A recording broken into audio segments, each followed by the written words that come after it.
18? Saan yung 18?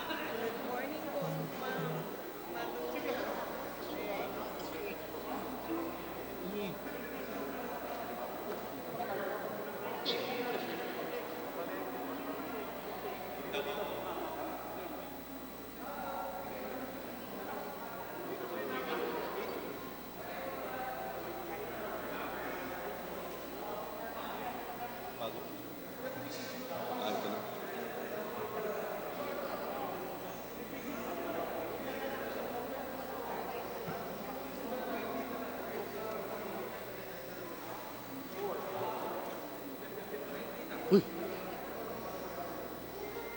Na-COVID ah. Boss Benny?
Pwede mo talaga gawin yung COVID. Kung saan, or mayroon pang extra dyan.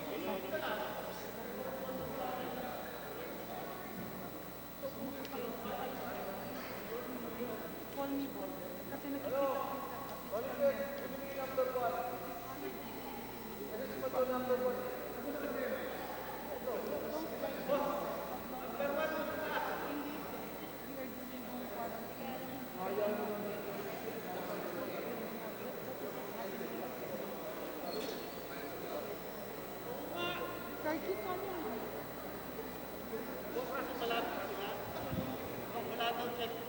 Hindi meron na. Hindi Rani. Rani happy. Rani meron. Ano yan yan? Ano ba sa'yo, boss? Sa'yo ano? Yung security? Hindi. Hindi nakalagay dito.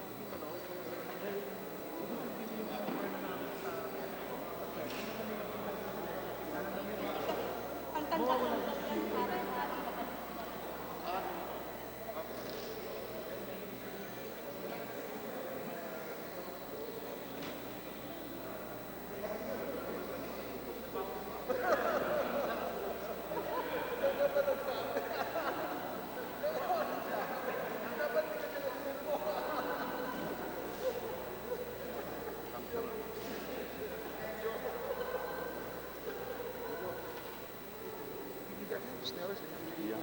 Yeah.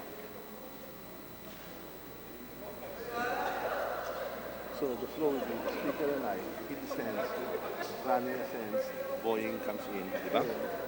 Then committee of the whole, si Sharky and I, that will be fast. Committee of the whole. We will convene as a committee of the whole.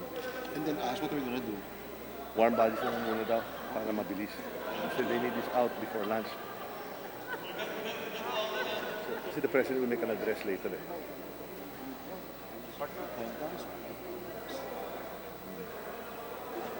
Bago?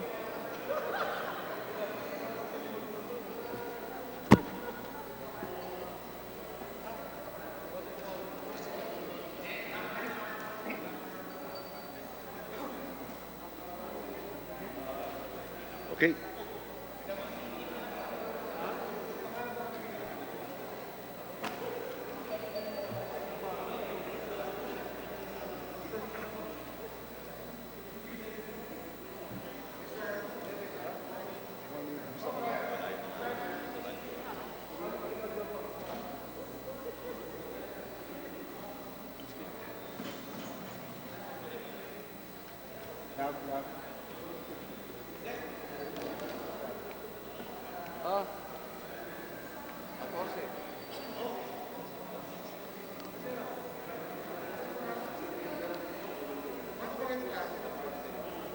Sa hirapan mo. Okay tayo mag Pursuant to Proclamation number 933 dated March 21, 2020 by His Excellency President Rodrigo Roa Duterte, calling the Congress of the Philippines to a special session, the special session of the House of Representatives is hereby called to order. Please rise for the invocation to be delivered by the Minority Leader, the Honorable Representative Congressman Bishop Bienvenido Abante Jr.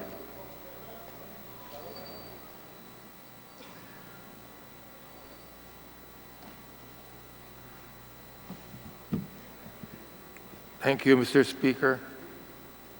Unang-una po, gusto kong pasalamatan ng ating Pangulo sa kanyang deklarasyon na gawin po itong linggong ito ng panahon ng panalangin. Nais ko pong basahin ang Psalms 121. I will lift up mine eyes unto the hills, from whence cometh my help. My help cometh from the Lord, which made heaven and earth. He will not suffer thy foot to be moved. He that keepeth thee will not slumber. Behold, he that keepeth the Philippines shall neither slumber nor sleep. The Lord is thy keeper. The Lord is thy shade upon thy right hand. The sun shall not smite thee by day, nor the moon by night. The Lord shall preserve thee from all evil. He shall preserve thy soul. The Lord shall preserve thy going out and thy coming in from this time forth and even forevermore. O dear God and Heavenly Father, we are here today for a very important event, Lord. To be able to tackle a bill that would lift up the hearts of our people, that would encourage our people, Lord, to realize that the Congress, the President, and the Senate are all one in giving this nation the necessary tools and funding for the threat of COVID-19. Lord, we know we are going to surpass this problem by your grace and by your mercy. And Father God, we need your help today. We need your divine wisdom today.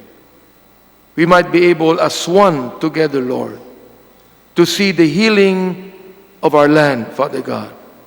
Oh God, we ask of thee, Father God, we heal as one by your mercy.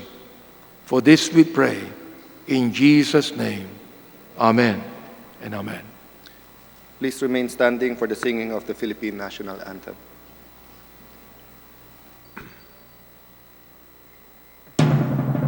Bayang magiliw, perlas ng silanganan, alam ng puso, sa titik mo'y buhay. Lupang hinirang, duyan ka ng magiging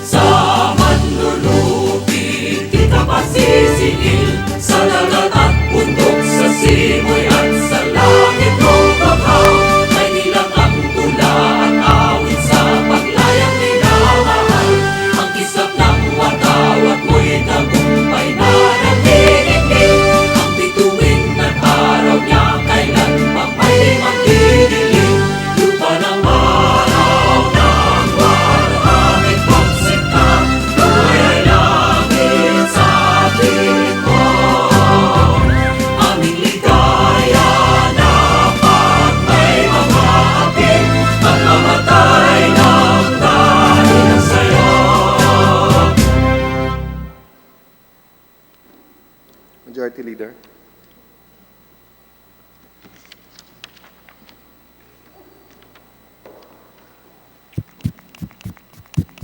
Majority Leader. Mr. Speaker, you have the floor. Yes. For I know the plans I have for you, plans to prosper you and not to harm you, plans to give you hope and a future. Yan po ang nasa Jeremiah 29:11. At anuman ang ating maging religion, during these most difficult times, this is the best time to remember na may Diyos at merong planong maganda para sa atin. Tayo po ay nagpapasalamat kay Pangulong Rodrigo Roa Duterte, katulad ng sinabi ng Minority Leader, for declaring the 4th week of March as a National Week of Prayer. But we are also thanking him for all he has done to try to defeat COVID-19, all he has done to delay and try to minimize yung pong ma-infect ng COVID-19. We reach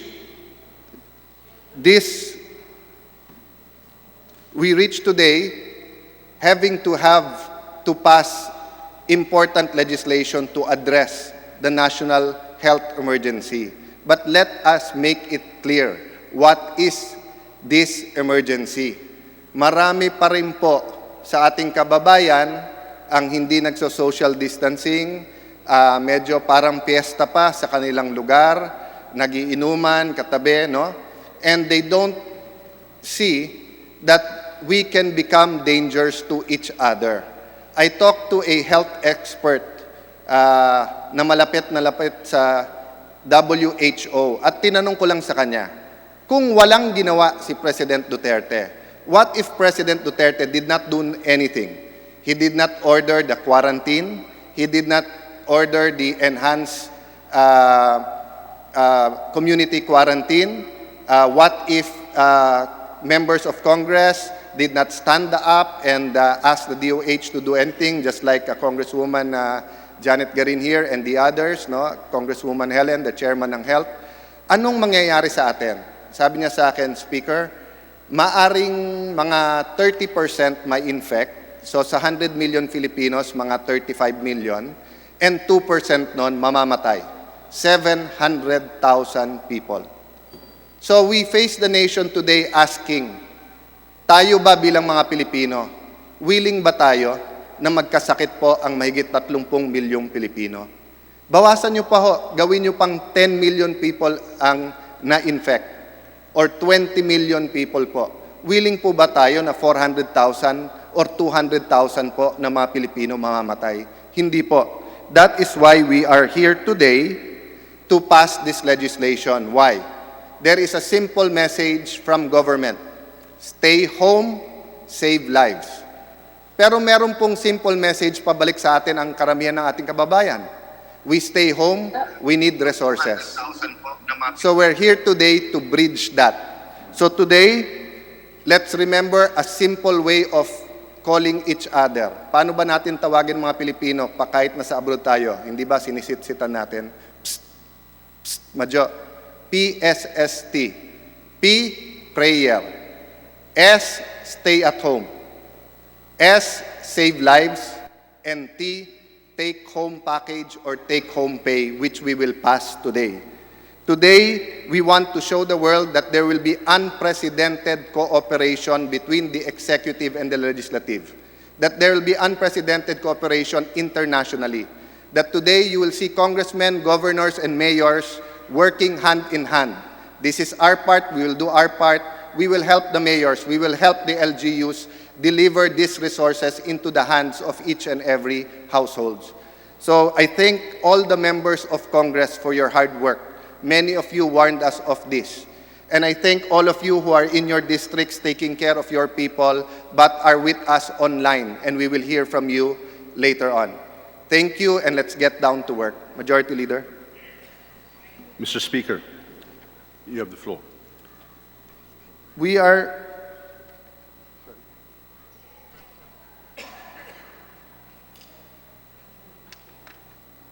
As we are in the middle of a national calamity due to a public health emergency, given the present situation, where means of transportation are limited and the majority of members are on official business, attending to their respective constituents for the purposes of exigency with the attendance of 299 members, including those who are deemed present in accordance with Section 71 of our rules, specifically 279 members on official business. The Chair declares the presence of a quorum. Majority Leader. Mr. Speaker, I move that we direct the Secretary General to read the title and the text of Proclamation number 933. The Secretary General is directed to read the title and text of Proclamation number 933. Malacanang Palace, Manila, by the President of the Philippines, Proclamation number 933, calling the Congress of the Philippines to a special session. Pursuant to the powers vested in me under Section 15, Article 6 of the Constitution, I, Rodrigo Roa Duterte, President of the Philippines, do hereby call the Congress of the Philippines to a special session on March 23, 2020, or as soon as practicable to authorize the President to exercise powers necessary to carry out urgent measures to meet the current national emergency relating to the coronavirus disease, COVID-19, to provide ample latitude to utilize appropriate funds to strengthen governmental response against the threat of the said disease, and to continue providing basic services to the people, in addition to the urgent and critical measures implemented pursuant to Proclamation numbers 922 and 929, series of 2020, declaring a state of public health emergency and a state of calamity throughout the Philippines. In witness hereof, I hereby set my hand and cause the seal of the Republic of the Philippines to be affixed. Done in the city of Manila this 21st day of March in the year of our Lord 2020. Signed, President Rodrigo Roa Duterte. By the President, signed, Salvador C. Meldaldía, Executive Secretary. Majority Leader. Mr. Speaker, we are in receipt of a message from the President certifying the necessity of the immediate approval of House Bill number 6616. I move that the Secretary General be directed to read the message. The Secretary General is directed to read the message from the President. Office of the President of the Philippines, Malacanang. Speaker Alan Peter Cayetano. House Speaker, House of Representatives, Batasan Hills, Quezon City.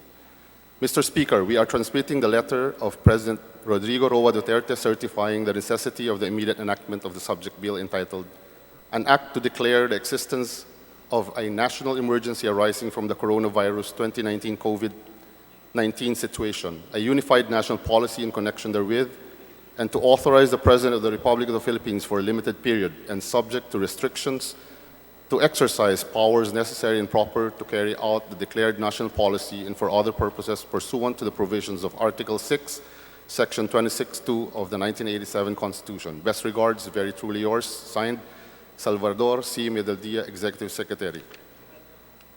Malacanang Palace, Manila. Speaker Alan Peter Cayetano, House Speaker. Mr. House Speaker, pursuant to the provisions of Article 6, Section 26(2) of the 1987 Constitution, I hereby certify to the necessity of the immediate enactment of the attached bill entitled An Act to Declare the Existence of a National Emergency Arising from the Coronavirus 2019 COVID-19 Situation, a Unified National Policy in connection therewith, and to authorize the President of the Republic of the Philippines for a limited period and subject to restrictions to the exercise powers necessary and proper to carry out the declared national policy and for other purposes in order to authorize the President to exercise powers necessary to carry out urgent measures to meet the COVID-19 national health emergency. Very truly yours, signed, President Rodrigo Roa Duterte, copy furnished, Senator Vicente C. Soto, Senate President, Secretary Adelino B. Sitoy, Head,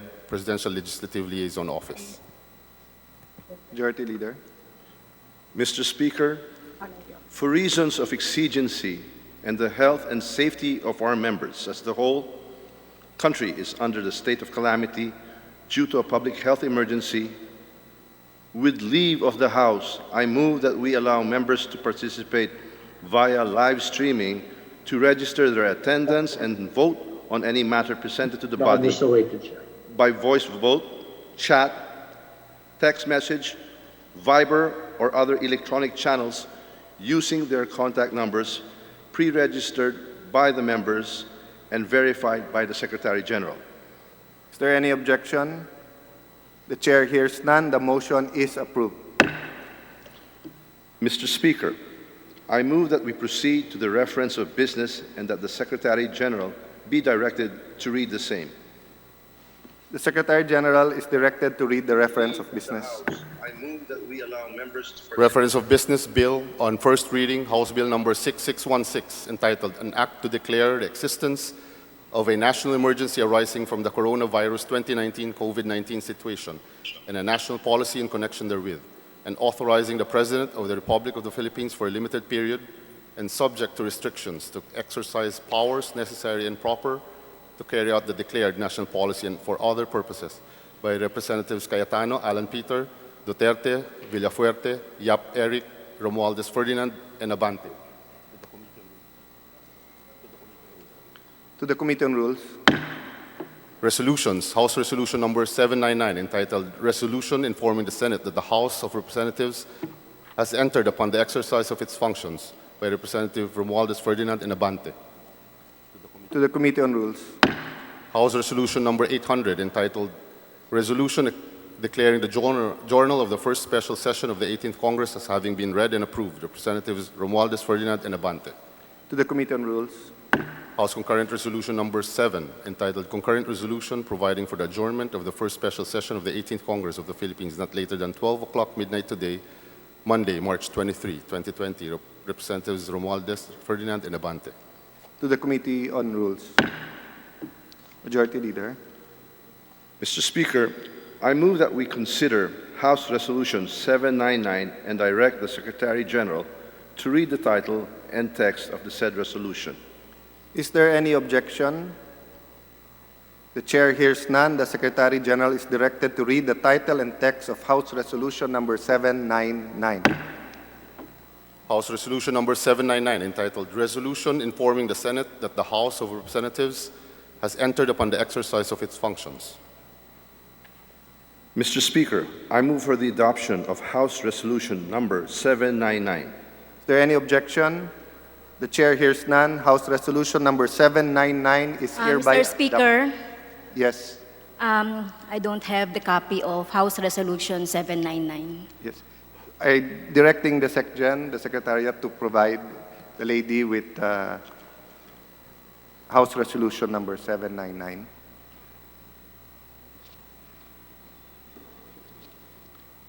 We'll suspend for a minute. Yes. Thank you, Mr. Speaker. They'll give a copy.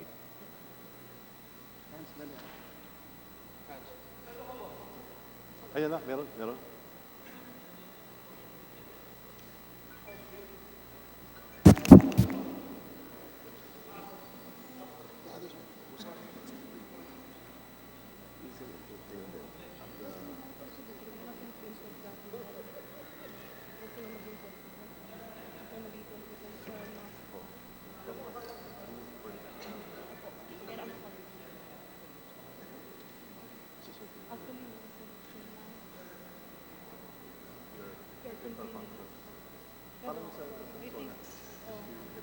I think yung concern niya more mula. Pero wala pa yung princess.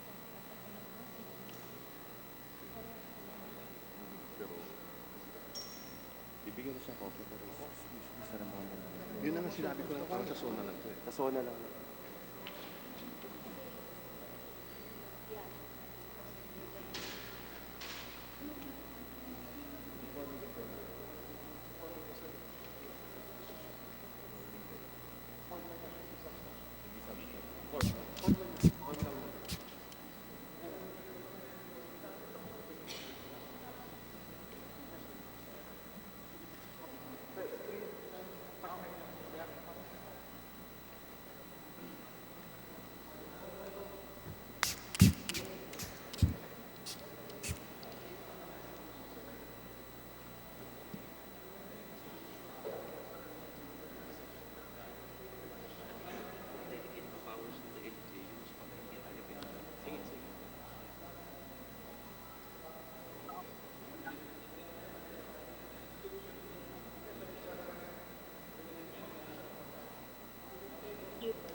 Session is resumed.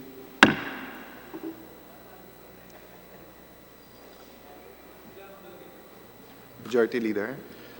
Mr. Speaker, I move for the adoption of House Resolution number 799. Is there any objection? The Chair hears none. House Resolution number 799 is hereby adopted. Mr. Speaker, at this juncture, I would like to acknowledge the presence of some of our honored and esteemed guests from the executive. I would like to acknowledge the presence of Executive Secretary Salvador Medialdea of the Executive Secretary's Office, along with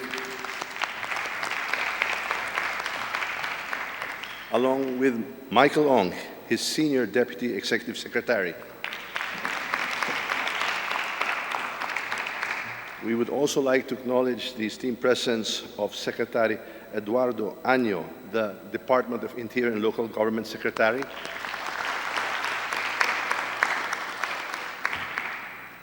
To many of us here, a very, very important secretary as well, Secretary Wendell Avisado of the Department of Budget and Management. We also welcome their staff and the parties that have accompanied them here during this time of urgency and exigency. Thank you, Mr. Speaker. The House welcomes the said individuals and thanks the Executive for sending the highest possible level of delegation after the President himself. So thank you very much for being with us at this crucial point of our fighting the COVID-19. Majority Leader. Yes. Mr. Speaker, I move to suspend the session for a few minutes.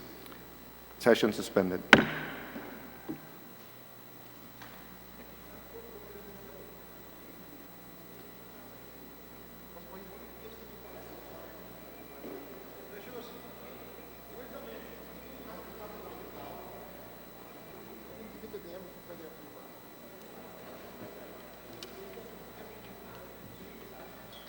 We haven't. Thank you. I was so we come back here. And these are the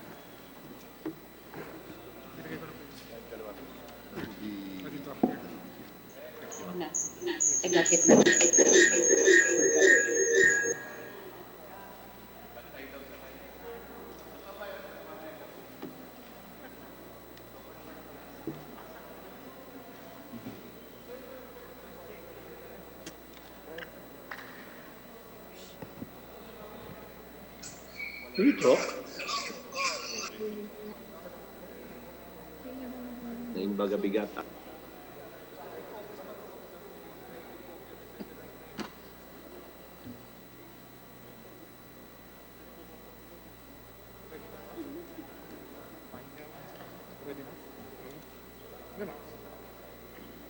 Consider messages been sent.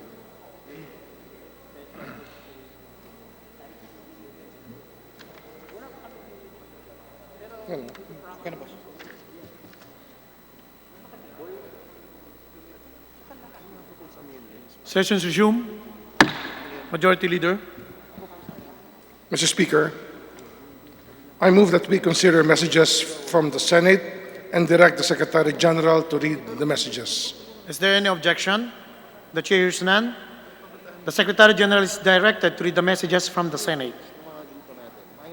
Messages from the Senate. Message dated March 23, 2020, informing the House of Representatives that a quorum is present in the Senate and that this body has entered upon the exercise of its functions to consider certain legislative matters in a special session called by the President of the Philippines. To the archives.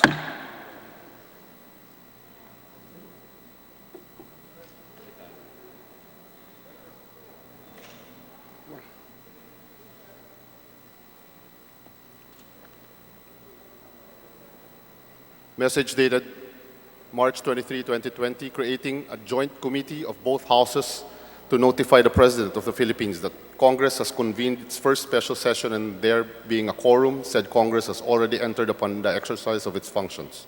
To the calendar of business for the day. Majority Leader. Mr. Speaker, I move that Sessions suspended.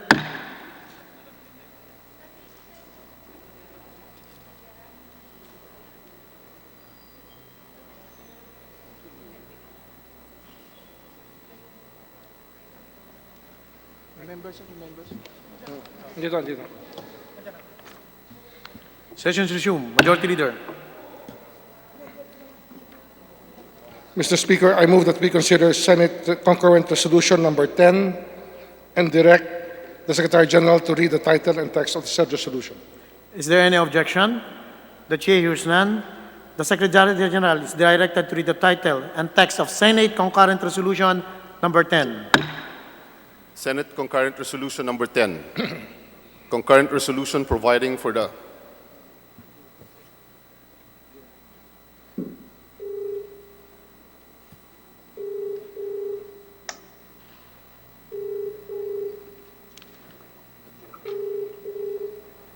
adjournment of the first special session of the 18th Congress of the Philippines not later than 12 o'clock midnight today, March 23, 2020.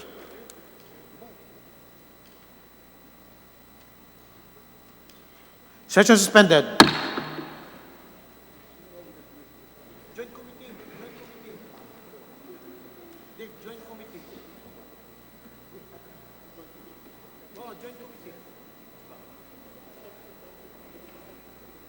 Page 6.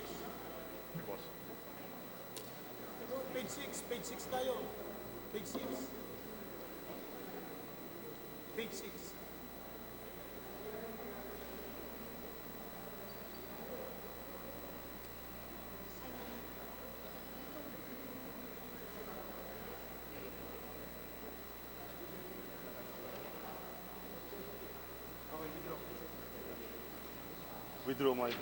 Sessions resume. Majority Leader. Mr. Speaker, I move to withdraw my earlier motion to adopt Senate Concurrent Resolution number 10.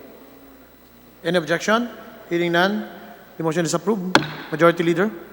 Mr. Speaker, I move that we adopt Senate Concurrent Resolution number 9 and to direct the Secretary General to read the said resolution. Any objection? The Chair hears none. The Secretary General is directed to read the title and text of Senate Concurrent Resolution number 9. Senate Concurrent Resolution number 9. Concurrent Resolution creating a joint committee of both houses to notify the President of the Philippines that Congress has convened its first special session and there being a quorum, said Congress has already entered upon the exercise of its functions. Majority Leader. Mr. Speaker, I move to adopt said. Any objection? The Chair hears none. Senate Concurrent Resolution number 9 is hereby adopted. Mr. Speaker, pursuant to the adoption of the Senate Concurrent Resolution number 9, I move that we elect the following members to the Joint Committee to notify the President of the Philippines that Congress has convened its first special session. The following members: Romualdez, Villafuerte, Puno, Palma, Abante, Garin, Abaya, Lopez, Castelo, Yap, and Tolentino. Any objection? The Chair hears none. The motion is approved. The members of the House of Representatives named are appointed and requested to immediately discharge their responsibility. Majority Leader. Mr. Speaker, in order to give the members of the Joint Committee time to perform their assigned tasks and report back their accomplishments to the House, I move that we suspend the session for a minute. Session suspended.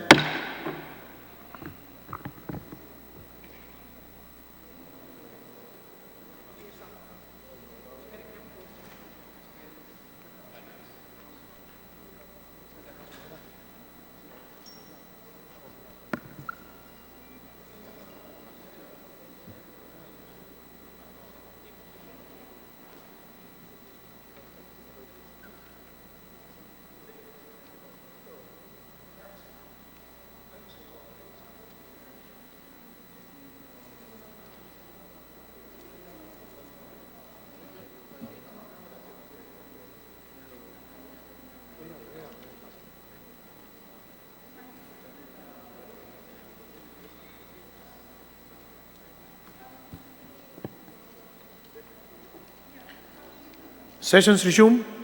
Majority Leader. Mr. Speaker, we have received word from our representatives of the Joint Committee that the Office of the President has been duly informed of the convening of Congress for its third special session. The remarks of the Majority Leader are noted. Majority Leader. Sessions suspended.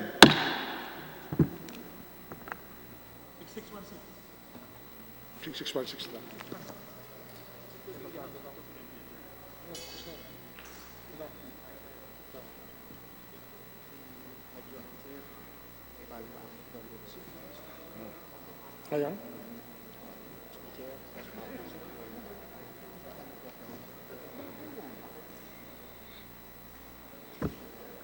Sessions resume. Majority Leader. Mr. Speaker, House Bill 6616, entitled An Act to Declare the Existence of a National Emergency Arising from the Coronavirus 2019 Situation and a National Policy in Connection therewith, and authorizing the President of the Republic of the Philippines for a limited period and subject to restrictions to exercise powers necessary and proper to carry out the declared national policy and for other purposes, was referred to the Committee on Rules.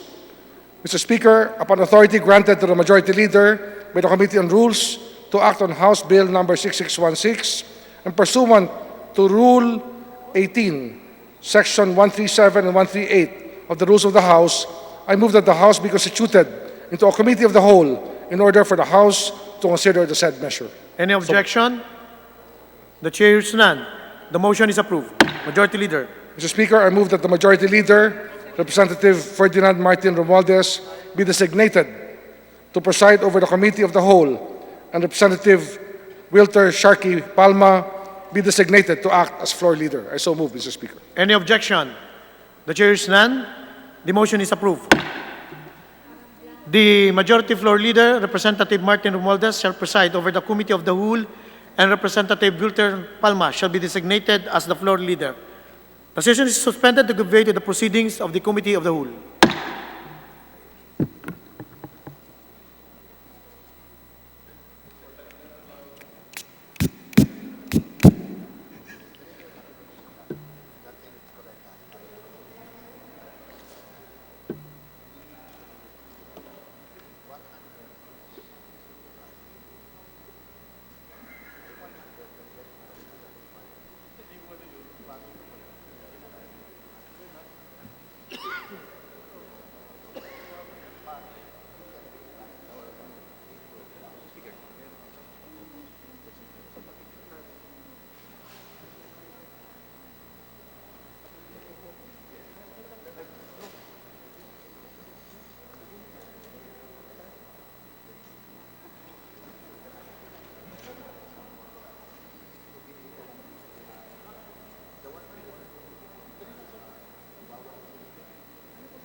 Basahin ko na lang.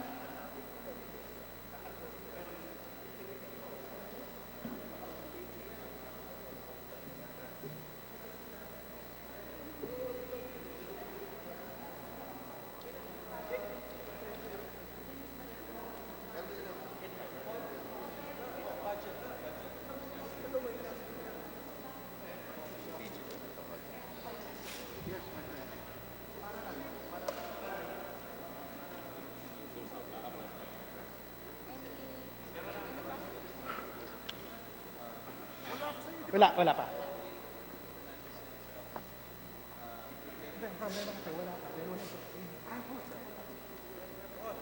Will be the first one to interpellate.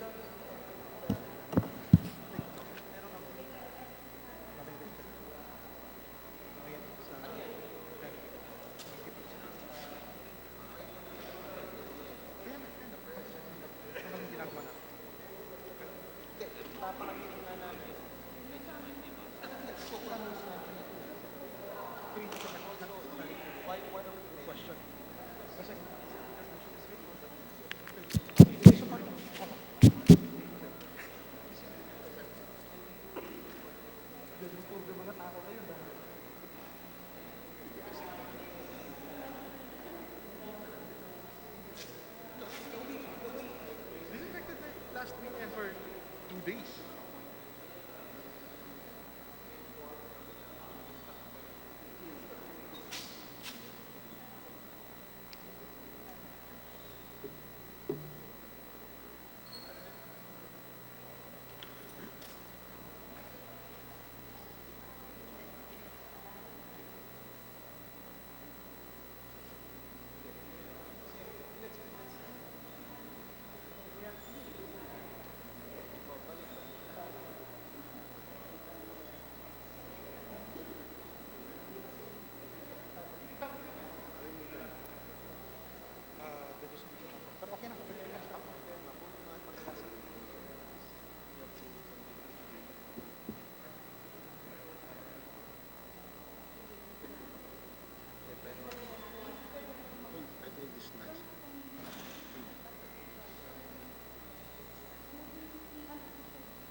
Colleagues, how can we interpolate?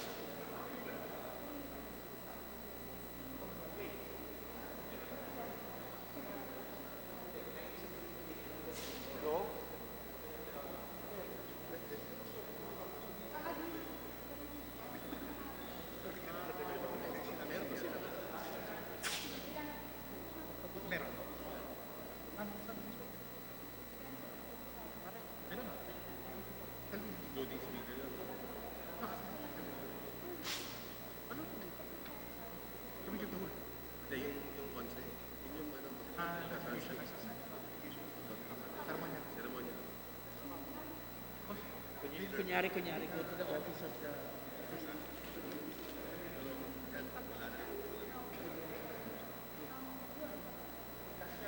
Alam na niya ata eh.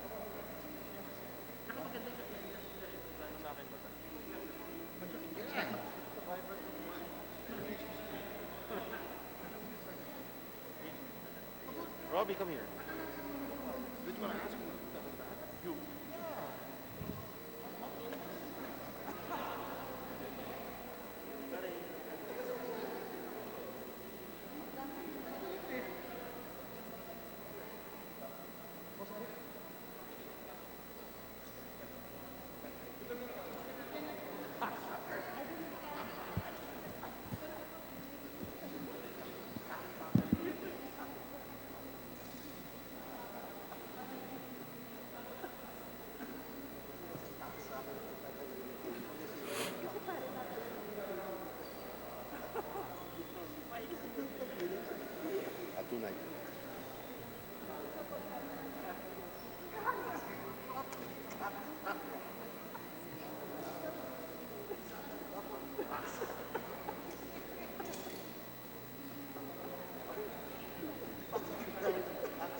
Gawin sa guidelines na lang. Sa guidelines na lang.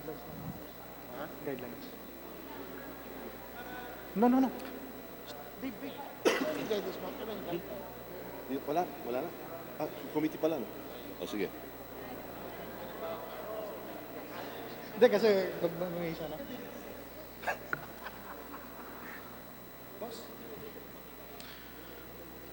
Okay. The meeting of the Committee of the Whole is called to order. Mr. Chairman, I move that we dispense with the calling of the roll of the members. Is there any objection? The chair hears none. The calling of the roll is dispensed. Majority Leader or Floor Leader? Mr. Chairman, I move that we adopt the ground rules of the Committee of the Whole House, copy of which have been distributed earlier. And may I be allowed to read the ground rules, Mr. Chairman? Is Number there any one, objection? Majority. Mr. Chairman, with your indulgence. Number one, members who wish to interpellate shall be given 3 minutes each to do so and shall be recognized alternately by the chairperson in the following order. First, the minority. Second would be the majority. And lastly would be the independents. And ground rule number 2, the Committee of the Whole shall prepare and approve its report, which it shall thereafter report to the plenary for action by the House. Is there any objection? The chair hears none. Objection. Majority. Mr. Chairman, may I request the Honorable Franz Castro be recognized. Thank you, Mr. Speaker. Congresswoman May I know, in number 1, so there will be minority, majority, and independent who will be interpellate in 3 minutes. So minority means 1 from the minority. No, this is just the sequence, So- Madam. Your Honor. Just the sequence. Okay. Members of the minority will be given priority, and next to be called would be For members just of the 3 majority. minutes kasi may mga concerns halimbawa na hindi rin naman. This is 3 minutes of the question, not including the answers po. Okay, so I manifest that I will be interpellating. With pleasure, Your Honor. Majority. Mr. Chairman, I move that we approve the ground rules for the Committee of the Whole. Is there any objection? The chair hears none. The Secretary General is directed to read the title of the House bill.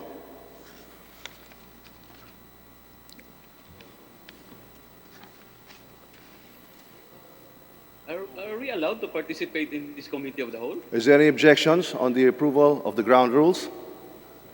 The chair hears none. Said motion is approved.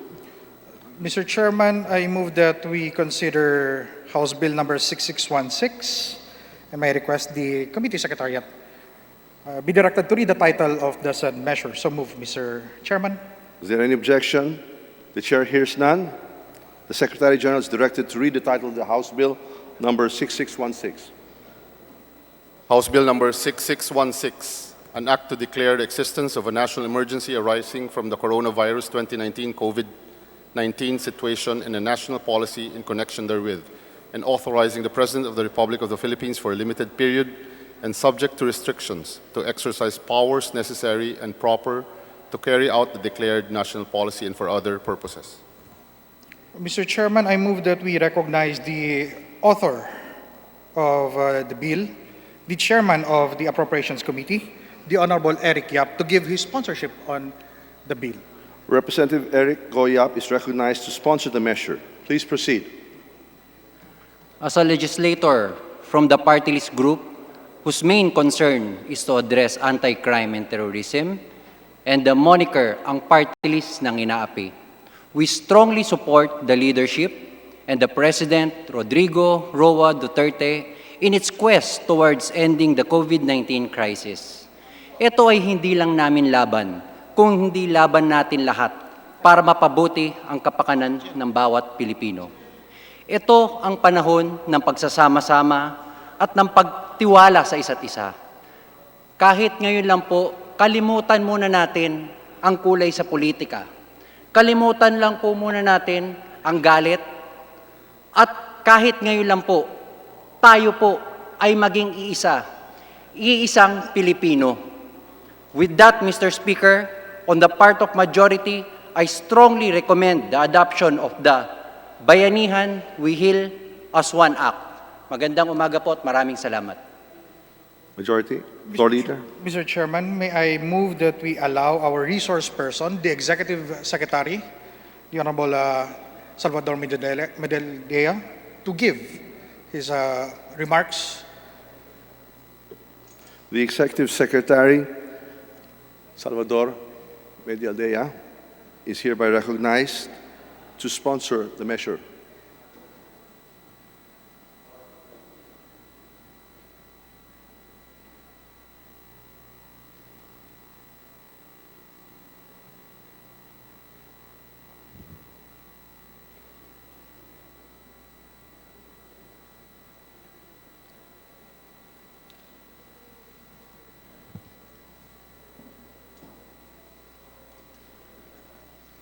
Distinguished members of Congress, we live in very unusual times, a time when in order for us to show compassion to our fellow men, most of us are called upon to keep our distance from them rather than to approach them.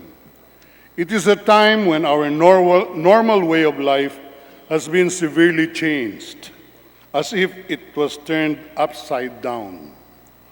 We are not alone in this. Because of the threat of this dreaded disease we know as COVID-19, the whole world is in disarray.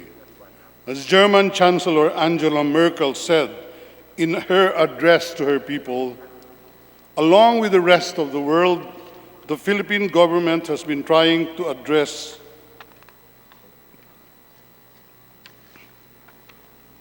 this crisis through measures that are unprecedented.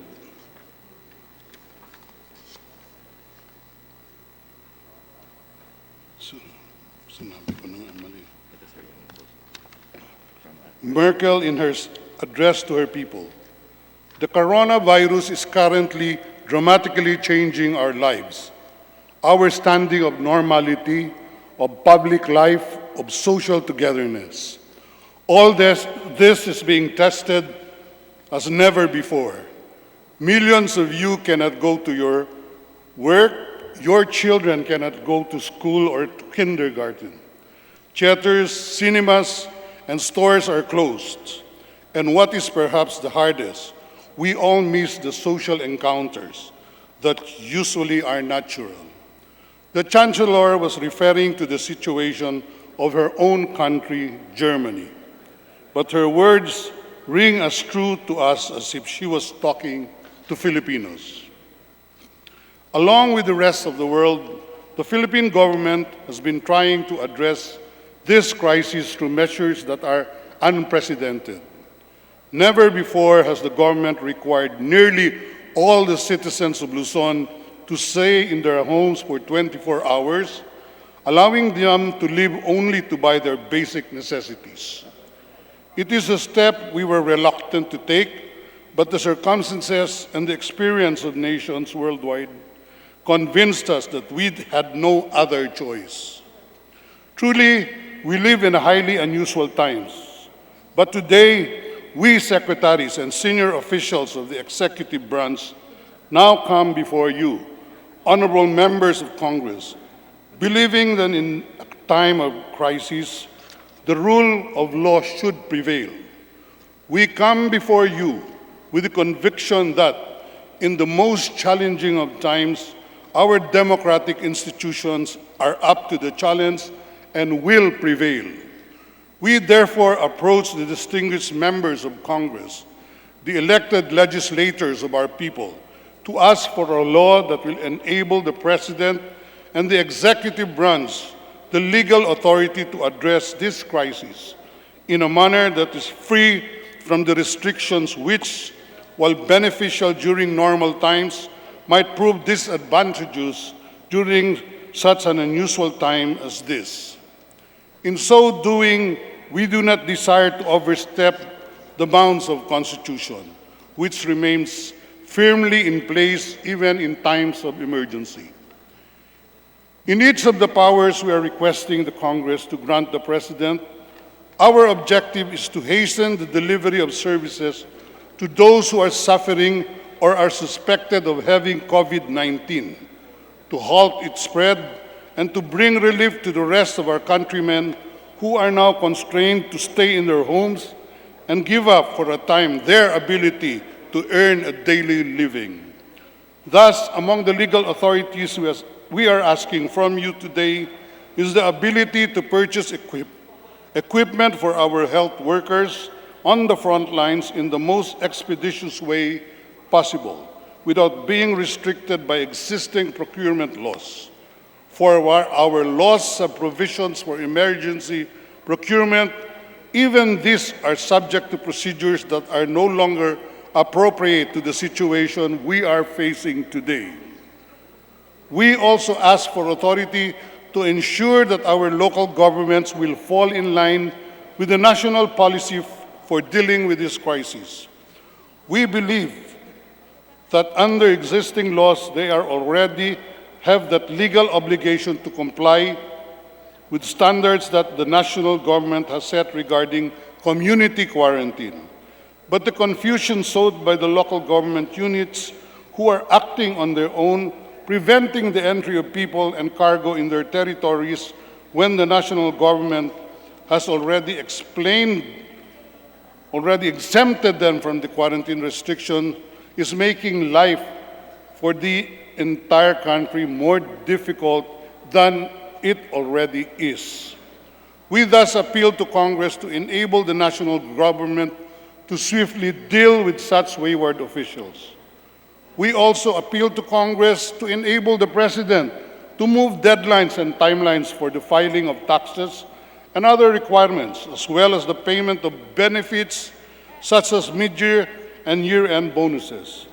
The question of extending deadline for income tax filing was an issue the past few weeks, and we have dealt with it by adjusting the deadline so as not to further burden our people who are on community quarantine.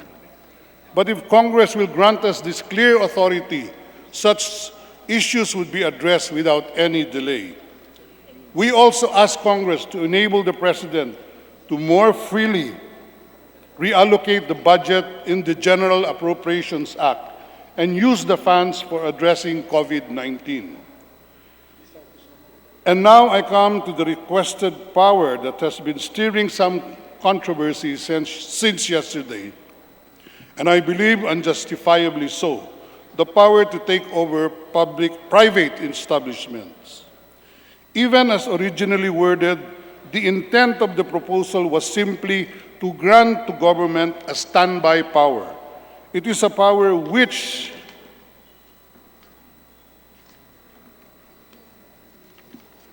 do not consider necessary to be exercised at all times, because the establishments that are needed to deal with this crisis have, to their credit, been mostly cooperating with government. But we only desire such a power to be legislated because the virus we are up against is so unpredictable and can spread rapidly in a community. The power to take over is intended merely as a standby power in the event the crisis reaches its worst, when our most critical institutions are nearing a total shutdown and government is left with no choice but to take over these establishments. We are requesting it this early because we do not know how quickly our Congress can convene if and when we reach that point. Thus, for the benefit of our people, we opted to include it in our requested authorities. But as I said, this government believes that our democratic way of life will prevail through this crisis. As a testament to that conviction, we listen to the advice of our legislators and the opinions of our countrymen and have adjusted our proposal by narrowing it down and subjecting it to safeguards in addition to what we originally proposed. We hope our modified proposal would now merit our legislators' approval and our people's wholehearted consent. You may be assured that we only aim to equip your government with all the legal authorities necessary so that we can, at the shortest time, bring our life as a nation back to normalcy. Our legislators would note that the powers we are requested today have their own expiry date, as they would last only as long as COVID-19 crisis would last. And Congress itself would be able to closely monitor the actions of the executive through oversight committee to be created by the proposed law. We assure Congress and our countrymen that this administration has no intent to abuse the powers we are asking of you today. When this administration declared martial law in Mindanao, there were similar speculations that we were about to do away with our democratic institutions. But what happened? Martial law in Mindanao came and went peacefully without the abuses prevalent in the martial law of 1970s and early 80s. In fact, the two cannot even be compared. It would be like comparing a rotten apple to a freshly picked orange. The President and his administration has no intention at all to use these powers to its own advantage, but only for our people's advantage. Your administration simply desires to be equipped with all the legal authorities necessary for us to serve our people during this crisis in the most expeditious way and to bring an end to this national order at the soonest possible time, all the while remaining true to our democratic institutions, abiding by the rule of law, and upholding the supremacy of the Constitution. We thus request the members of Congress to grant these legal authorities to the national government. Through this legislation and your continued support, magbayanihan tayo and let us all heal as one. God bless us all.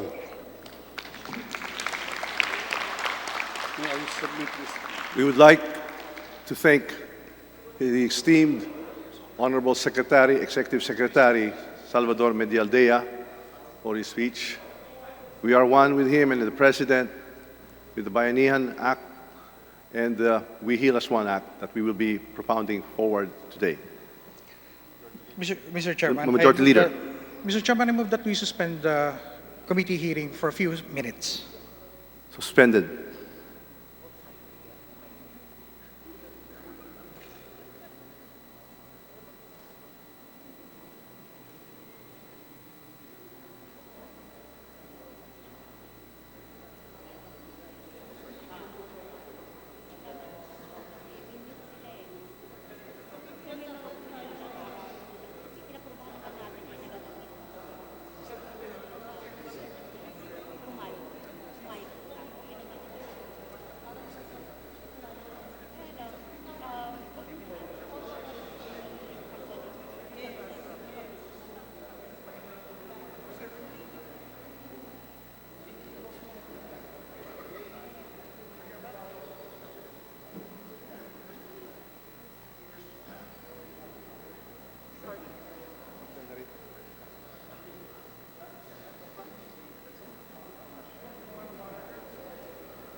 Suspended na session, pwede na tayong magsalita.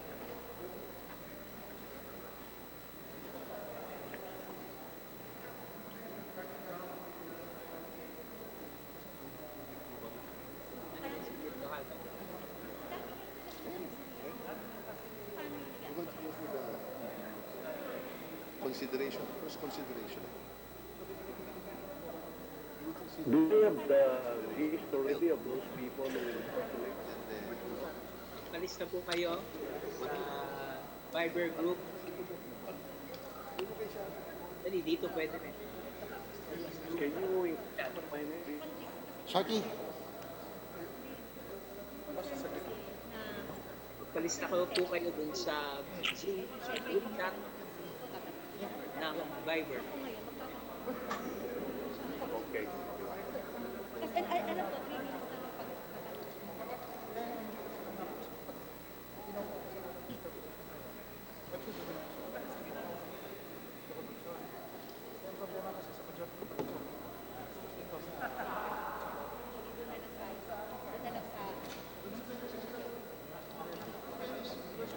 Okay na daw, okay na. Tuba na.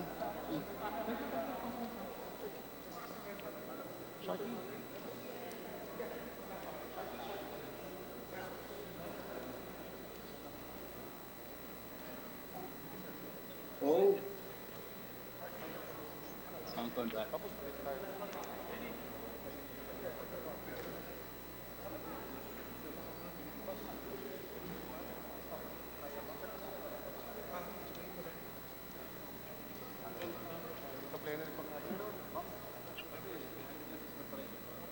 uy, Hector. Uy, boss. Boss contract.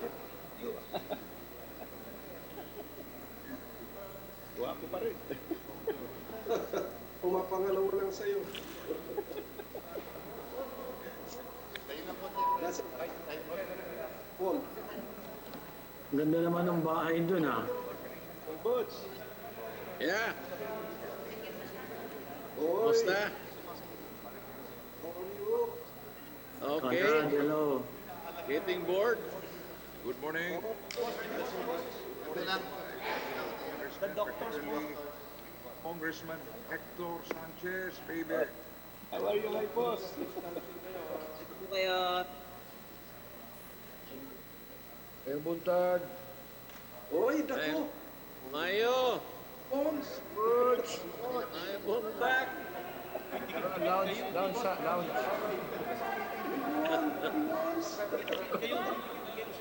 Tawag na rin magtatanong, ha? Sige, sasali na. Live tayo. Live tayo.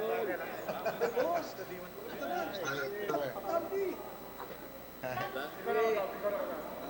Yes, from Butch. Okay lang. Anong bot? Main buntag. May buntag. Kakaroon na ka sa Surigao. Niya ako sa Manila. Namimiss ko na yung president. My brother, Deputy Speaker Henry. Yes, sir, my brother. Distinguished Sarate, sir. You should be there in the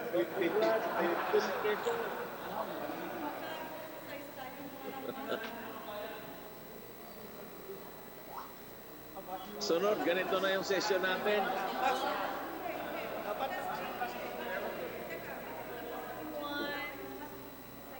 Sige, ulit. Mas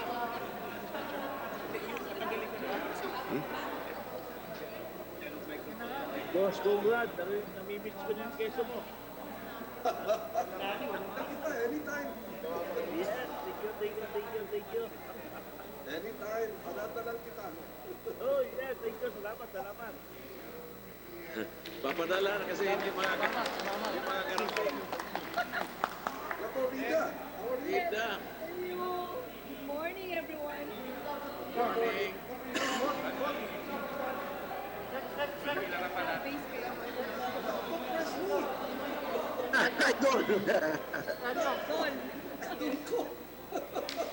Speaker, nag-request yung TV raw.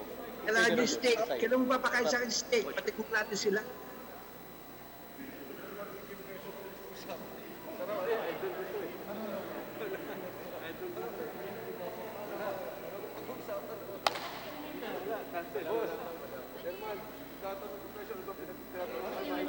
Excuse me. Kunin mo ba? Para maraming may hawak.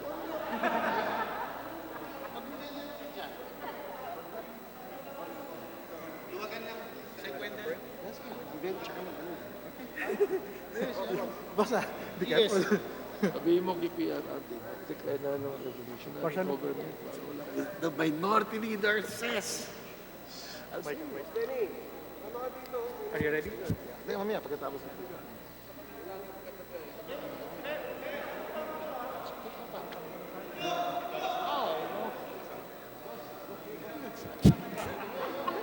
Hindi ko Para may flavor din ako. Para na. Tinext ako eh. Nandiyan ba boss ko? Pinicture na kita kanina. Kita sigurado.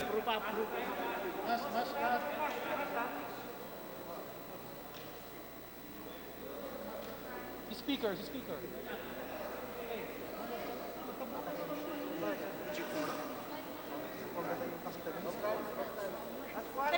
Teka. May joke. Samayin mo si... France. Mikey. France.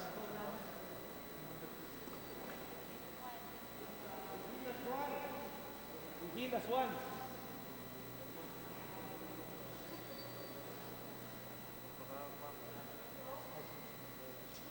Okay, thank you.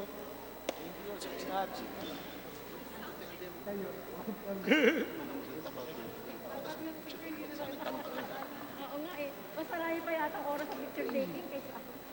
Pagpabigyan mo na ako sa dito, France, sumahin ka na, ha? Okay, sa dito na mamaya na. Parliamentary inquiry lang po. Ha? Parliamentary inquiry lang po. If you had asked me, if you had allowed me, I would have finished. Okay, let's we'll finish it now.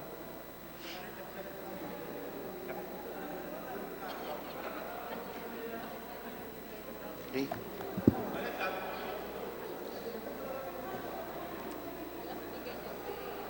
Oh, di ba? Korea naman. Boss, are you ready? Okay. Meeting is resumed. Majority, floor leader. Mr. Chairman, we have been receiving texts from our colleagues requesting to interpolate or to ask questions, to ask clarificatory questions. We have dissected their issues, and they are basically the same as what people will ask here. To save time, Mr. Chairman, I move that we just ask these questions, or I move that we just entertain their queries when we go back to the plenary, to save time, to be more orderly, and they will be given more time in the plenary, because a while ago, the rules stated that we only have 3 minutes here. Mr. Chairman, these are real issues which concern our country. So I strongly believe that all of us will have better opportunities to explain ourselves or to ask questions once we go back to the plenary, when we are more liberal with a longer 5-minute rule. I so move, Mr. Chairman. There's a motion. Just a manifestation. Yes, Majority Councilman France Leader. Castro is recognized. Yeah. Yung pong sinabi ni Deputy Speaker Arroyo ay yun po yung concern natin. Yun po yung concern ng representasyong na ito. Kasi kanina po, pumayag tayo, 20 tayo, na we barely not represent 10% of our members na gamitin itong platform na ito dahil nga doon sa threat ng COVID. Pero I understand this is a committee of the whole. Pero ibig sabihin po ba ay hindi na pwedeng makapagsalita yung mga kasamahan nating naka-hook online? Kasi sinasabi nila, they are naka-mute sila. So, ang concern ko lang po, Mr. Speaker, ay yung procedural na inadapt naman natin kanina. So, yun lang po yung concern ko, Mr. Speaker. Sana mabigyan din ng pagkakataon yung mga kasamahan natin na makapagtanong din. Kahit na, this is a committee of the whole. So, remember na time is of the essence. Alam ko naman, time is of the essence. Pero wag naman nating isacrifice yung importansya ng procedure. Thank you, Mr. Speaker. Thank you. Mr. Speaker. Majority, floor leader. Mr. Chairman, we note the manifestation of the Honorable Castro. We agree with her that time of the essence, that's why we have to do this properly. Of course, without curtailing the sentiments of our legislators, of our members. A while ago, Mr. Chairman, we were muting it appeared that the everyone's on mute because there was someone talking, Mr. Chairman. It was not meant to silence the members of the lower house. Just to make it clear to the Honorable Castro.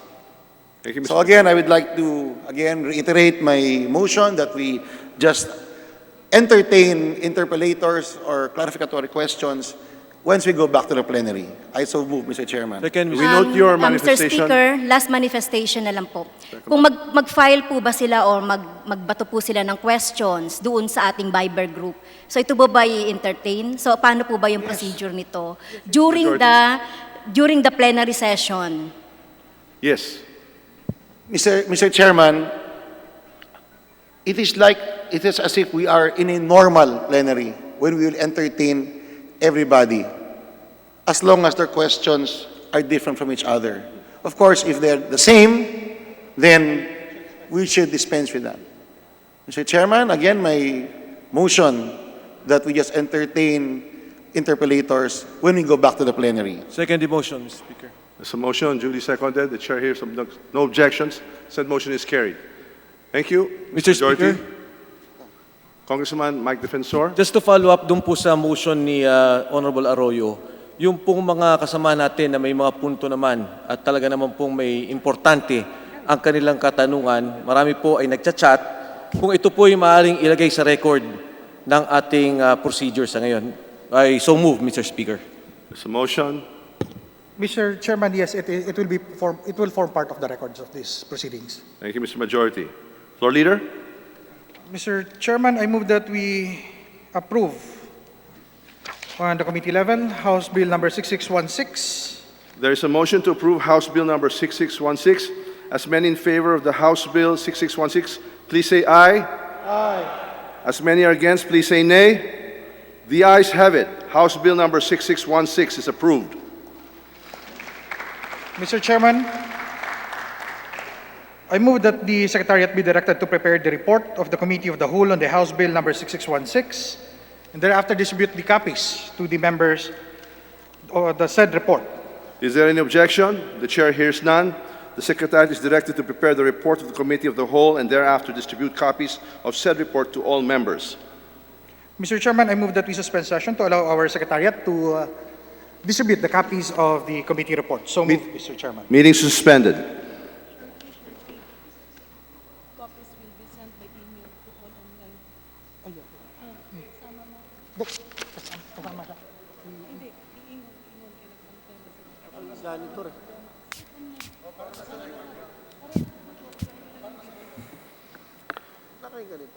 Floor Leader. Meeting resumed. Floor Leader. Mr. Chairman, I also move that the copies of the report be given to our members who are online via email or via file through the Viber group so that the members who are already online may be appraised of the committee report. So move, Mr. Chairman. There is a motion to approve the report of the Committee of the Whole. As many in favor of the committee report, please say. Okay. There's a motion to send the copy of the committee report via email to the members online. The said motion is carried due to no objections from the committee as a whole.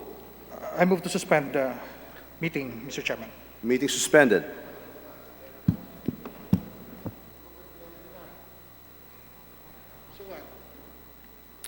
One more. Just one more. We go back to regular session, but we have one more portion. Adjournment of the. Just give us a few minutes.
The Committee of the Whole is resumed.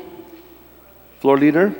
Mr. Please Chairman, recognize. the copies of the report of the Committee of the Whole of the House on House Bill 6616 has already been distributed to the members present and emailed or sent through the Viber chat group in our Viber group to the members who are online.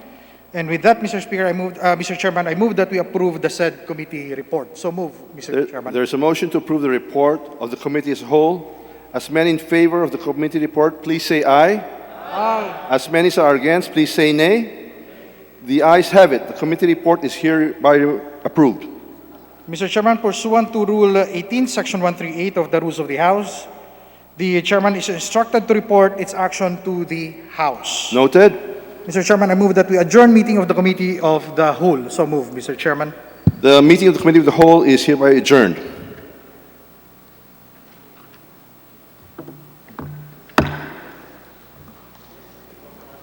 Rani.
Reyes, nasa na? Nasa na? O yung gusto ko na yung listahan natin. Yung sa'yo.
Sino ba magsasponsor? Sel Rey? No. Sel Rey yata maging sponsor.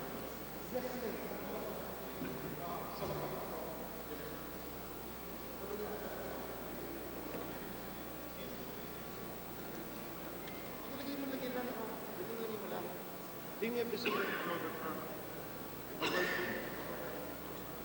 na, ano ko kay Mike, yung questions. Questions that I ask you, stop. Pinapakita.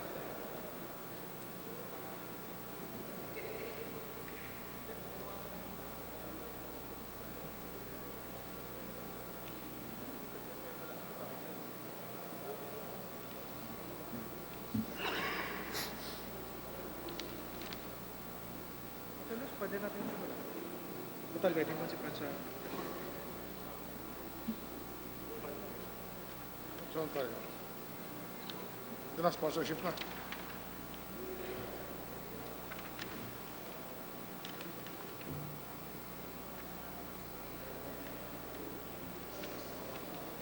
Yan, may meeting pa lang yan eh.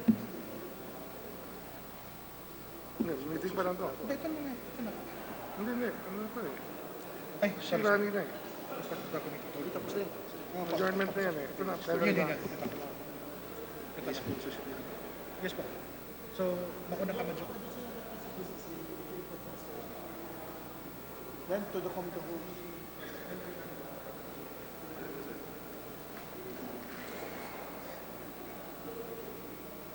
Sa sponsorship sa madyo lang natin. Mas pagkatapos. 13 to ano to? Walang page yun. Hanggang dulo na yan.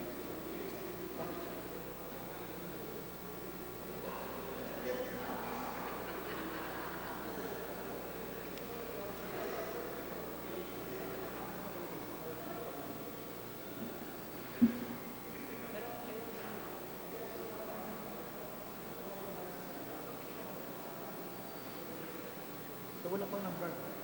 Hindi na sa number.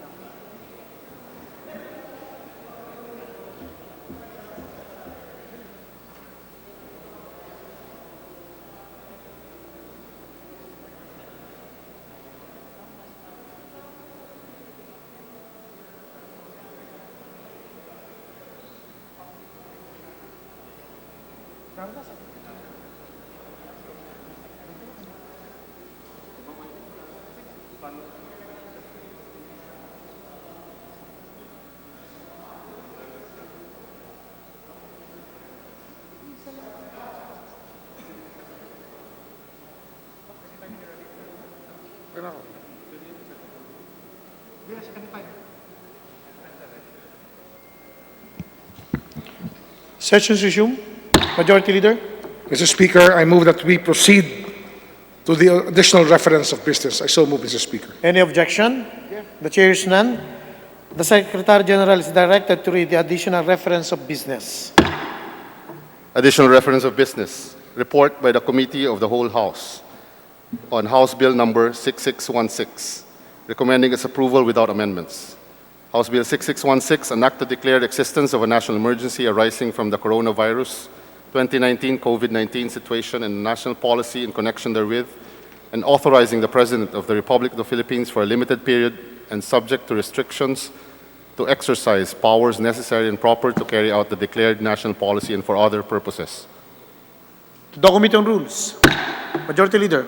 Mr. Speaker, under the calendar of business, I move that we consider House Bill 6616 as contained in the report of the Committee of the Whole House and direct the Secretary General to read the title of the measure. Any objection? The chair hears none. The Secretary General is hereby directed to read the title of House Bill 6616. House Bill number 6616, an act to declare the existence of a national emergency arising from the coronavirus 2019 COVID-19 situation and a national policy in connection therewith, and authorizing the President of the Republic of the Philippines for a limited period and subject to restrictions to exercise powers necessary and proper to carry out the declared national policy and for other purposes. Majority Leader. Mr. Speaker, I move that we recognize the Honorable Ferdinand Martin Romualdez to deliver his sponsorship speech of the measure. So move. The Honorable Chairperson of the Committee of the Whole is recognized to sponsor the said measure. Please proceed. Mr. Speaker, dear colleagues, ladies and gentlemen, this bill to declare a state of national emergency over the entire country and grant special authority to President Rodrigo Roa Duterte to address this crisis spawned by the novel coronavirus. Such authority is needed not only to control COVID-19 pandemic now gripping the country, but also to immediately mobilize resources for the provision of basic necessities to families and individuals affected by the imposition of the enhanced community quarantine, especially the indigent and their families. The measure, once approved, will immediately and amply provide health care, including medical tests and treatments to COVID-19 patients, persons under investigation, and persons under monitoring. It also mandates formulation of a program for recovery and rehabilitation, including social amelioration programs and provision of safety nets to all affected persons. Specifically, the bill asks to empower the President to order the purchase of goods like testing kits, to lease properties, and to construct temporary medical facilities without going through the rules on procurement, as well as require businesses to prioritize and accept contracts for materials and services in connection with the fight against COVID-19. With the enactment of this measure, the President is empowered, among others, to exercise special authority within a limited period to respond to the public health emergency. Under the penalty provision of the proposed measure, any person who violates the rules, regulations, and directives of the national government will be imposed the punishment of 2 months in jail and a fine in the amount of 10,000 pesos to 1 million pesos. With extreme urgency and utmost sense of patriotism, let us all support the enactment of this measure. May God bless the Philippines. May God bless us all. Mabuhay ang buong Pilipinas at ang buong mundo. Majority Leader. Mr. Speaker, I move that we recognize Representative Eric Goyap to deliver his sponsorship speech on House Bill number 6616. I so move. The Honorable Eric Yap, Chairperson of the Committee on Appropriation, is hereby recognized to sponsor the said House Bill 6616. Please proceed. Manifest lang, manifest. Mr. Speaker, I manifest to give way to Deputy Speaker El Rey Villafuerte. Our Deputy Speaker for Finance, Honorable El Rey Villafuerte, is recognized to sponsor the said measure. Please proceed. Mr. Speaker and fellow members of the House of Representatives, our world is under siege by the 2019 coronavirus disease, a highly infectious pathogen named by the World Health Organization as COVID-19, and which has claimed more than 11,000 lives in barely a year's quarter. Here in the Philippines, this menace has infected to date 380 people and killed 25 of them. The Department of Health is now telling us to expect a surge in the daily caseload of infections as it upgrades its testing capacity with the arrival of a lot more rapid test kits from abroad. Along with the selection in my own home region of Bicol and other regions of additional facilities for COVID-19 testing other than the RITM in Muntinlupa City. A major casualty of this virus is our resurgent economy, as the pandemic threatens to stop dead on its track the continuous growth momentum that our country has been experiencing. But other than the infected persons themselves, and more than the domestic economy, the biggest casualty from the pandemic are collectively the poor and low-income Filipinos who have lost their jobs or sources of livelihood as a result of the lockdown in Metro Manila and the rest of Luzon, as well as in other communities elsewhere where local government units have likewise restricted personal movement in the hope of containing COVID-19. These lockdowns have shoved the national and local economies almost to a standstill, thereby dislocating an estimated 18 million Filipino households who live by the no work, no pay system. They have no other means of earning a living or fending for themselves for the duration of the community quarantine. Mr. Speaker, baka po mamatay ang marami sa kanila, hindi dahil sa coronavirus, pero dahil sa tinding gutom sa mga darating na linggo, na tayo ay nakapailalim sa lockdown at sila ay walang mapagkitaan upang buhayin ang kani-kanilang mga pamilya at mga minamahal sa buhay. Mr. Speaker, I am thus sponsoring House Bill number 6616 to this august body for its urgent action. Dubbed as the Bayanihan to Heal as One Act, this bill seeks to vest the President with special powers to realign, reprogram, or reallocate portions of the 2020 GAA along with off-budget funds of government-owned and controlled corporations and national government agencies for relief programs like food rations and cash transfers for the 18 million households until such time that the lockdowns are lifted and the national and local economies are back on their feet. This bill will also allow the government to adequately equip and protect our countless health practitioners who are at the front lines of our battle against COVID-19. Their selflessness and bravery inspire us as we undertake this task. In keeping with my earlier proposal on forced savings under the 2020 GAA, this measure will also authorize the transfer of funds intended for non-essential expenditures to essential ones, particularly the emergency subsidies for the marginalized and vulnerable, as well as relief and recovery programs for affected workers and small and medium-sized businesses. As a former governor of the province of Camarines Sur, I know LGU officials who are now in the front line or forefront of the battle against the pandemic will welcome this measure, as it will allow them to revisit their approved budget plans and, like the President, allow them to realign, reprogram, or reallocate portions of their respective budget programs to scale up their respective response system against COVID-19. In pushing these proposals, the proposed Bayanihan We Heal as One Act will let the national and local governments raise spending on urgent measures to protect Filipinos from the onslaught of COVID-19 without sacrificing the outlays in the 2020 GAA, comprising the unmatched state investments in infrastructure modernization, human capital development, and social protection, particularly for the poor and underprivileged sectors.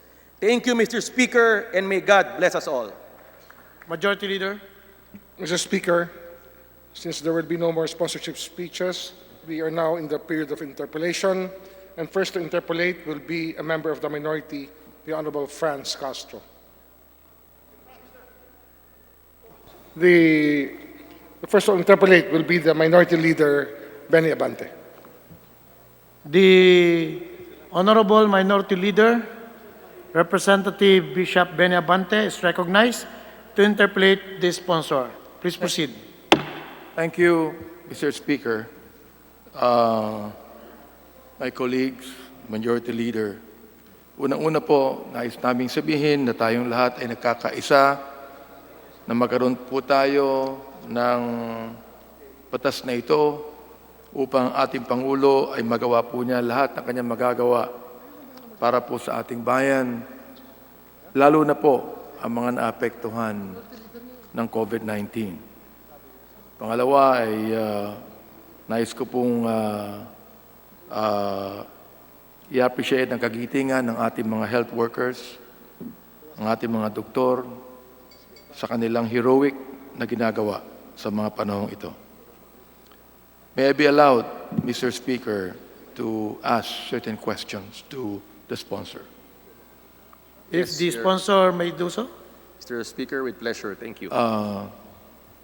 We have made a promise that even if we support any bill, that we would like to objectively scrutinize the bill for the sake of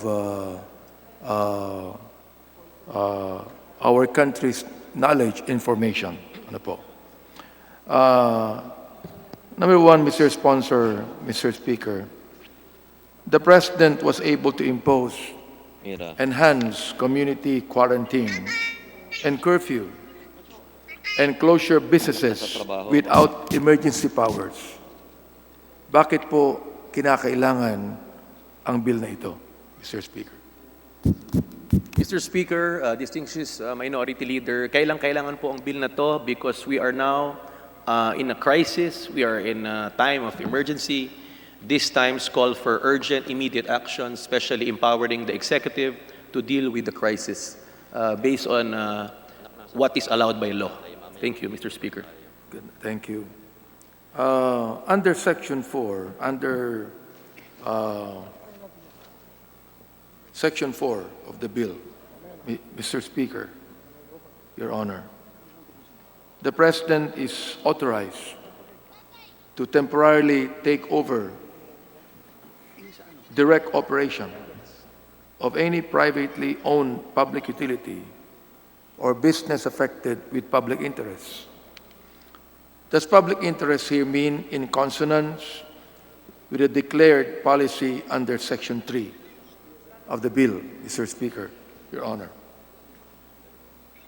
Mr. Speaker, yes, safety and security is public interest. So definitely during this time, Mr. Speaker, it is already within, it's part of the proposed bill under Section 3. Thank you. Do we have standards that will be used to determine what public utilities or businesses will be taken over by the government? Yes, public utilities as defined by law will be the basis. Just to reiterate, there is a need for this provision because, for example, there are a substantial increase in cases and we really need to take over such. That's why importante po na magkaroon ng power ang executive to deal with this situation. Okay. Well, does this mean that the national government will not look to its own capabilities first before it tries to take over a privately owned public utility or business? As the need arises, Mr. Speaker, right now there is no need, but let's just say in a few weeks, in the coming days, there is a need. It's better to empower the executive branch to our president to deal with the crisis immediately. Yeah. Mr. Speaker, kayo po ay naging gobernador ng Camarines Sur ng matagal na panahon. Kung naniniwala po tayo that the President can delegate this power to the LGUs.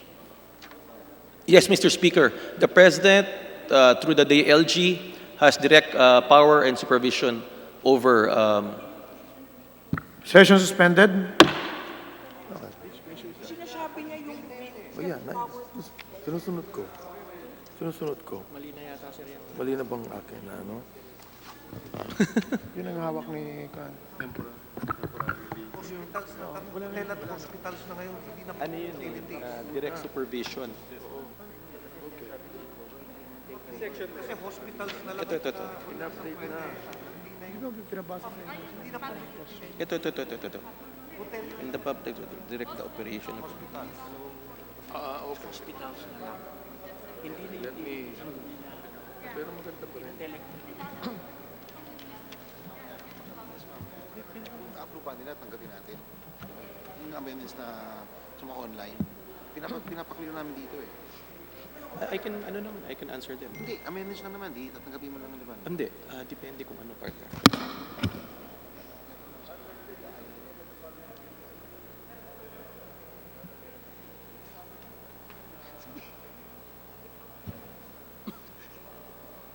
Okay.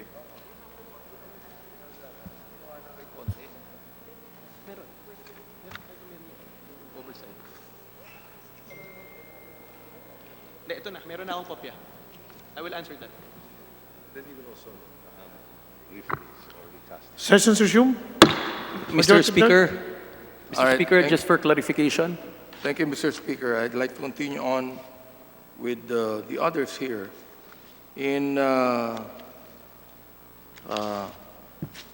Mr. Speaker, may Section I, 4. Before the interpellator continue his interpellation, what's the pleasure of the sponsor? For clarification, under the proposed bill, under Section 4, provision number 4, the minority leader earlier mentioned about the word taking over public utilities. I have here a copy of the draft bill, which specifically says, when public interest so requires, direct the operation of any privately owned hospitals and medical and health facilities, hotels, and other similar establishments. There is no mention of taking over, especially public utilities. This is the final revised version that we have filed, and I am sponsoring, Mr. Speaker. Noted, Mr. Speaker. Thank you for You may proceed, clarifying. Minority Leader. Okay, now in Section 4, under paragraph 14 to 16, I think I have the right bill here, where it says the President, in essence, has the power to realign items under the 2020 GAA to this national emergency, like cancellation of appropriated programs under paragraph 14, unutilized or unreleased balance in a special purpose funds under paragraph 15, and the most comprehensive power is under paragraph 16, where it says that all amounts so reprogrammed, reallocated, or realigned shall be deemed automatically appropriated for such measures. Ito pong tatlong powers na ito allows the President to plenary bypass the 2020 GAA and realign all items, whether appropriated, special funds, or any items under the GAA. Gusto ko lang pong tanungin kung ito po'y constitutional. Mr. Speaker, yes, that's why there is a need to pass this measure as soon as possible time. With regards to the concern of our distinguished minority leader, times like this we need to give the executive branch flexibility. We have the cash in the GAA, but the executive, through its implementing agency, should be empowered to realign certain portions. For example, non-essential goods, such as travel and other non-essential, can be redirected to more important priority disbursements, like for social amelioration and for health. It's important to cite this provision because it gives the President, through the implementing agencies, the authority to act based on the need, Mr. Speaker. All right, last question, Mr. Speaker. Ito po sa Section 9, kung pwede lang pong ipakiliwanag, sapagkat sa ilalim po ng ating saligang batas, the period for the grant of emergency power should be limited. The last section po dito, yung effectivity in the bill, nakalagay po yung 2 months or longer, depending on the President's discretion. Baka po mayroong question dito on its constitutionality, Mr. Speaker, Your Honor. Well, first of all, the title really specifies for a limited period and subject to restrictions in the title. In Section 9, it was specifically mentioned for 2 months or longer if the calamity will persist. Of course, can you imagine if we only authorize the President or the Executive only 2 months, and after the 60th day, it still is. The power or the flexibility of the executive to deal with the crisis stops. So that's why it's very important that we specify 2 months. Hopefully, this will be averted or minimized within the 2 months. But it's important to put the words "or longer if the calamity will persist." I feel we included it in the bill because it's within the bounds of law and constitutional, Mr. Speaker. Salamat, Mr. Speaker. Naniniwala po ako na ang mga paliwanag na ito ay ay nakita at narinig ng ating taong bayan na kinakailangan lamang po na maipaliwanag po mabuti upang wala maging question tungkol dito. Maraming salamat po. Thank you, Mr. Sponsor. Maraming salamat po sa leader ng minorya. Majority Leader. Mr. Speaker, before I recognize the Honorable Alvarado, I would like to thank the distinguished Minority Leader for following and adhering to the 5-minute rule. With this, I enjoin the other members of Congress who are participating online that they should also try to follow the 5-minute rule. With that, I'd like to recognize the Honorable Alvarado for his interpellation. The representative from the province of Bulacan, Honorable Kuya Jonathan Alvarado, is recognized. Maraming salamat po, Mr. Speaker. Will the gentleman from Camarines Sur yield for some questions? Yes, Mr. Speaker. It would be an honor, Mr. Speaker. Mr. Speaker, sa Facebook po ngayon at sa lahat ng social media ay kumakalat ang napakaraming katanungan ng ating mga kababayan. Ang ilan po ay mga nagtatanong, mga mayor, mga konsehal, mga kapitan, mga simpleng tricycle driver na nawalan ng hanap buhay ngayong panahong ito, mga simpleng manggagawa.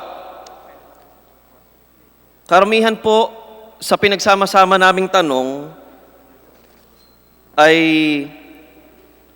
tungkol sa tinatawag nating relief goods o kaya yung suporta sa kabuhayan, Mr. Speaker.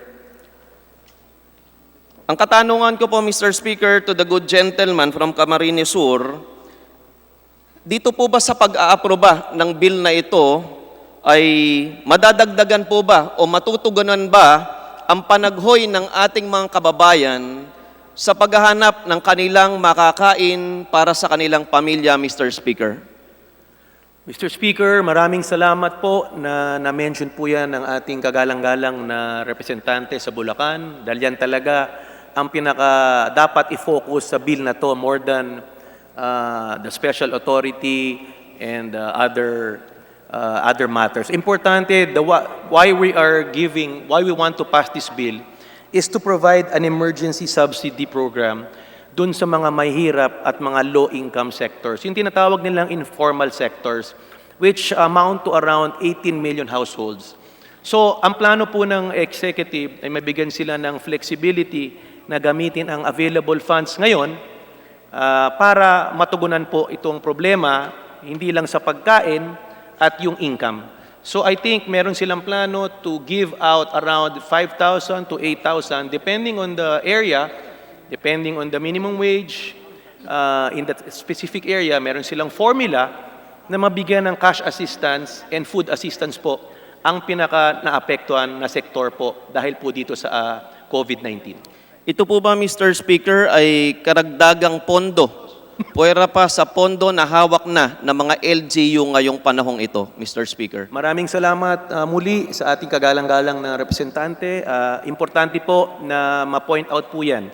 Ang malinaw po sa panukala ay yung existing 2020 General Appropriations Act, yung pondo po doon, ay pwedeng gamitin na para ma-address itong COVID-19. Pero mas maganda po, meron pong mga tinatawag na off-budget items na wala po sa budget na pwedeng immobilize, gamitin ng ating national government para matugunan po itong problema. So tama po yung sinasabi nyo, this is over and above the 2020 budget, estimated to be over 200 billion na available po sa ating pamahalaan. Maraming salamat po, Mr. Speaker. Sa madaling salita po ba, Mr. Speaker, yung sinasabi ng ilan sa ating mga basher sa social media na ang Kongreso ay patulog-tulog, maganda naman ang takbo ng bansa ng walang Kongreso, ay hindi pala totoo. Makapagdadagdag pala ang Kongreso, kung tama po ang aking naintindihan, makakapagdagdag pala ang Kongreso ng tulong sa mga LGUs, tulong sa mga bagay na kakulangan nila, tulong sa pagdadagdag ng relief goods, Yung transportation po ba, Mr. Speaker, yung ilan pong mga medical workers natin na nanggagaling sa mga probinsya, napupunta sa Metro Manila upang tulungan ang ating mga kababayan dito, pangkaraniwan po ay nai-stranded ngayong mga panahong ito. At marami po ang nagme-message sa Facebook ng kakulangan sa transportasyon. Ito po bang bill na to, Mr. Speaker, ay makatutulong to address the need for additional transportation for our medical frontliners, Mr. Speaker? Opo, nakalagay po yan sa panukala at importante po na bigyan natin pansin, importansya ang mga medical frontliners na talagang sinama po natin sa panukala, Mr. Speaker. Maraming salamat, gentleman from Kamsur. Mr. Speaker, papalapit na. Tumama na yung 5 minutes ko. Ngunit, Mr. Speaker, isang magandang pangitain po na sa araw na ito, Your time expired. hindi lamang pala Consume the 5 minutes. sakripisyo ang ibinibigay ng bawat isa, kung hindi ilaw para sa bawat mamayang Pilipino na ang kongreso nila ay nagtatrabaho para sa taong bayan. Majority Leader. Mr. Speaker, with the wrapping up of the interpellation of the Honorable Alvarado, I now recognize the Honorable Franz Castro. Honorable Franz Castro of Gabriela is recognized to interpolate the good sponsor. Thank you, Mr. Speaker. But correction, I'm not from the ACT Party List. ACT Teachers ACT Teacher Party List. Mr. Sorry. So marami pong salamat, Mr. Speaker. So naniniwala po ang kinatawan na ito na dapat nang kumilos ang gobyerno na para magkaroon ng mga solusyon sa problema natin ng COVID-19. Alam natin na ito ay global pandemic at problema. So hindi lang po yung tungkol sa peace and order ang nakaano dito, kundi yung mahalaga dito yung medical at yung mga socio-economic na mga pangangailangan ng ating mga mamamayan, since tayo po ay nagpapatupad ng quarantine sa ating mga nagpapatupad po tayo ng enhanced community quarantine po. So unang tanong po, Mr. Speaker, sa ating kagalang-galang na sponsor, dahil po sa kabuuan naman po, gusto nating mag-realign dito sa bill na to, ma-realign yung pondo para sa paggagamitan ng mga pangangailangang medical. So, ang unang tanong po, Mr. Speaker, so kukuha po tayo ng pondo doon sa existing na mga budget natin sa 2019 na hindi pa ginagamit, tsaka sa 2020 sa kasalukuyan. Pwede bang malaman, Mr. Speaker, yung status nung mga pondo natin na hindi pa nagagamit as of now? Halimbawa po yung QRF, Calamity Fund, Contingency Fund, Intelligence Funds, PAGCOR, PCSO, Savings, Presidential Pork Barrel, and other accessible funds. Pwede po bang malaman ang status nito at kung magkano po yung available na mga fund pa mula rito, Mr. Speaker? Mr. Speaker, I would like to assure the Honorable Distinguished Congresswoman Franz that all available funds within the GAA will be spent accordingly as per provisions of law. They will be fast-tracked as per the assurance of the Executive Department. Implementing agencies have already streamlined their guidance to act in times of this crisis. For example, DSWD has streamlined their guidance to fast-track the implementation. The DOLE under TUPAD and other departments are following suit. Just to reiterate, the funds are available for 2020, particularly the quick response. They're being utilized, and it will continue to be spent based on the need in time of this crisis, Mr. Speaker. Pwede po ba tayong makakuha ng kopya ng mga available funds na mga binanggit ko kanina? We will provide, as part of our oversight function, we will ask the implementing agencies and provide the distinguished Congresswoman copies of the utilization and availability of these funds. So magkano po, Mr. Speaker, yung ine-expect nating ma-generate na fund? para dito, Mr. Speaker. Thank you for asking that, Mr. Speaker. The GAA 2020 GAA appropriations will continue. However, the government wants to fully utilize existing off-budget items from various GOCCs that will total around 175 billion.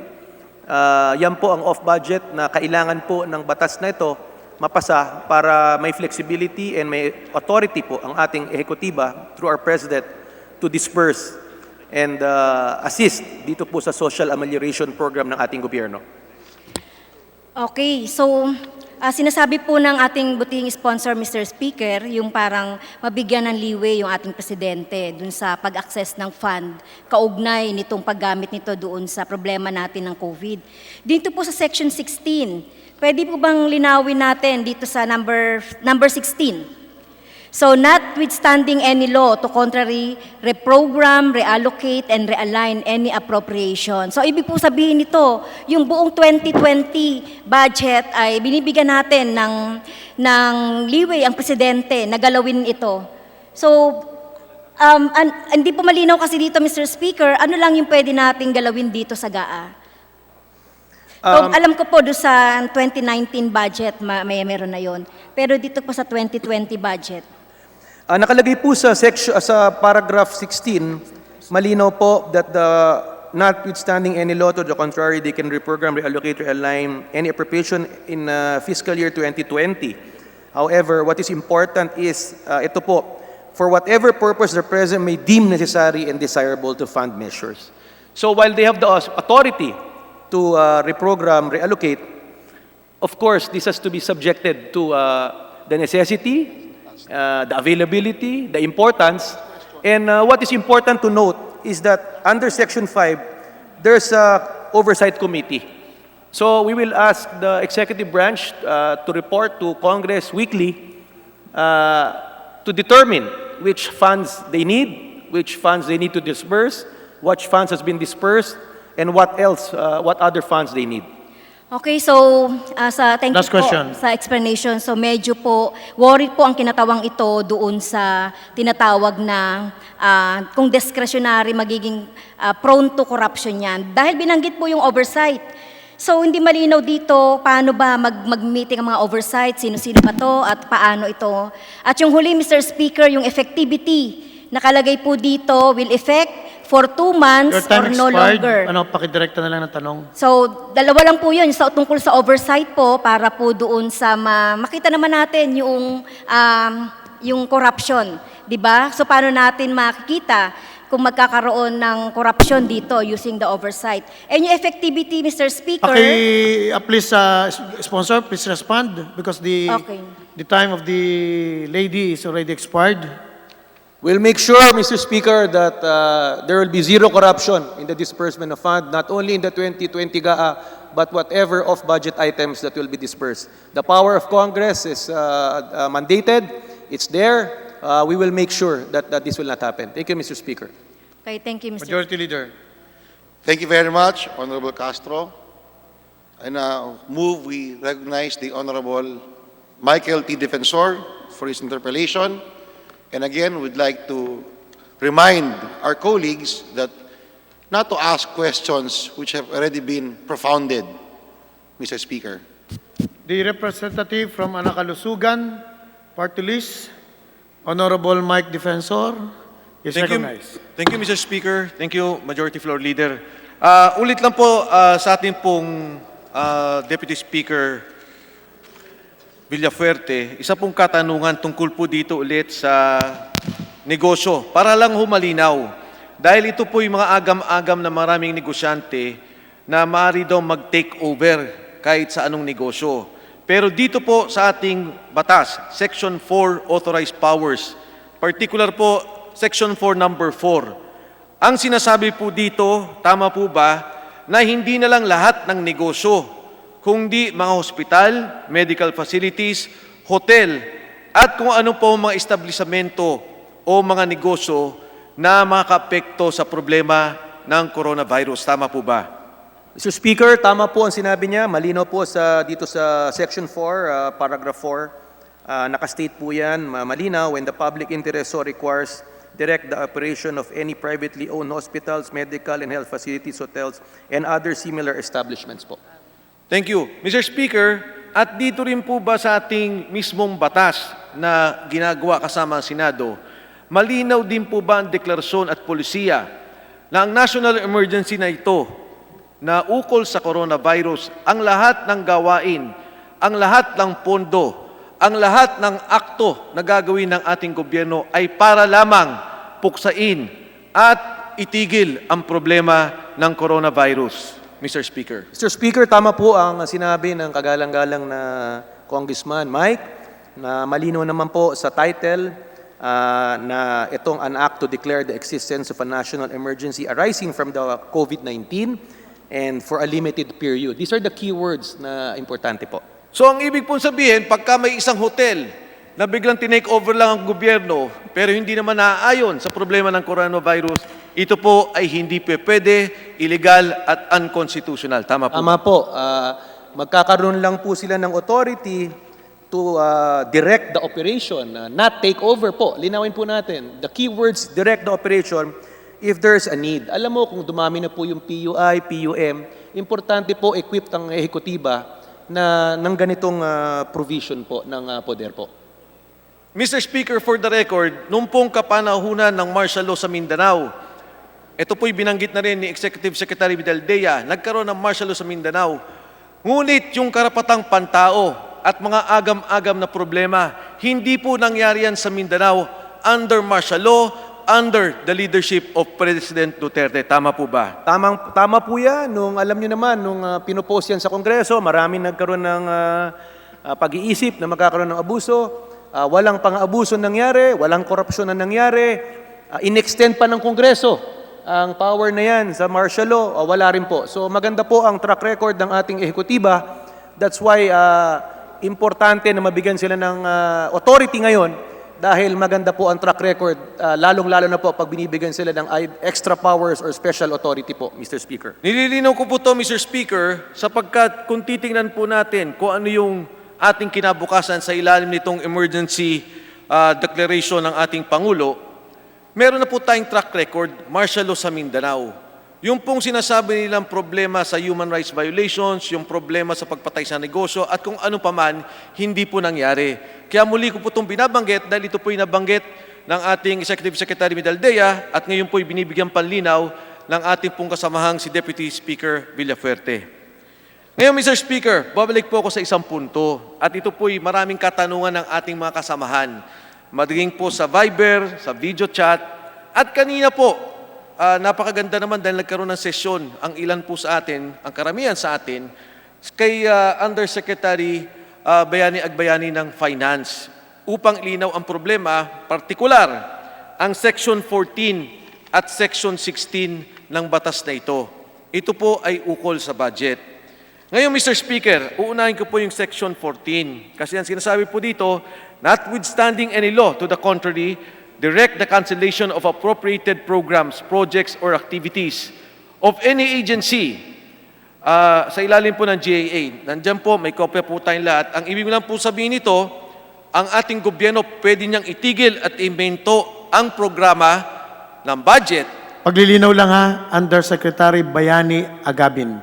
Ay, Agabin, I'm sorry. Thank you, Mr. Speaker. Ba't Bayani Agbayani ba nabanggit ko? I apologize, Mr. Speaker. But anyway, Mr. Speaker, that is my question. Please respond, good sponsor, because the time has already expired. Alam mo, yung importante, napaganda po ng punto ni Congressman Mike Defensor. Importante kasi at this time of crisis, ma-identify mo ano ba ang essential, ano ba ang non-essential. Meron mga budget items, for example, travel. Hindi po importante mag-travel ngayon. So yung pondo dyan, kung milyon yan, gawitin natin panglaban ng COVID.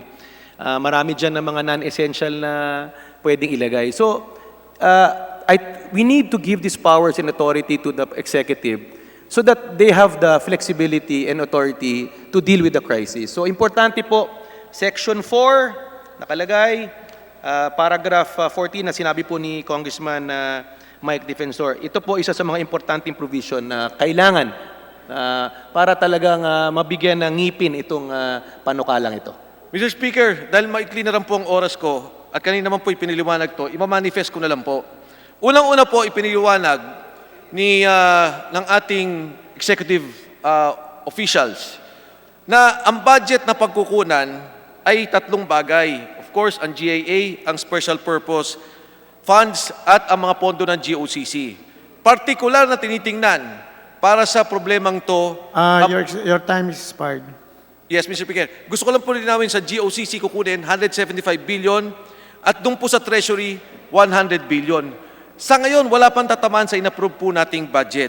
At ito pong pondong to ay gagamitin sa pagkain, partikular sa pang-araw-araw ng mga tao upang wag nang lumabas at di na rin magutom.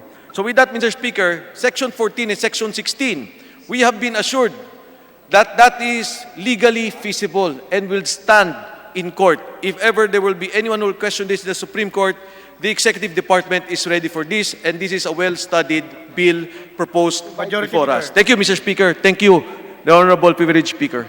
Majority Leader. Thank you very much, the Honorable Michael T. Defensor. I'd like to recognize the Honorable Senior Minority Leader, Congresswoman Janet Garin of Senior Iloilo. Minority Leader, Honorable Janet Garin from the province of Iloilo is recognized to interpolate the good sponsor. Maraming salamat po, Mr. Speaker. Distinguished Chairman, I would like to take off from the interpellation of the Honorable Mike Defensor. Kanina po sinabi niya, ang dami po ng haka-haka, takot, mga kwento na hindi naman dapat sa nangyayaring panahon nito. Ang dami pong nananakot na magkakaroon ng takeover ng mga pribadong kumpanya. At sinabi nga ng ating chairman, hindi po ito totoo. May posibilidad sa iilang pribadong hospital at iilang hotel na kakailanganin kung malawak pa ang tamaan ng COVID. Mr. Speaker, distinguished chairman, ang ibig po ba sabihin nito para bigyan ng otoridad ang ating gobyerno na gumastos ng pera kahit ito'y pribadong ospital at gumastos ng pera para ibigay sa isang private hotel at gawing quarantine center dahil po sa ating batas, ang pwede lang gastusan ng pampublikong pera ay government facilities. Ito po ba ang nakasaad sa House Bill 6616? Very clear po dun sa Section 4, Paragraph 4, yung word na direct the operation. So, importante kasi, for example, libo na po ang PUI, PUM, at lahat ng government facilities, kung nga rin, nagamit na po ang hospital, even yung mga eskwelahan na na-convert into PUI, PUM centers, kailanganin na po ng ating gobyernong gamitin ng private. Yan po ang objective na itong provision na to. Regards to your concern, all public funds spent will be within, for example, COA rules. So yan po, asahan po nyo, susundin po yan, hindi tayo lalabag sa batas. Thank you for that, Mr. Speaker. Mr. Chairman, klinaklaro ko lang po. Itong House Bill na ito ay magbibigay kapangyarihan sa ating gobyerno para yung pribadong ospital, pribadong facilities ay pwedeng lagyan ng pera ng gobyerno at paggastusan. Tama po ba? Ang malinaw kasi dito, private facility to be used for public purpose. Yes, yes. With regards to the mechanics of how that will be spent, rest assured, Mr. Speaker, that the concern is well taken. We understand that the law only allows public funds for use for public purposes. But I feel that it does not stop the government because public interest so requires, Mr. Speaker. Mr. Speaker, kasama rin po dito yung pondo na pangangailangan para i-disinfect yung mga pasilidad na ito at walang dapat ikatakot yung ating pribadong sektor. Ibig po sabihin, after all this crisis is over, it will be returned to them in exactly the same shape as it will be for use as a private facility para po mawala ang takot ng ating pribadong sektor. Malinaw po, nakalagay po, Mr. Speaker, Section 4, Paragraph 4, fourth sentence, that the management and operation of the foregoing enterprises shall be retained by the owners of the public servants or enterprise who shall render a full accounting to the President or his duly authorized representative of the operations of the business as basis for appropriate compensation. So, sa kanila po yun. Gagamitin lang for emergency, and it will be turned over to them.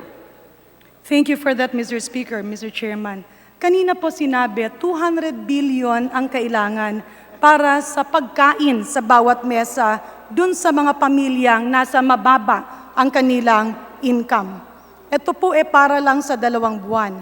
May we know from our distinguished colleague how much is needed for health expenditures, how much is needed for the subsidy of patients with moderate and severe COVID, how much is needed for the LGU support for quarantine centers and LGU hospitals. Meron na po ba tayo? Right now, off budget that is available is total of 275 billion. Mr. Speaker, pasensya na po.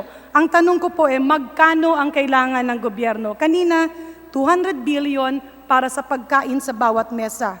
2 buwan lang po yan, hindi pa po kasama ang health expenses, subsidy sa mga pasyenteng may moderate at severe COVID dahil milyon-milyon ang kailangan nila para sa hospital at yung suporta natin sa LGU quarantine centers and LGU hospitals. Do we already have a budget? That's the last question. Yes, as I was saying, Mr. Speaker, 275 billion ang available. I will answer the question. 200 will be allotted for the emergency subsidy program. So there is another 75 billion to fund the concern of our distinguished Congresswoman Garin for health and other services. With regard to the breakdown, that is part of the reporting to Congress. I'm sure as we speak, it's being totaled, and I'm sure they will provide the Congress with that, and we will provide the Congresswoman Garin with such details, Mr. Speaker. Thank you for that, Thank you very Mr. much Speaker. to the Senior Deputy Yes. Minority Leader. Last question po, Mr. Chairman. Your time expired. Okay. Majority Leader. Thank you very much, Honorable Garin. We'd like to give way to our online participants, our colleagues who will interpellate through online. Before I recognize the Honorable Pablo John Garcia of Cebu, I'd like to remind everyone that we have already exhausted many issues with the 5 interpellators, and I would like to ask them not to ask the questions already answered and asked. Thank you very much. Again, I would like to move that we recognize the Honorable Pablo John Garcia of Cebu. The Honorable Deputy Speaker from the province of Cebu, Pablo John Garcia, is recognized to interpolate the good sponsor. Mr. Speaker, in lieu of my interpellation, Mr. Speaker, I wish to make the following manifestation. Mr. Speaker, I believe I speak on behalf of a great majority of the members from the Visayas region when we manifest our firm and full support to House Bill number 6616. Just as forcefully as we demand swift, decisive, and comprehensive action from the executive, so must we be swift and decisive today in providing the executive with ample powers and resources it urgently needs to defeat the COVID-19 menace and to alleviate the sufferings of our people in its wake. On behalf of the health frontliners in the Visayas who need immediate relief and reinforcement, for the freelancers and daily wage earners, our workers in the transport sector and tourism sectors who have been deprived by this virus of their livelihoods, small retailers and small and medium-sized enterprises who are taking a beating, our brothers and sisters who have been laid off by businesses, especially in the tourism and travel sectors, and so many others, we need to act now and with decisiveness. We believe House Bill number 6616 provides just this swift and decisive action while ensuring that the measure is limited in scope and limited in duration to prevent executive abuse. Thank you, Mr. Speaker. Majority Leader. Thank you very much, Honorable Deputy Speaker Garcia of Cebu. Next to interpolate, is the Honorable Deputy Speaker, Ferdy Hernandez. I move we recognize the Honorable Hernandez. I so move, Mr. Speaker. The Honorable Deputy Speaker from Mindanao, Deputy Speaker Ferdinand Hernandez, recognized.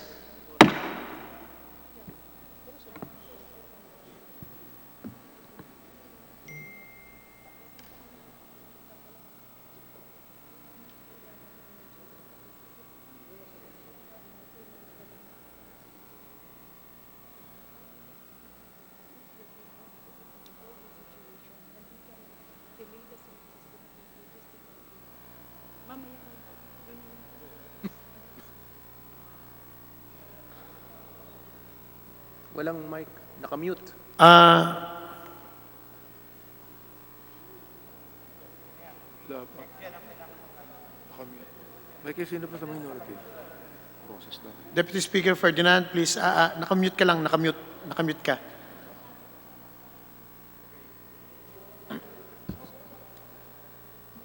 Nakamute pa rin. Sandali lang. Mr. Speaker, I move to Can you hear me, suspend for Mr. a minute. Speaker? Sige, proceed. Okay na? Okay. Proceed, please. Mr. Speaker, in lieu of my interpellation, I'd like to make a manifestation that I can probably speak majority of the Mindanaoans right now, which we are in a desperate situation considering that until now, we have no testing kits, we have no laboratory tests. We need augmentation as far as the local government units. We need all the support, and we are in a desperate situation. Given this situation right now, Mr. Speaker, on the part of the Mindanaoans, I must say that I can speak for them. I manifest my support for the We Heal as One Act 2020 of the majority. Thank you, Mr. Speaker. Majority Leader. Thank you, Honorable Hernandez.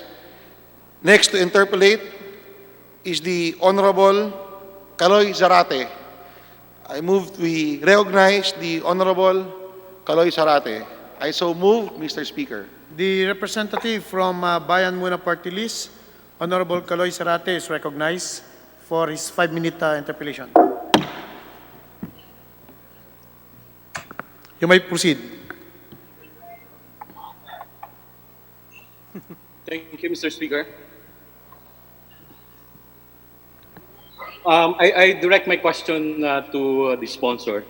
Kanina po sinabi ninyo na merong 275 billion na off-budget funds, no, na pwedeng gagamitin. No? So ang unang tanong ko dyan, with due respect, no, babalikan ko yung Article 16. Paragraph 16 ng Section 4. Bakit ho kailangan bigyan natin ng kapangyarihan pa na ang presidente na galawin niya ang buong budget, no? Sa number 14 and number 15, papayagan natin siyang mag-augment dahil magkakaroon ng savings. Pero doon sa number 16, napaka-broad ng power na 'yon, no? At gusto kong i-explain ito ng sponsor dahil malinaw sa ating konstitusyon, Article 6, Section 25, Paragraph 5, no law shall be passed authorizing any transfer of appropriations. Malinaw po ang batas na yan. No? Nakalagay sa ating konstitusyon, pag naipasa na ang GAA, ay hindi ka na pwedeng magpasa ng batas para i-transfer ang appropriations. The only exception, kung meron kang savings at magkaroon ng augmentation sa budget. At yun ay hindi na sinasaklaw ng number 16. May I hear a reply from the sponsor, Mr. Speaker? Mr. Speaker, maraming salamat sa tanong ng ating kagalang-galang na colleague. Malinaw po sa Supreme Court decision, ang GAA batas, ang makakapag-amend lang sa isang batas ay isang batas na yan po ang ginagawa po natin ngayon. Ikadalawa po ang computation po ng ating gobyerno ay we need at least 100 billion dun sa mga informal sector na no work, no pay. Kaya po nag-allot po ng off-budget na 200 billion ay only for 2 months. Ngayon, pag lumampas to ng 2 months, there is a need to give the executive the power to reallocate existing amounts in the GAA na can be utilized for the crisis.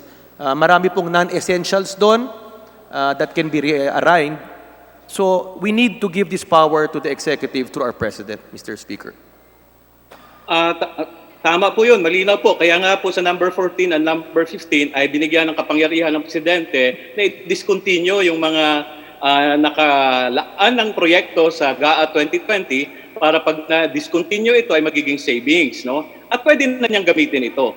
Tama po yun, batas ang GAA at pwede siyang baguhin. Pero malinaw po sa ating konstitusyon, iulitin ko, no law shall be passed authorizing any transfer of appropriations. At malinaw po yan doon sa naging desisyon ng Korte Suprema sa Arroyo versus Aquino na hindi mo na pwedeng galaw-galawin yung budget na yan, no? Except kung meron kang savings at gagamitin mo ito for augmentation. At yan ang tingin ko na binigay natin doon sa kapangyarihan sa number 14 and number 15. Kaya surplusage, hindi kailangan itong number 16 sa tingin ng kinatawang ito. Tama po, kailangan immediate i-address natin ang problemang ito dahil huli na, no, nang magdeklara ang ehekutibo na malaki yung problema. In the first place, nagkampante sila noong mga nakaraang buwan. Kaya kailangan maghabol tayo. Pero sa paghahabol po natin, kailangan nakasunod naman ito sa ating saligang batas. Mr. Speaker, ginawang sponsor. Sunod ko pong punto doon sa usapin ng effectivity. Sinasabi po natin, kung tama itong hawak kong version ngayon na 2 buwan, at it may be extended, depende sa tingin ng Presidente, kung andyan pa yung calamity. Sa tingin po natin uli, ay merong problema rito dahil Last 1 minute. malinaw naman, tatapusin ko lang po, malinaw din po ang sinabi sa Article 6, Section 23, Paragraph 2, no, na if we give the President powers, such powers shall cease upon the next adjournment of Congress. No? So hindi ho natin siya pwedeng bigyan ng unlimited power. No? Kung mag-adjourn na ang Congress, anumang kapangyarihan na binigay natin sa kanya dito sa batas na ito ay dapat tapos na rin pag nag-adjourn ang Congress. May we hear a response from the sponsor, Mr. Speaker? Mr. Speaker, while I totally respect the statements and valuable inputs as laid out by our honorable distinguished congressman, we fully understand the concern.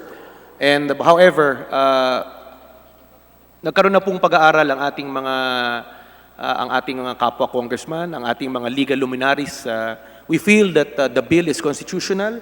It is in accordance with the Constitution. It's not in violation of Article 6, Section 26, Part 2 of, as mentioned by our distinguished gentleman. It can be questioned, certain provisions of this bill, or when it becomes into law, but I feel very strongly that all our actions are within the Constitution. All provisions here are within the Constitution, and we will implement them within the bounds of law. Thank you, Mr. Speaker. Thank you, Honorable Zarate. Majority Leader.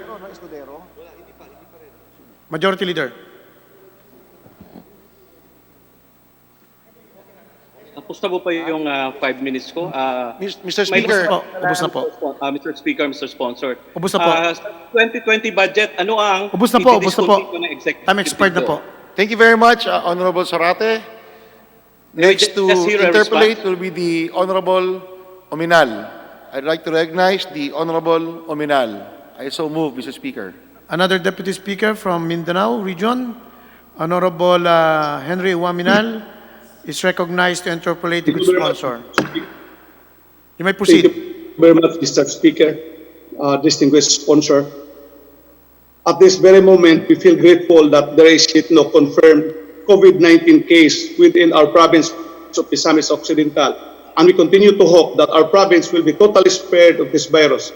For this, we should be extra careful, take all the measures necessary that hopefully none of our people will get infected. We are also very grateful to President Duterte for his timely and dynamic action for declaring the whole country into the state of calamity, and to Speaker Alan Peter Cayetano of his snappy leadership in establishing the DCC, Defeat COVID-19 Command Center, for us, each of our members, to bring our concerns. Section 4, Paragraph 6 of House Bill number 660 6616 provides and authorized the President to buy testing kits, PPEs, and paragraph D, Section 6, construct hospital facilities as an exemption of Republic Act 9184 or our procurement law. These provisions is exactly what we need in our district and probably true to the whole of Mindanao. With our district has lesser PUM, PUI, but when worse situation comes, God forbids, we are not best prepared and maybe beyond our capability, hence the need of this bill to pass into law. We have no test kits, even if we have the money, because of current government regulations in procurement and the non-availability of supply, even PPAs, because of the restrictions and the stringent provisions of our current procurement law. Our referral facility hospital here in the province and in this area of northern Mindanao only has an isolation wards that can only accommodate 16 PUIs. And currently, with 300 population, not to mention the population of the first district who are also dependent with our Mars Hospital in such kind of need, then our facility is very, very insufficient. With that, Mr. Speaker, this humble representation in behalf of the people of the 2nd District of Misamis Occidental and the Mindanaoans, we fully support the passage of House Bill 6616. And with that, we congratulate our leadership for calling this special session in order to enact this bill into law. Thank you very much, Mr. Speaker. Majority Leader. Mr. Speaker, just to react to the manifestation of the distinguished gentleman from Misamis. You may proceed. Precisely po, because earlier po, kine-question po or may mga concerns po ang ating mga kasama dun sa Section 4, Paragraph 15 and 16, dun sa allowing the executive to utilize unused portion and particularly dun sa 16, Paragraph 16 to reprogram, reallocate. Yung concern po ng ating kasama, Deputy Speaker Henry Ominal, yung pag-establish, construct, and operate of temporary medical facilities, wala po yan sa existing GAA. Kung gusto natin maglagay, for example, sa Misamis, wala sa GAA yan. That's why this bill is important to be passed to give the executive the authority to provide funds dun sa mga hindi pa na isip na lagyan bago nagkaroon ng krisis. Thank you, Mr. Speaker. Majority Leader. Thank you very much, Honorable Ominal. I'd like to recognize the Honorable Stella Quimpo of Marikina. The representative from Marikina City, Honorable Stella Quimbo, is recognized to interpolate the sponsor, the Deputy Speaker for Finance. You may proceed. Mr. Speaker, will the good sponsor yield to a few questions? Yes, opo. Mr. Speaker, nabanggit po kanina ng ating sponsor na kailangan talaga natin ng malaking pondo para po i-contain ang spread ng virus. And he mentioned specifically that we need something like 75 billion pesos for our immediate health needs. Kasama na rin po dyan ang social amelioration. And this is precisely why nandiyan po ang Section 4, Item 14, which allows the President to mobilize resources as needed. So my question, Mr. Sponsor, is the following. Does the bill contain sufficient guidelines or limits so that only what is needed will actually be utilized? Thank you, Mr. Speaker. The concern is valid. The guidelines, of course, will be laid out after this bill has been passed into law.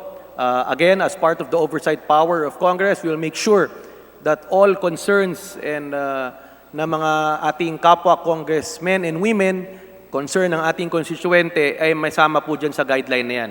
Again, on Section 5, there's a creation of an oversight committee which will make sure that the guidelines are within the bounds of law, the guidelines are implemented at the soonest possible time, the guidelines are attuned to the needs of the crisis. Thank you, Mr. Speaker.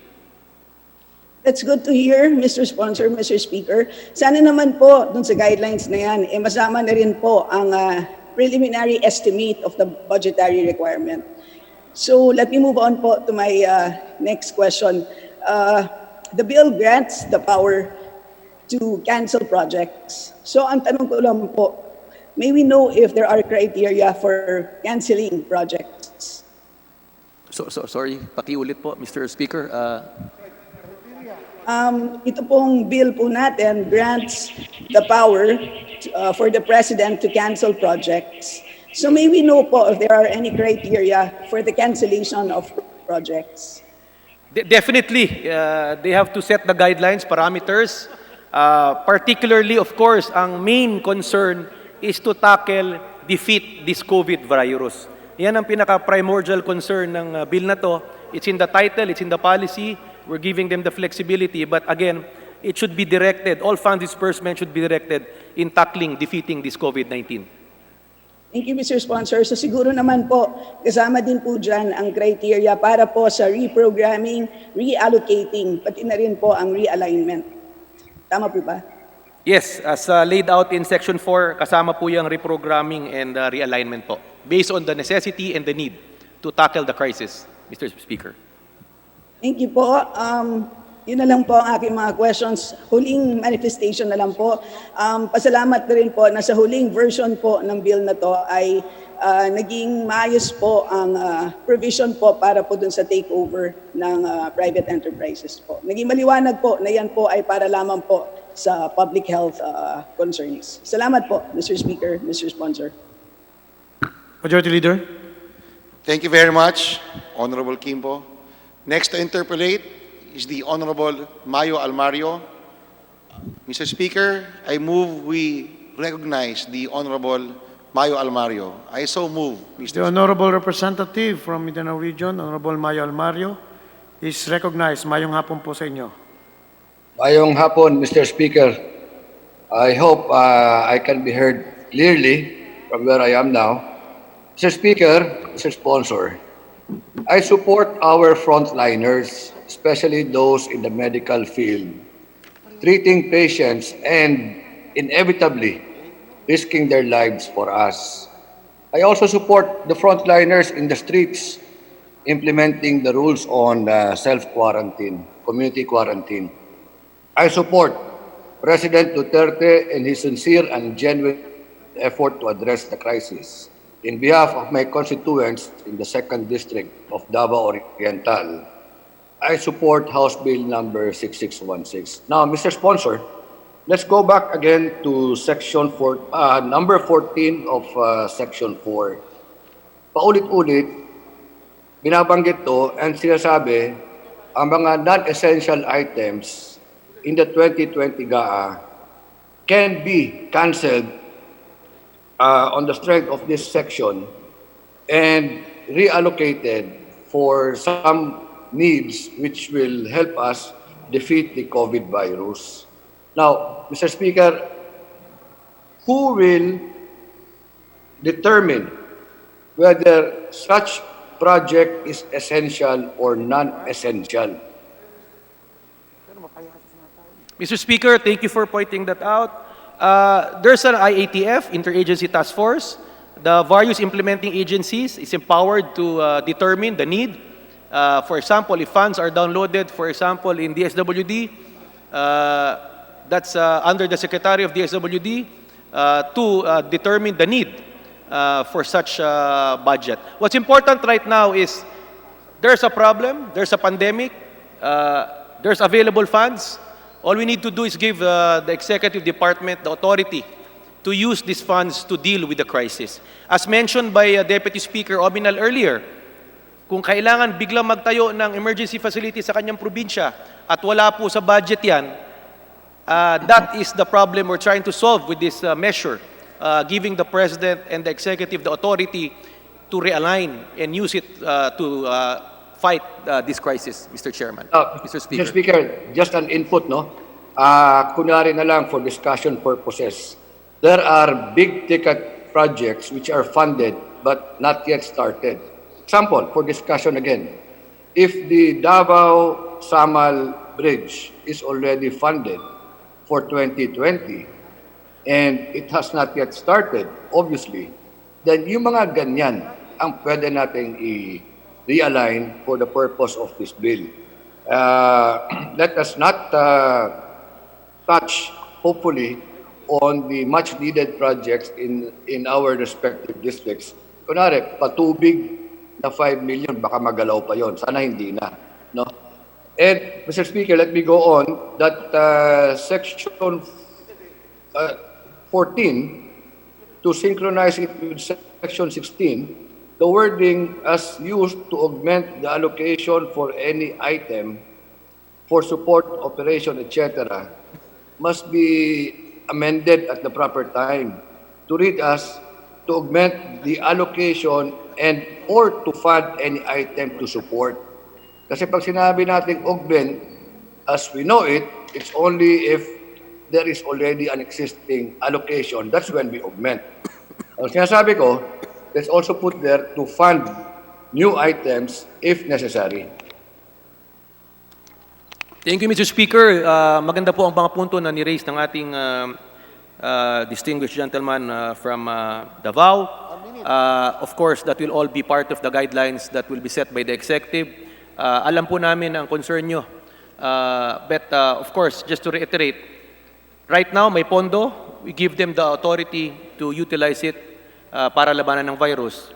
Then in terms of hierarchy and needs na tinatanong po ng ating mga kasama, of course, at this time, ang mga importante po ay kalusugan, kabuhayan. Kung may pondo to deal with the kabuhayan, kalusugan, kapayapaan, gagamitin po dyan yan. But so far, funds for infrastructure and other projects, wala pong planong galawin yan at this time. And hopefully, this virus will be minimized, if not defeated at the soonest possible time, especially if our mga kababayan mag-cooperate sa enhanced quarantine. The target for this is 2 months, can be extended unless necessary. But if you all cooperate, bigyan natin ng armas ang gobyerno, nalabanan to, and we will move from there. Thank you, Mr. Speaker. Thank you. Your time, Honorable Almario, has lapsed. Thank you very much. Majority Leader. Mr. Speaker, next to interpolate is the Honorable Gentle Lady, Arlene Brosas. I'd like to recognize the Honorable Brosas for her interpellation. I so move, Mr. Speaker. The representative from Gabriela Party List, Honorable Arlene Brosas, is recognized to interpolate the good sponsor.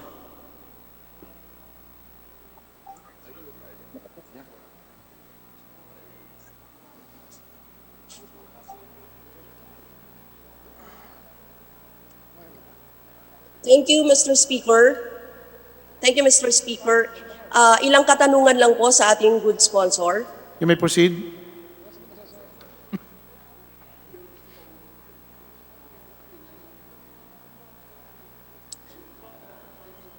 Yes, Mr. Speaker, may listahan po ba ang gobyerno natin ng dapat pagkagastusan? Dahil ang sinasabi nga natin, dapat ay pagtugon sa pandemic na nangyayari ngayon. At ang gusto natin, yung sinasabi nilang 275 billion, saan po yun mapupunta? Ilan ba yung mass testing kits na gagawin?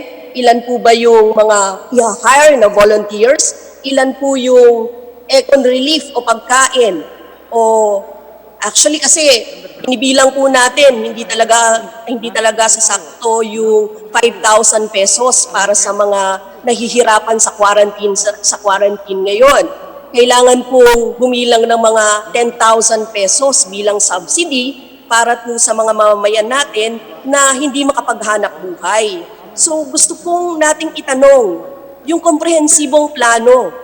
Kasi hindi naman naisabi sa atin yan kahit kung sa committee, kung ano ang plano ng DOH at Ilan ang mga ito, ang mga mass testing kits, ilan ang i-hire, anong protection nila, at bakit nagpapatawag ng volunteer? Concern po ito ng mga doktor, nurses, at iba pang nasa mga frontline health workers natin. Ilan ang i-hire nila, mga quarantine centers, hospital na gagamitin, magkano ang overall natin na kailangan? Maraming salamat, Mr. Speaker, sa tanong. Una-una, just to tackle the issue on kabuhayan. There are 24.6 million households in the Philippines. 6.6 million households belong to the formal economy. 18 million households are either poor or low income. Ito yung tinatawag na informal sectors. Ito po yung tutuganan na 18 million, especially dun sa plano na magbigay ng emergency subsidy program. Nawalan sila ng trabaho, no work, no pay sila, nawalan sila ng kabuhayan. So ang gobyerno po ay handang tulungan sila. Of course, yung concern nyo, yung amount, ang competition po ang gagamitin na lang po natin kasi para hindi tumagal is yung daily minimum wage requirement per region na iba-iba po. Iba po ang daily wage sa NCR, iba sa Mindanao, iba sa Bicol. So yun po ang gagamitin nating basihan pag-subsidize. Ang initial estimate, more or less, just to provide to 18 million households is basically over almost around 100 billion per year, per month. So, yan po yung estimates. Regards dun sa health na issue po ng ating congresswoman, kagalang-galang na congresswoman, ay ibibigay po yan sa atin malinaw, and Congress has the power of oversight para usisain po yan. Thank you, Mr. Speaker.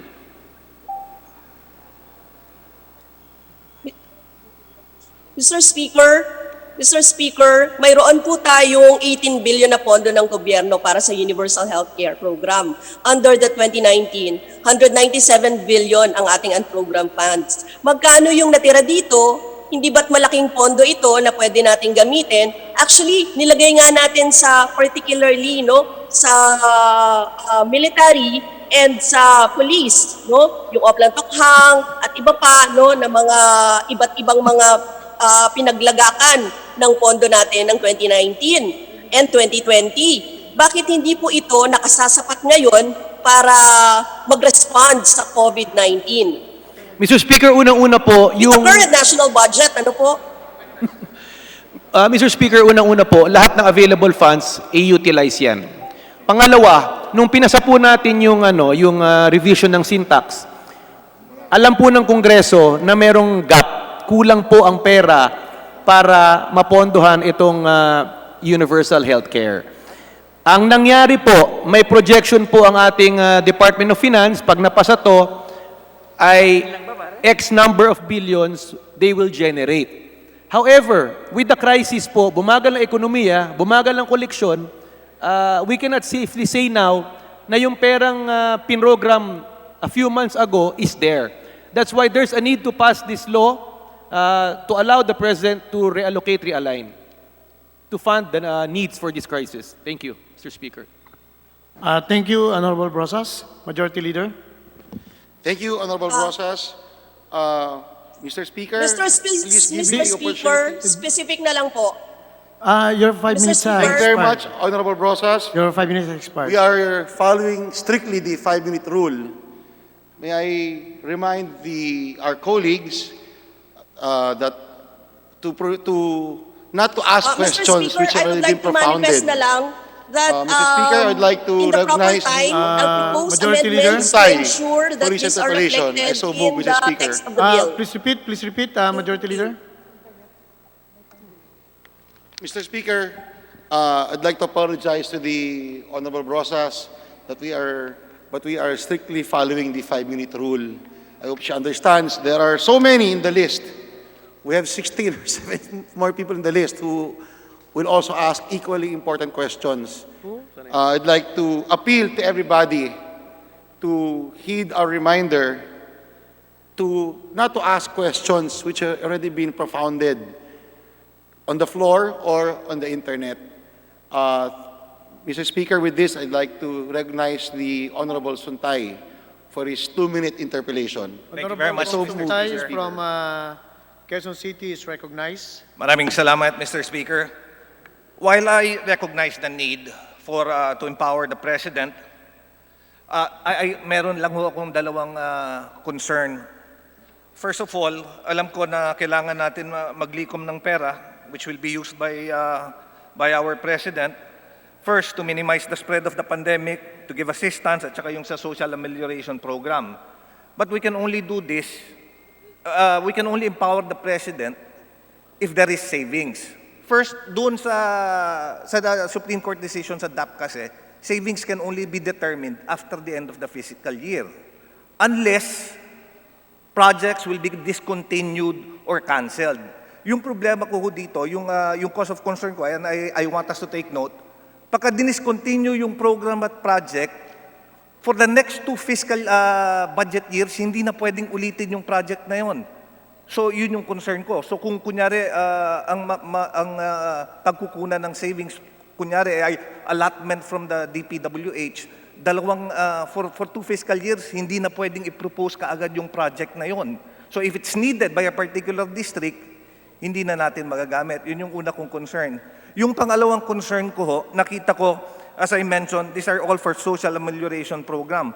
Pero pagka humaba pa ho, itong usapin na ito, yung problema natin with regards to yung coronavirus, we would also need to have a package to support yung mga SMEs natin, which was not considered dito sa batas na ipapasa natin. There is no economic stimulus package which has been included. Paano po yun?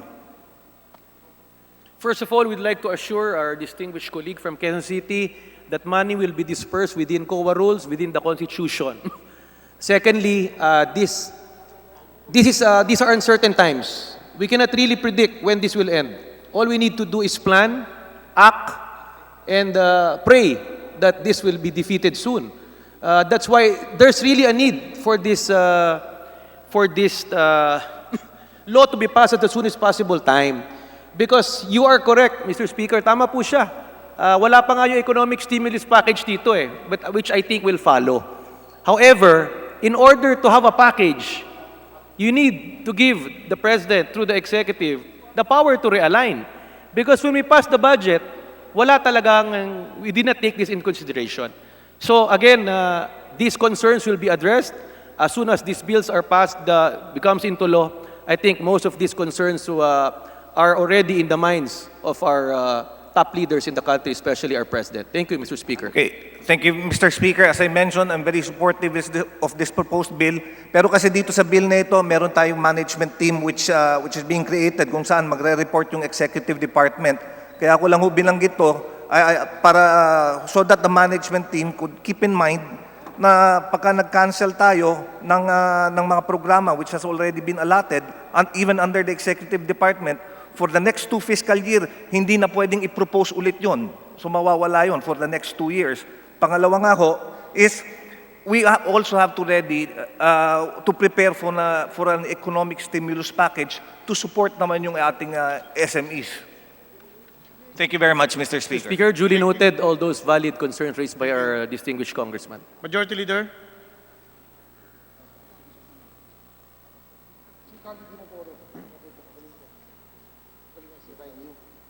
Majority Leader. Thank you very much, Honorable Suntay. I'd like to recognize the Honorable Divine Yu, Mr. Speaker. Honorable Divine Yu is recognized. Good morning po. Good morning sa lahat. May I ask, Mr. Speaker, if hindi pala nakasama yung public utility companies dun sa Section 4,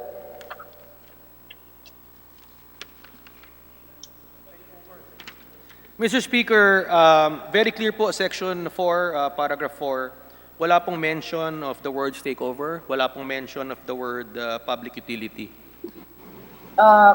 So, with that, Mr. Speaker, I just would like to manifest our concern here in Region 9, specifically in Zamboanga del Sur. Kasi po, it seemed okay kami kasi no positive sa COVID na individual. But the real problem is yung mga samples namin, swabbing samples, hindi pwedeng ipadala dyan sa Manila because we have no flight here in Region 9. And when I talked to the AFP, sabi yung C-130 schedule would be on March 25 pa. So, with that, Mr. Speaker, I think it would be,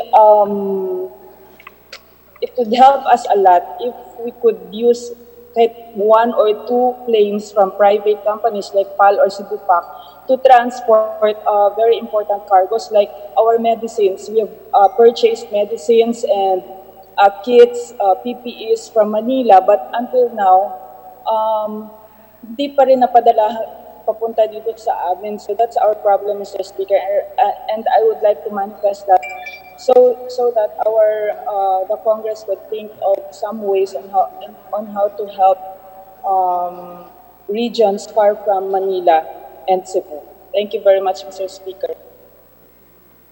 Thank you, Mr. Speaker. Duly noted all the valid and important concerns raised by our colleague, Congresswoman Divine. We will take that in consideration in the implementation of the guidelines of this law once passed. Thank you, Mr. Speaker. Majority Leader. Mr. Speaker, I move we recognize the Honorable Kit Belmonte of Quezon City for his interpellation. I so move, Mr. Speaker. Honorable Kit Belmonte from Quezon City is recognized to interpolate the good sponsor.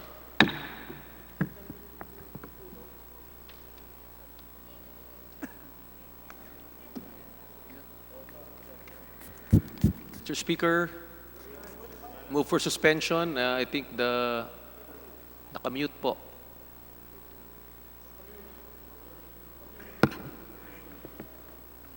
Tol, nakamute ka. Please unmute. Yun. Okay. Okay, you may proceed.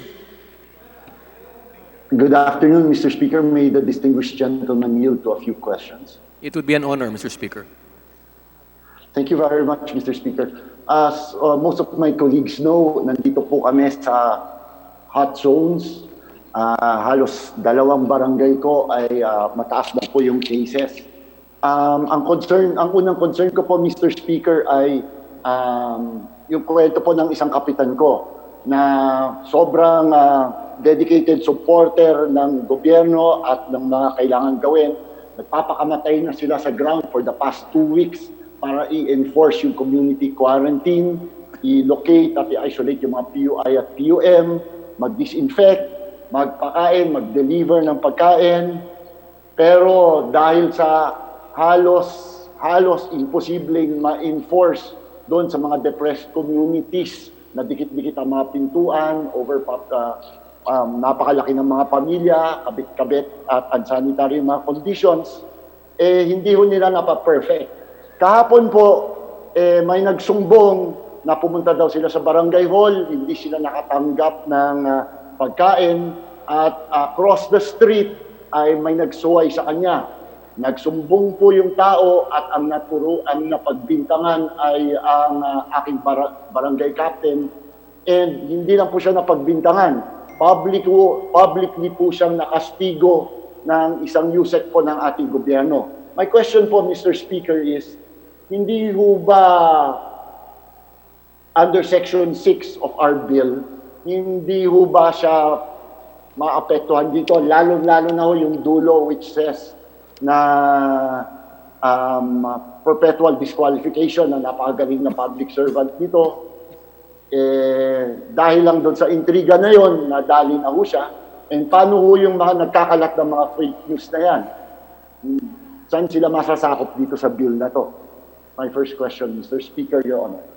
Mr. Speaker, magandang punto po yan. Unang-una, ina-acknowledge natin ang mga frontliners, kasama po dyan ang mga barangay captain na naghihirap, nagpupuyat para ma-implement po lahat ng guidelines as laid out by the IATF. Malino naman po sa Section 6 kung sino po ang pwedeng kasuhan.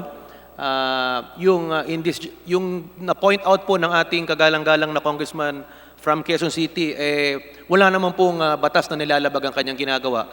So we encourage these LGUs to continue what they're doing. Just follow the guidelines as laid out by the IATF. Just follow the local government code.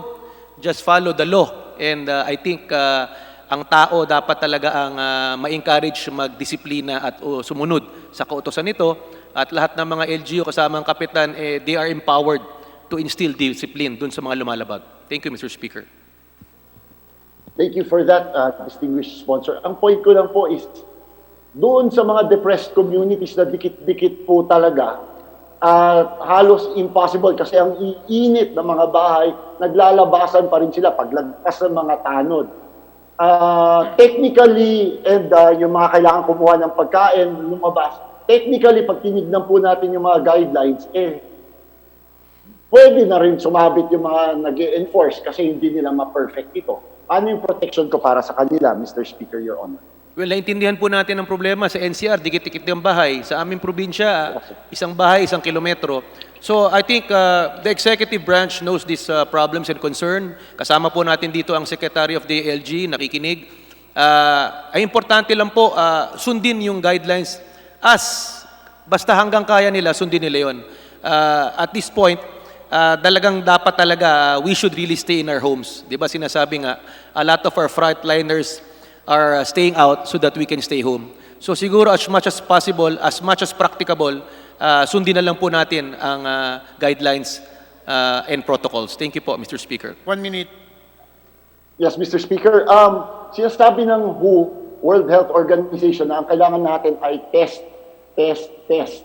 Naintindihan ko yung mga binibigay nating powers, emergency powers. Tingin ko, kailangan naman po talaga kukunin yung mga hospital, pag kailangan yung mga public utilities. Pero ano yung malinaw na plano? For example, kailan po natin masasabing magagawa, mai-implement yung test?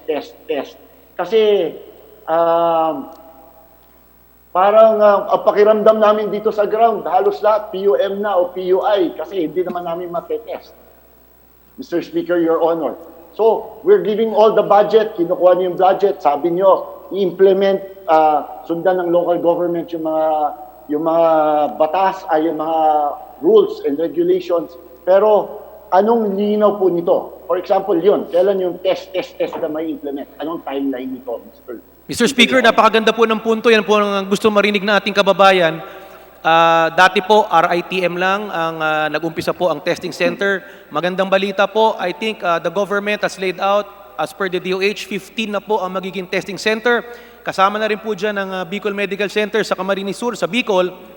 So, tinutugunan po yan. Ang kailangan lang po natin kasi maintindihan itong virus na to, kahit na 100 po ang testing center ngayon, kahit i-test po yung 100 million Filipinos ngayon, hindi po ibig sabihin na pag tinest sila ngayon, next week, hindi sila pwede magkaroon.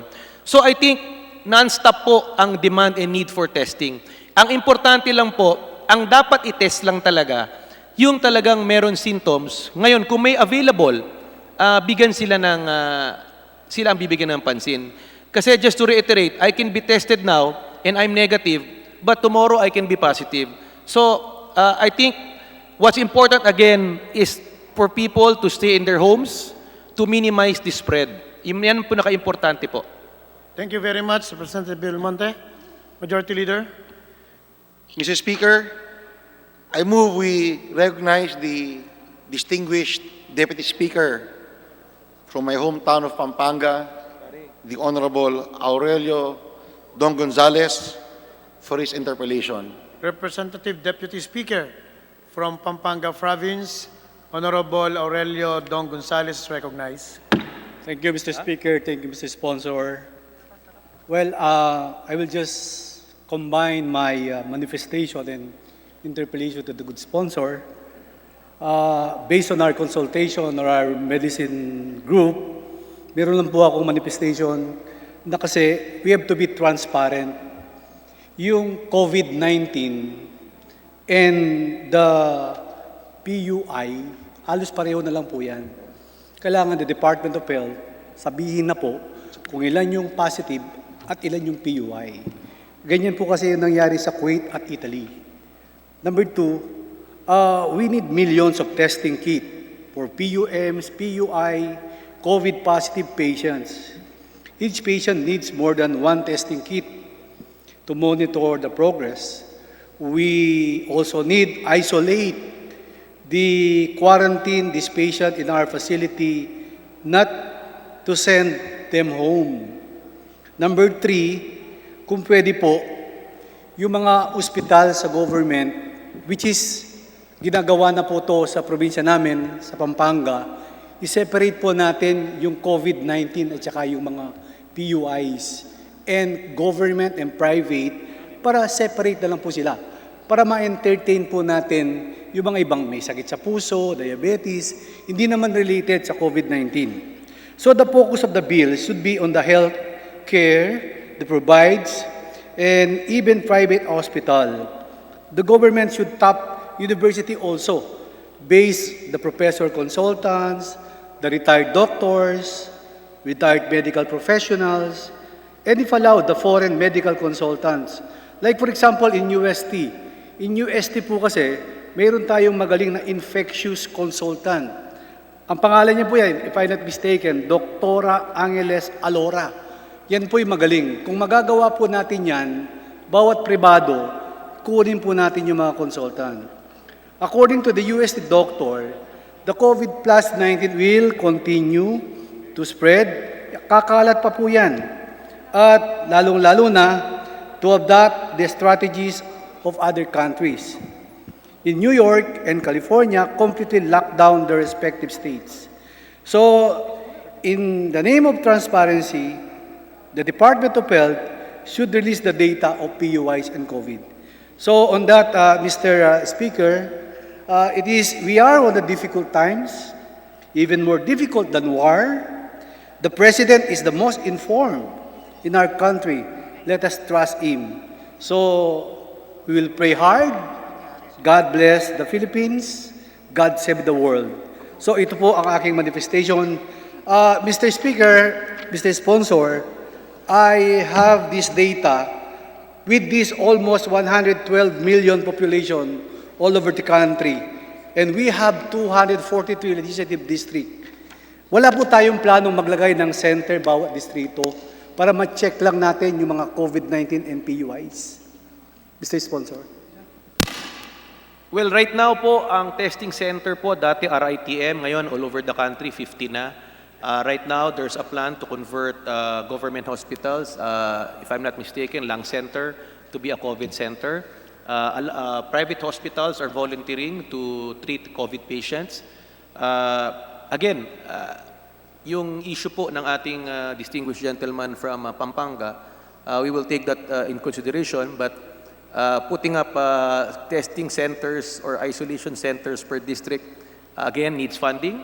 That's why there's really an urgent need to pass this measure as soon as possible so that all plans, programs in tackling this virus will be funded. Thank you, Mr. Chairman, Mr. Speaker. Thank you, Mr. Speaker, Mr. Sponsor. Last 1 minute. I have my data for the total number of employees. Ito po bang ginagawa natin? Ilang ahensya po to? DOLE, Department of Health, DA. Ano pa po ba ang covered ditong batas na House Bill 6616, Mr. Speaker? Mr. Sponsor. Well, wala pong nakaspecify dito which implementing agency, but just to start, siguro DSWD is mandated, of course, to help the poor, the indigents in crisis. Palagay ko, kasama po dito yan. Ang Department of Labor and Employment, meron silang programa na tupad, nagbibigay ng kabuhayan, hanap buhay, income, sa mga tao, palagi ko kasama yan. Ang iba't ibang ahensya po are free to submit whatever needs, funding requirements they need, subject of course to the guidelines, and of course make sure that these are programs that will tackle the COVID. So as of now po, let's give the President the authority to determine yung need. Again, Congress has the oversight power to check. Thank you, Mr. Speaker. Thank you, Majority Leader. Thank you, Mr. Speaker. Thank you, Mr. Sponsor. Mr. Speaker, I move that we recognize the Honorable Ferdinand Gaite for his interpellation. So moved, Mr. Speaker. Honorable Ferdinand Gaite from AK Teacher Party List, recognized. Mr. Speaker, correction, I represent Bayan Muna. Bayan muna, party list. Yes, correction, Mr. Speaker, I represent the Bayan Muna party list. Please proceed. Yes, Mr. Speaker, to our proponent, a few questions.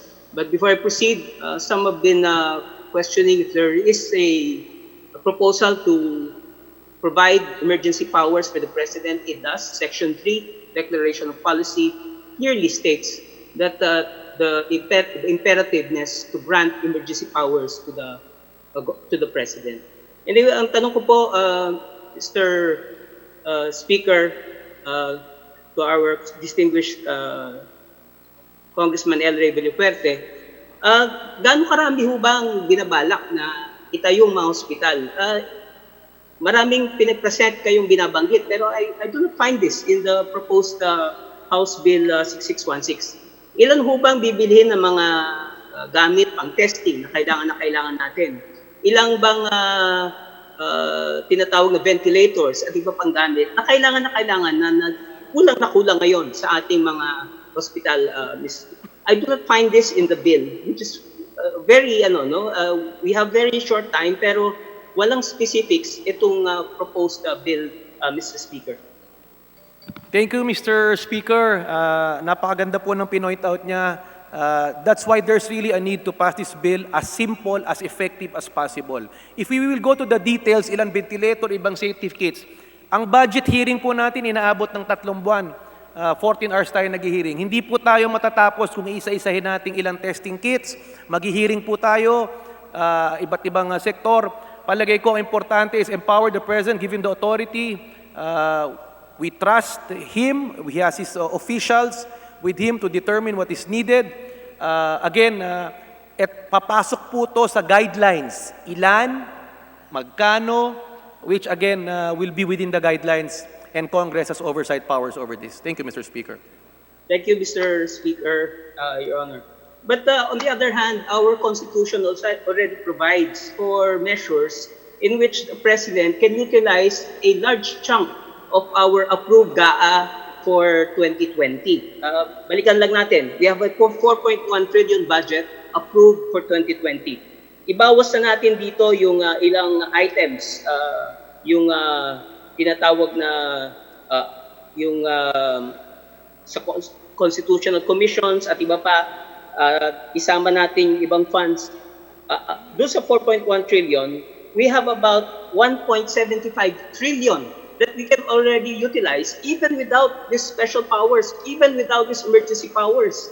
Gamitin lang yung provision ng ating saligang batas, mas malaki pa yung inaasahan natin maibigay para sa ating mga mamayan sa panahon na kailangan natin ang mga benepisyo at serbisyo nito. Hindi lamang sa paggamot, hindi lamang yung testing, hindi lang yung treatment, hindi lang yung tracing, pati yung iba pa, rehabilitation, which has already affected our economy, yung ating micro small enterprises, yung ating mga manggagawa na wala ng trabaho, hindi lang aabot ito ng 2 months, baka mas mahaba pa.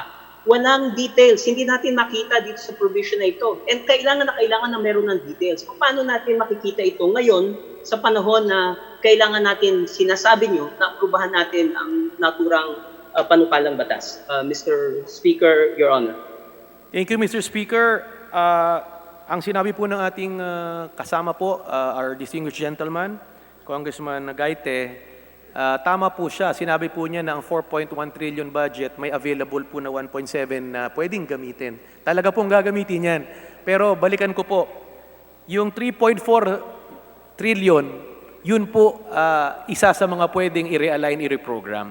And we should give the President, the executive branch, the power to realign, reprogram this based on the need, based on the crisis. Again, if we uusisain po natin itong isa-isa, ay hindi po tayo matatapos. Baka tapos na po ang krisis. Yung tao na, di ba po ang hiningi ng tao natin ngayon, immediate action. So that's what we're providing with this bill. Thank you, Mr. Chairman. Last question. Mr. Chair, yes, ang punto ko lang po, there are provisions in our Constitution which provides checks and balances on how such funds can be utilized. Article 6, Section 24, number 5, nabanggit na po na no law shall be passed authorizing any transfer of appropriations. Pero mismo sa ilalim ng executive branch, ang Pangulo ay pwedeng gumamit ng napakalaking pondo. Ito yung tatawagin na nating war chest to address the concern or issue. So we believe merong mga provisions na unconstitutional dito sa binabanggit na panukalang batas. At in the appropriate time, kami po ay magre-rehistro ng aming mga tindig na dapat ano yung bigyan ng focus, yung 10,000 pesos para sa ating mga manggagawang mawalan ng trabaho, yung mga testing ng ating mga frontliners, lalo na yung ating mga health workers, at iba pang mga panukala na dapat makatulong sa mga mamayan at hindi magamit sa ibang mga posibleng katiwalian at korupsyon para ma-ensure na meron pa rin checks and balances, lalo na sa panahong ito. Maraming salamat, Mr. Chair. Maraming salamat, Mr. Sponsor. Thank you, Mr. Speaker. Rest assured, all our colleagues, that all provisions here we've been discussing we feel are all constitutional, and it does not stop anybody from questioning it before the Supreme Court. Thank you, Mr. Chairman. Majority Leader. Mr. Speaker, I move that we recognize the Honorable Khalid Dimaporo for his interpellation. So moved, Mr. Speaker. Honorable Khalid Dimaporo is recognized for his interpellation.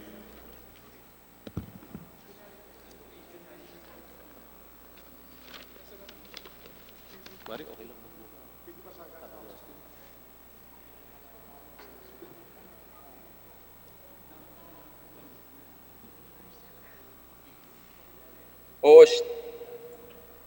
Hello. You may proceed. You may proceed. Hello. Test. Yes, Mic yes. test. Mic test. Please proceed. Please proceed. Test. Mic test. Hello. We can hear you. Okay. Does the honorable gentleman will he yield to some questions from this representation? It would be an honor, Mr. Speaker. Thank you, Mr. Speaker. My concern is actually quite personal. And first, I'd like to acknowledge the hard work of all our leaders there in Congress. We're working together with the executive in coming up with a bill that will be our response against COVID-19. Now, I'd like to state for the record, from my understanding, 3 out of the 4 first COVID positive patients in Mindanao are actually Muslims. And my understanding also is that in the fight against COVID-19, the Department of Health recommends cremation to prevent the further transmission of COVID-19 if a patient dies from the virus. Now, in the case of Cagayan de Oro, patient 40 died in CDO, and he was a Muslim. And there was a compromise between the DOH and the family that that person or that patient be buried in accordance to Islamic rights and principles. Now, my concern is to the author, Mr. Speaker, is in regards to the intent of the bill. Now that we're giving extra authority to the President, is it going to be extra strict compliance in terms of, for example, cremation should the patient die from COVID-19? And secondly, what's the intent of the authors of the bill? Is there any, can we get on the record if whether or not our religious practices will be acknowledged and even protected? That's my first question, Mr. Speaker. First of all, religious curtailment is not is guaranteed within our constitution. It will be followed. What's happening now, for example, kung may namatayan, is there are certain protocols to avoid to ensure the safety of our people. But let me assure our colleagues that all religious practices, of course, will be respected within the protocol set. For example, right now, pinagbawal po ang large gatherings, so they can do online worship. With regards to burial and others, it will still be respected, but within the protocols po. Again, religious and others types of worship will be respected. Thank you, Mr. Speaker. Mr. Speaker, I'd like to thank again Deputy Speaker El Rey for that answer, and that's a piece and at least reduced my anxiety. Secondly, I'd like to ask a question about what's happening outside of Metro Manila. there's localized quarantine, closure of local boundaries, and individual local executive orders. Does the extra powers that we're giving to the president override the local government code, and to what extent? Not to override, Mr. Speaker. The local officials should strictly follow the local government code, number one. They should strictly follow the guidelines set by the IATF. The problem is, some local government misinterpret the law, misinterpret the guideline. So this has to be cleared. The executive has direct supervision and control over LGUs.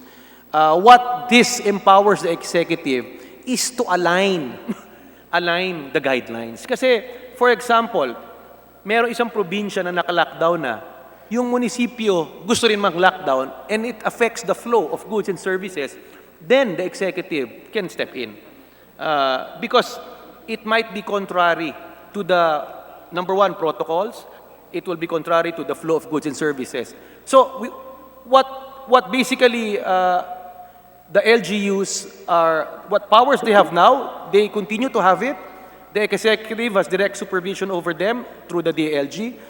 Siguro with this special authority, mas malinaw po sa ating mga LGUs na lalong nilang ipatupad ang protocols at ipatupad nila ang nasa local government code. That's basically what they need to do. Thank you, Mr. Speaker.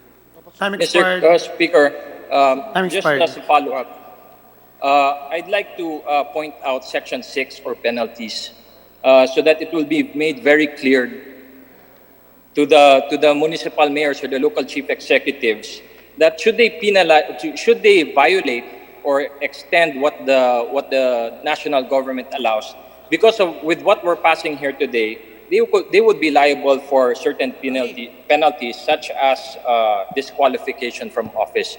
I hope the good Deputy Speaker El Rey can clarify this, and that was my last question. Thank you, Mr. Speaker. Yes, malinaw po kasi may guidelines ng IATF, dapat sundin po nila yon. Kasi for example, may balita na nagbebenta ng mga pass, unacceptable yun, illegal yun, di ba ho? Then secondly, may order rin ang IATF, kung mag-i-issue man sila ng pass, dapat siguro ibahay-bahay. Yung iba, kinu-convert sa barangay hall. So mga ganyan maliliit na bagay, but at the same time, it's violating the enhanced community quarantine. So again, we encourage the LGUs to read the IATF protocols clearly. Secondly, to follow the local government code. And thirdly, it's incumbent upon the DILG to issue regular circulars so that these LGUs will comply. Thank you, Mr. Speaker. Thank you. Majority Leader. Mr. Speaker, I move that we recognize the Honorable P.D. Barsaga for his interpellation. So move, Mr. Speaker. Honorable P.D. Barsaga is recognized from Cavite Province.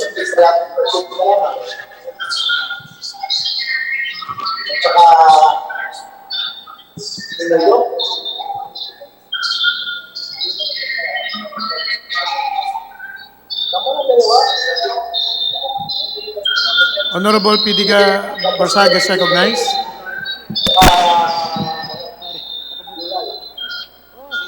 You're recognized. Martin.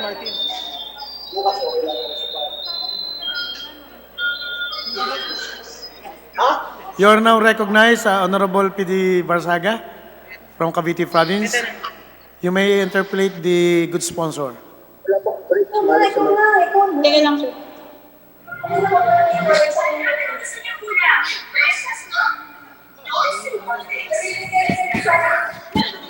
Mr. Speaker, I move to suspend. Session suspended.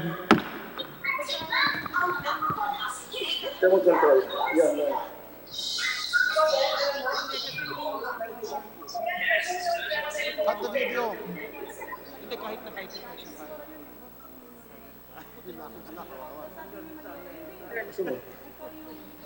Si Brian po. Sige, sagutin mo.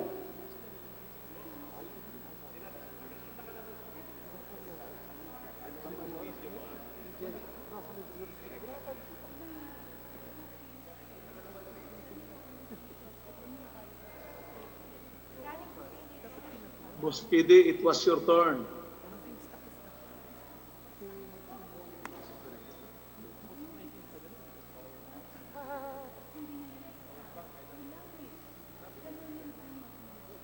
Wala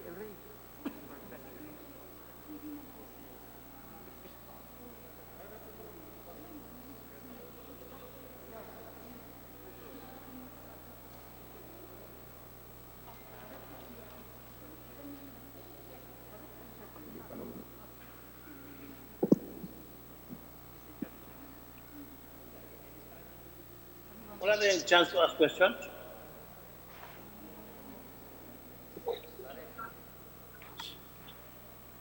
I'm number one in the list, but I haven't been recognized. I would like to ask questions, but kurang hindi. Okay lang. But I think 90% of my questions, okay naman. Answerable. Yeah. That's the problem. Gabi, tawagan mo si ML. Well, just wait. Anyway, more questions coming in. We will have more discussion. Hi, Secretary.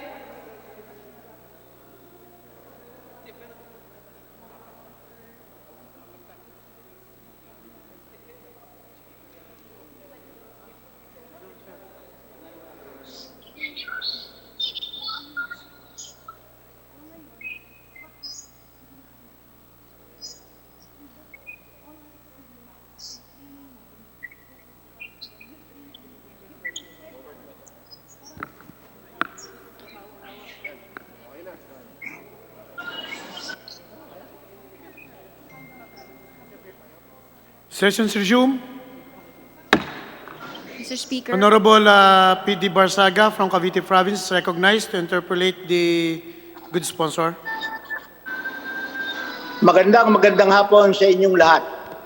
Ang tinig ng lungsod ng Dasmariñas ay pinararating ang taus-pusong pagsuporta sa House Bill number 6616. Kailangan na ng ating mamamayan, lalong-lalo na ng ating mga health workers, ang tulong na manggagaling sa ating pamalan. Kaya nakikiusap ako sa ating mga kasamahan sa Kongreso na agaran na nating ipasa ang House Bill na to para mabigyan natin ang ating Pangulo ng pondo at makagawa ng agarang hakbang para masugpo ang coronavirus. Maraming salamat. Maraming salamat po, Honorable Barsaga. Majority Leader. Mr. Speaker, next to interpolate is the Honorable Sara Elago of the Kabataan Party List. From Kabataan Party List, Honorable Sara Ilago is recognized. Thank you, Mr. Speaker. Magandang hapon sa lahat. Will the sponsor yield to further interpellation from this representation? It would be an honor, Mr. Speaker.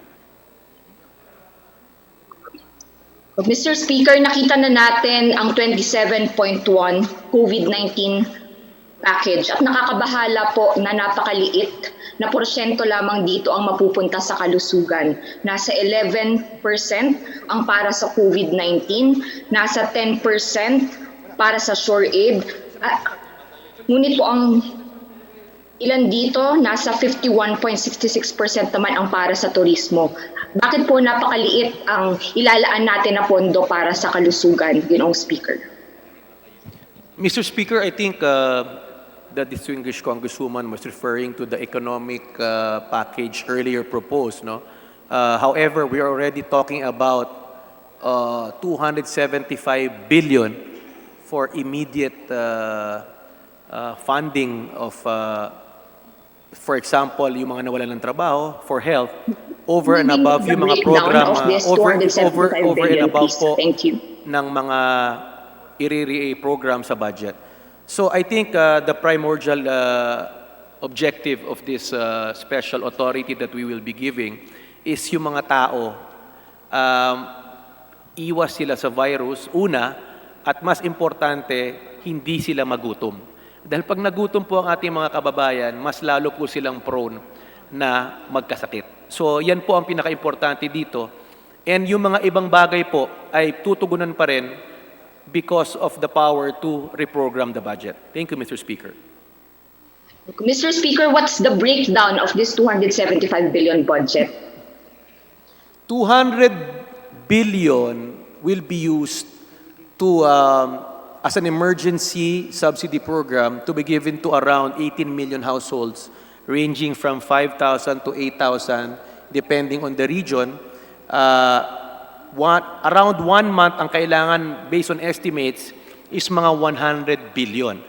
So if you give subsidies or cash assistance itong mga affected na to, for 2 months, 200 billion automatic ang kailangan. Mr. Speaker, socio-economic assistance is indeed needed. Ayan, but what about funds for mass testing, for PPEs, for regional testing centers, and for further boosting of our healthcare systems, Mr. Speaker? There's an available 75 billion available from the 275 of budget, number one.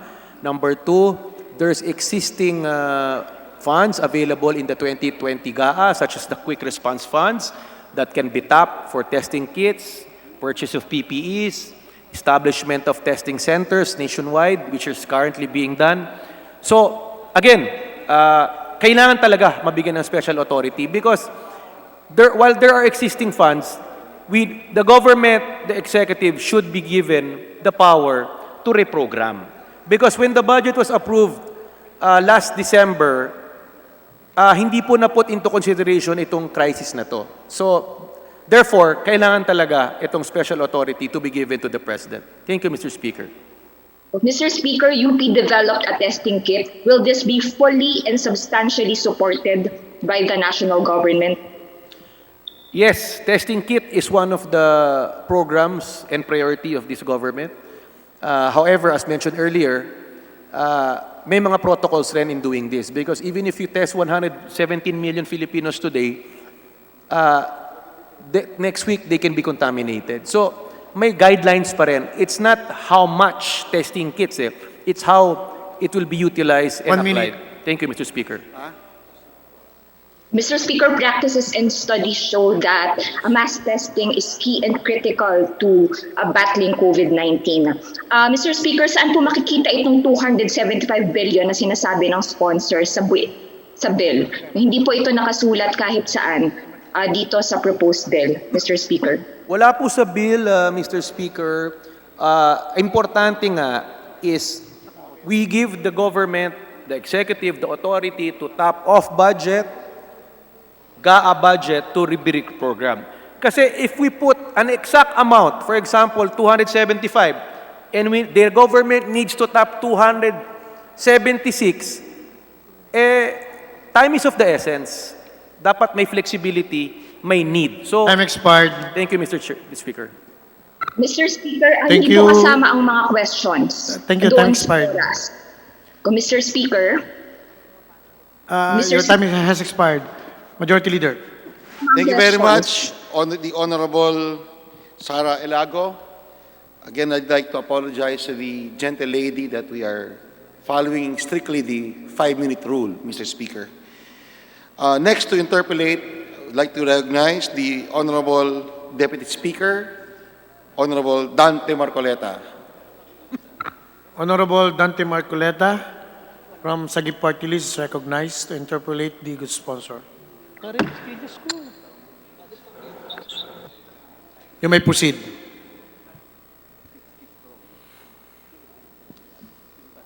Please proceed, Deputy Speaker. Please unmute. Yes, nakamute ka.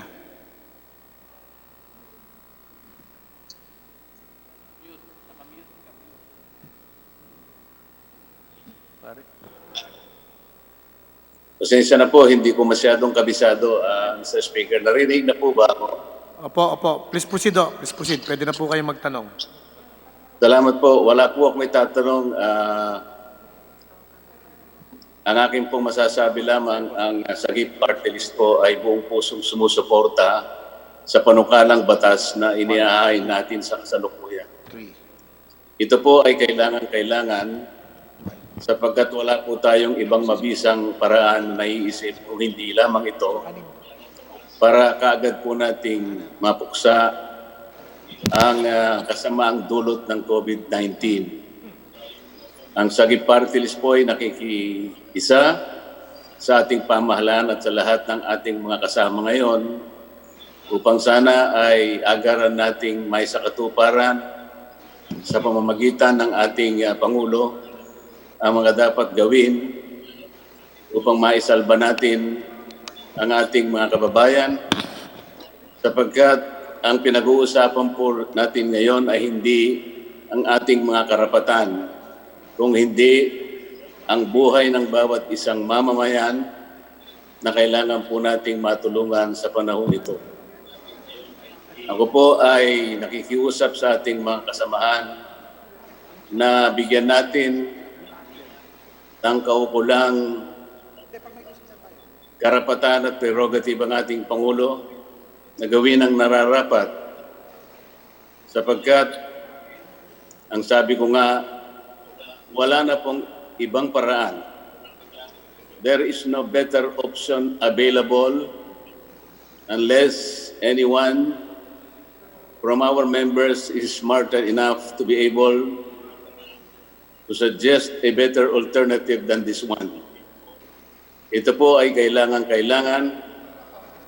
at kailangan na po nating pagtuunan ng pansin kung paano natin mapapadali ang pagpuksa sa isang salot na dumating sa ating bansa. Huwag po kayong mag-alala mga kababayan, sapagkat kung babasahin po natin ang panukalang batas, ito po ay nakasaad sa ating saligang batas. At napakarami po ng restrictions na nakalaan dito, nakapaloob dito upang sa pagsasagawa ng anumang mga bagay na kakailanganin ng ating Pangulo. Ito po ay naaayon lamang sa kailangan the necessary and appropriate steps that are needed at hindi naman po maaaring abusuhin ito sapagkat nandun nga rin po yung sinasabi nating oversight ng ating Kongreso. At ako po ay naniniwala na ang ating Pangulo kahit kailan ay hindi niya gagawin abusuhin ang isang special na kapangyarihang ibinibigay natin. Ito ay kanyang gagamitin lamang upang matulungan ang ating bansa at ang kanyang mga mamamayan. Salamat po sa ating lahat, Mr. Speaker. Maraming po salamat, Majority Leader. Thank you very much, Honorable Dante Marcoleta. I'd like to recognize the Honorable Kabatbat, Argel Kabatbat, for his interpellation. Honorable RJ Kabatbat from Magsasaka Party List is recognized. Thank you, Mr. Hello. Narinig po ba ako, Mr. Speaker? Yes, please proceed. Thank you, Mr. Speaker. Would the honorable gentleman yield to some questions? With pleasure, Mr. Speaker. Thank you, Mr. Speaker, Mr. Sponsor. Noon pong nakaraang taon, ipinagsisigawan na natin na huwag po tayong umasa sa importasyon para masigurado na may kakainin po ang sambayan ng Pilipino. Bagkus, dapat po tayong mag-invest sa mga magsasakang Pilipino para masigurado natin na mapapakain natin ang ating mga kababayan. Kanya lang po, ang naging direksyon ng gobyerno ay importasyon. At ang kinakatakot namin, baka dumating ang panahon na magkaroon ng problema ang ibang bansa at bigla silang magdesisyon na huwag nang magpadala ng pagkain dito sa Pilipinas at baka kulangin tayo. Ito nga po, nangyari na yung COVID-19. Sana po matuto tayo ngayon sa pangyayaring ito at siguraduhin na kaya nating pakainin yung ating sarili nang hindi nakadepende sa ibang bansa. At ang dapat po natin gawin dyan, magbigay tayo ng ayuda at tulong sa ating mga magsasaka para masigurado na habang meron tayong krisis, mapapakain natin ang ating mga kababayan at mapauunlad pa natin ang ating mga magsasakang Pilipino. Dahil sa totoo lang po, huwag po tayong umasa na mamahalin tayo ng ibang bansa. Mahalin po muna natin yung ating mga magsasaka at yan po magpapakain sa atin. Ang tanong ko po, Mr. Speaker, Mr. Sponsor, meron po ba dito sa proposed measure na nagsasabi na ang pondong gagamitin natin, na malilikom natin, no? Parte nito ay maibibigay natin sa natulong sa ating mga magsasaka para masigurado na during this crisis, masisigurado natin na meron tayong sapat na supply ng pagkain at hindi tayo nakadepende sa importasyon. Mr. Speaker. Thank you, Mr. Speaker. Kasama po dun sa 18 million households ang ating mga farmers. Una, pangalawa, may pondo po na nakalaan sa 2020 budget, particularly yung farmer assistance, yung tinasabing 5,000 subsidy cash assistance dun sa mga naapektuhan na mababang presyo ng palay. Dahil bago pa naapektuhan na tayo ng COVID, hirap na po ating mga kababayan na mga farmers. Yung pondo na po yan ay nasa GAA. Dapat i-release na po yan ng Department of Agriculture, una. Pangalawa, kung kailangan i-augment po yan, andito po ang Kongreso. Kasama na rin po sa power na bibigyan natin sa Ecodibo na ma-reprogram ang ibang pondo para mabigyan ng pansin ng ating mga kababayan na mga farmers. Pangatlo, yung punto po nyo regarding self-sufficiency, importante po yan. Dahil bawat bansa ngayon ay siyempre may problema. Gusto rin nilang pangalagaan ang kanilang pagkain. Kausap ko lang po kagabi si Secretary Dar, marami na po silang magagandang programa to make our country self-sufficient in terms of food. Of course, balik na naman tayo, kailangan po ng pondo niyan. In times like this, kailangan talaga quick action. That's why there's a really need for this, the passage of this measure. Thank you, Mr. Speaker. Thank you, Mr. Speaker, Mr. Sponsor. Karamihan po ng aking mga tanong ay naitanong na. Isa na lang pong maikling manifestation. Sa atin pong lahat sa mga nakikinig sa buong Pilipinas, ilang dekada na po nating pinagwalang bahala ang pagtulong sa ating mga magsasaka. Ngayon, may COVID-19, sana maintindihan nating lahat na ang magsasalba sa atin ay hindi magsasaka ng Thailand, magsasaka ng Vietnam at ng ibang bansa. Ang magsasalba sa atin sa krisis na to ay magsasakang Pilipino. Kaya sana po, bukod sa mga frontliners natin, pasalamatan din po natin ang mga magsasakang ilang dekada na nating inapi at pinagsawalang bahala. Dahil bandang huli po, sila din ay isa sa mga bayani na magsasalba sa atin sa buong Pilipinas. Maraming salamat po, Mr. Speaker. Salamat po. Mr. Speaker, bilang kadagdagan sa kanyang comment, napakaganda po. One positive aspect na nangyari po dito sa COVID ay tumaas na po ang buying ng palay. Dati 10 to 12. Ngayon, ang balita ko, 19 to 20 na. Ang mga local traders ay agresibo ng namimili ng bigas ngayon. So one positive aspect po ay tumaas na po ang presyo ng palay. So ang mga farmer ay may positibo silang balita. Salamat po, Mr. Speaker. Salamat po. Majority Leader. Mr. Speaker, I move we recognize the Honorable Gabi Bordado for his period of interpellation. Honorable Gabi Bordado from Camarines Sur Province is recognized.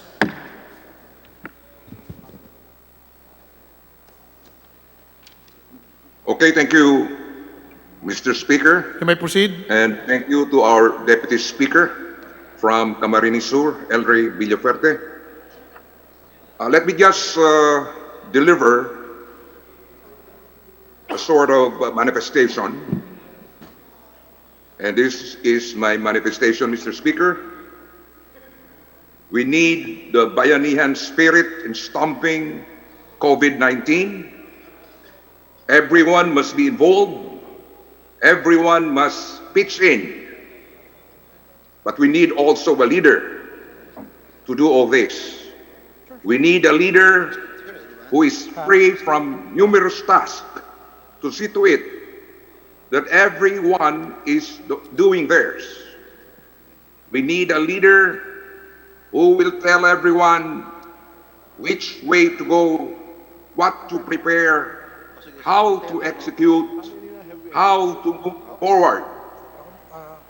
Mr. Speaker, the powers proposed to be given to the President in order to realize the purposes of the bill are already in our laws, wisely apportioned and distributed to the many agencies and offices under the executive department and widely decentralized to different local government units in order to make the burden lighter for everyone.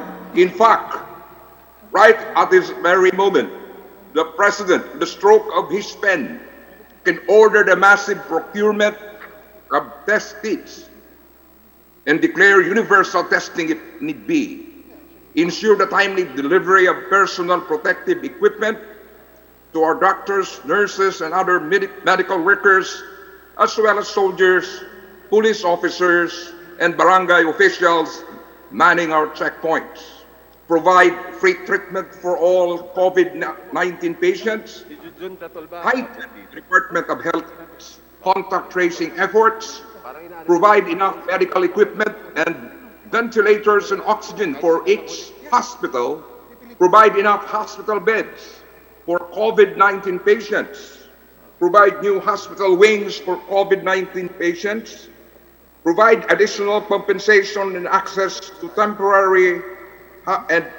housing facilities, and then give enough safety nets like unconditional cash transfers, also provide financial assistance for the daily wages, and economic packages for the business affected by the calamity. So in other words, the President has now the powers to do this. And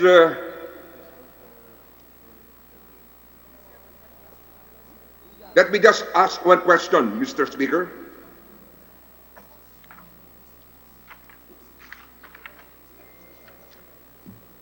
Mr. Speaker? Yes, you may proceed.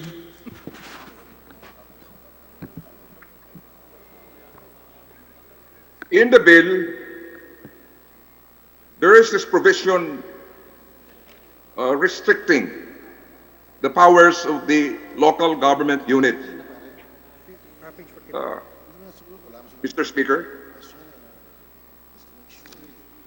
Mr. Speaker, may the distinguished gentleman from Camarines Sur point out which provision?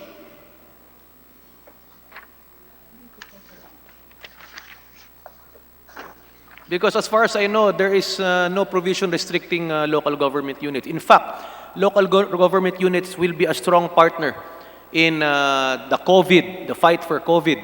Because once we give special authority and powers to the President, who is the executive, he has direct supervision over LGUs and he can easily implement this through the coordination, cooperation with the LGUs, Mr. Speaker. Mr. Speaker, Mr. Deputy Speaker, we have Bayanihan Act of 2020, Section 4, the authorized powers. Mr. Speaker. Section.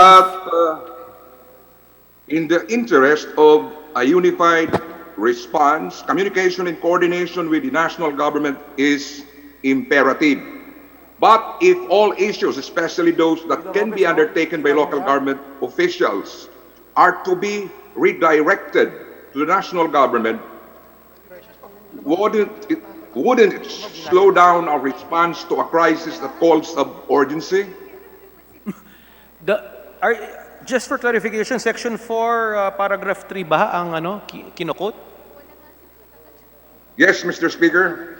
Thank you for pointing that out.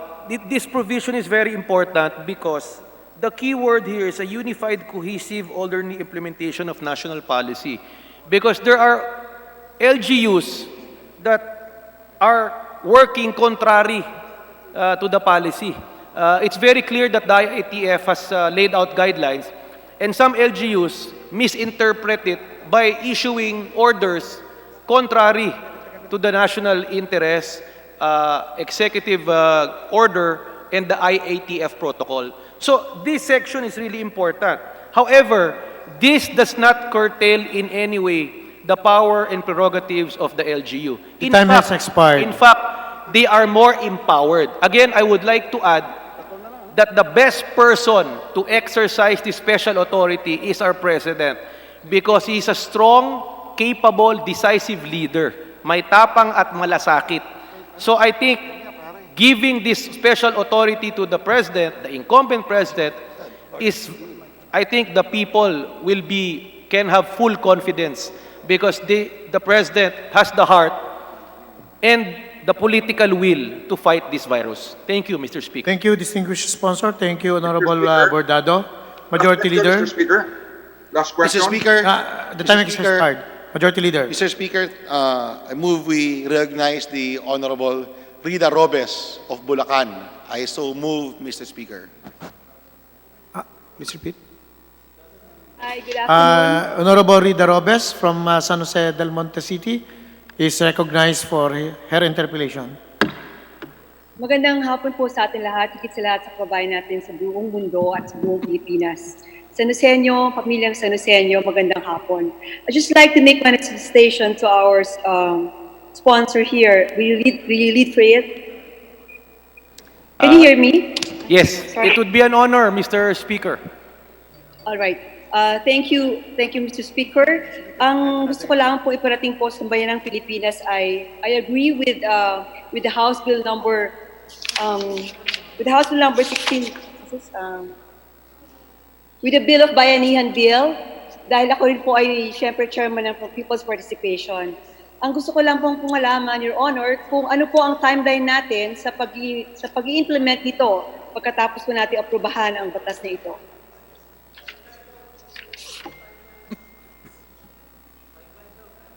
Mr. Speaker, can you hear me? Mr. Speaker, sorry po, akala ko po manifestation. What is the pleasure of our distinguished Congresswoman from Bulacan, San Jose del Monte? Yes, magandang hapon, Mr. Speaker. I'd like to make my manifestation to this bill, the Bayanihan Act, dahil ako nga po ay siyempre chairman ng People's Participation wherein volunteerismo po ng pamilyang Pilipino ang tinutukoy dito. Ang gusto ko lamang po malaman after manifesting that I agree with this bill para po sa Pilipino at higit sa lahat sa pamilyang Sanosenyo, ay gusto ko lamang po malaman after approving this bill, what is our timeline in delivering this to our people? Tama Mahalaga po, po yan sa kanila, Mr. Speaker. Napakagandang tanong. Pag na-approve po yan ng Kongreso at Senado ngayon, ipapublicize yan as mandated by law. Once published, it has the full force of effect. What we are asking, if we pass this law in one day, we expect the executive to act as swiftly, as fast as possible.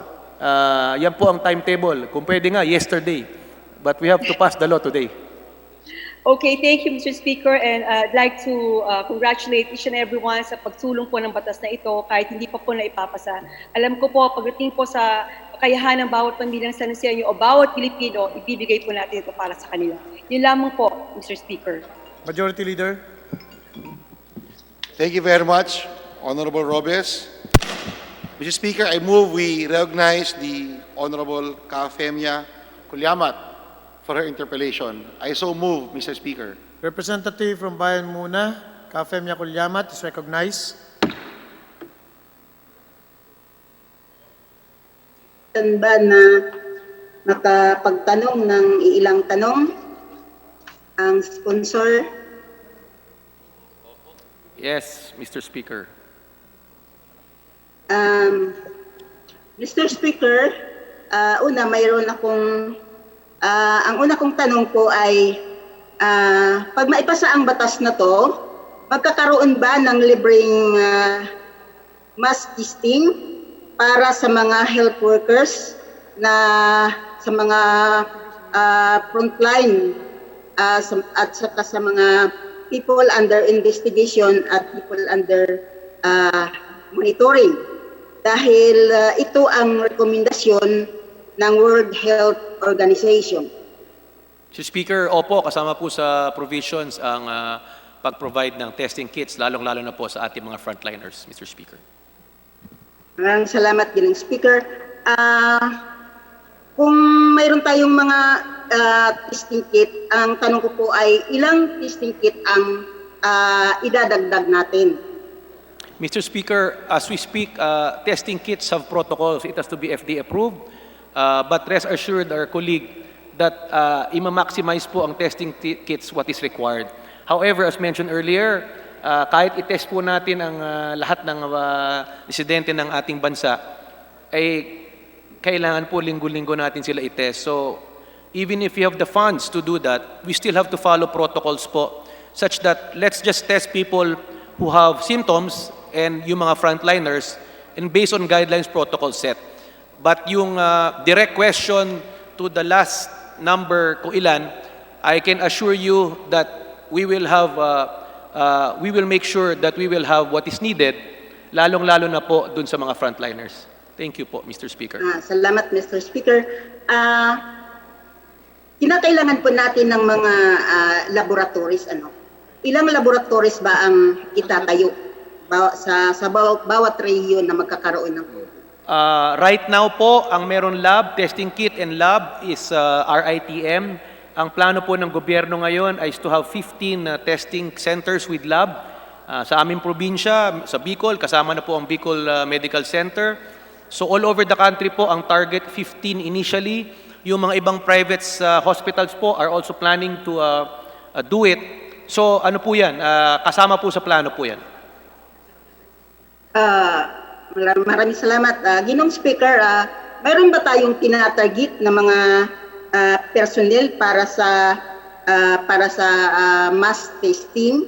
At ilan po ba ang personnel ang kailangan natin para sa pag-provide ng mass testing? We will provide our distinguished colleague and all members of Congress yung exact numbers for their scrutiny and comments. Just to assure everyone, all of this will be submitted to the IATF. The executive branch will have to report to Congress, and it will be part of the guidelines. Thank you, Mr. Speaker. Mr. Speaker, kung ganun, magkano ba ang budget para na kinakailangan ito? Magkano ang ilalaan na natin na budget para sa mga sa testing na ito? Again, Mr. Speaker, line by line and details will be tackled sa guidelines. Again, it's going to be under scrutiny of this August body, because if we put all of these details in the bill, sinong beneficiary, ilan, magkano, I think hindi po tayo matatapos.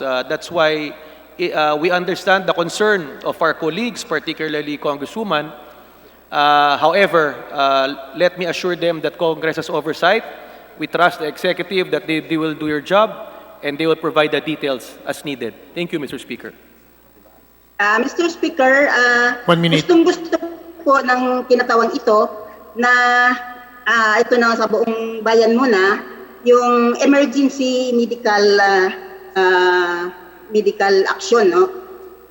At sa tingin namin ay malakas na nga ang kapangyarihan ng ating presidente. Pero kung kailangan pa talaga ng power ng ating presidente, ang mungkahi lang namin na tukdin natin yung 2 buwan na limitasyon at tanggalin natin yung no longer.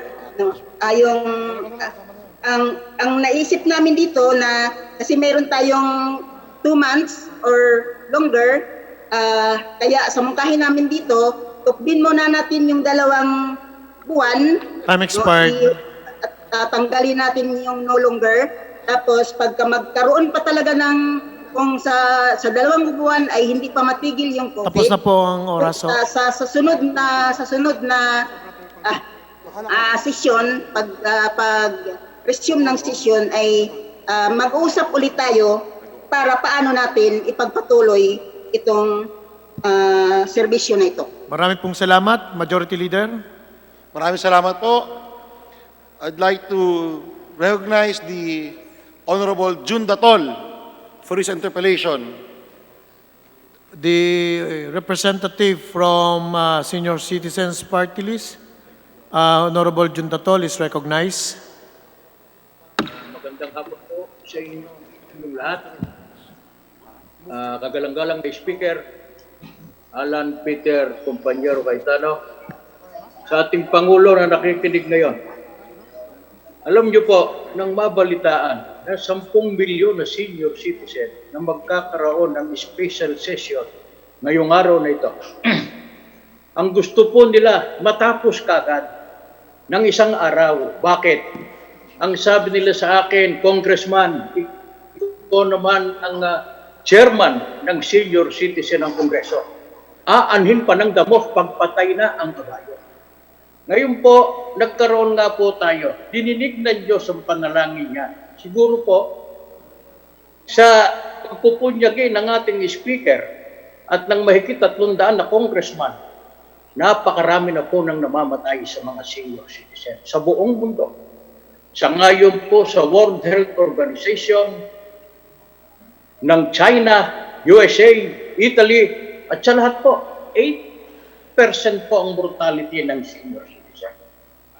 Kaya nga po, nung mabalitaan na 10 milyon na senior citizen, iparating ko raw po sa aming speaker, sa principal loto, na paapurbahan na kagad ng ang mga senior citizen naman magkaroon ng sariling testing kit.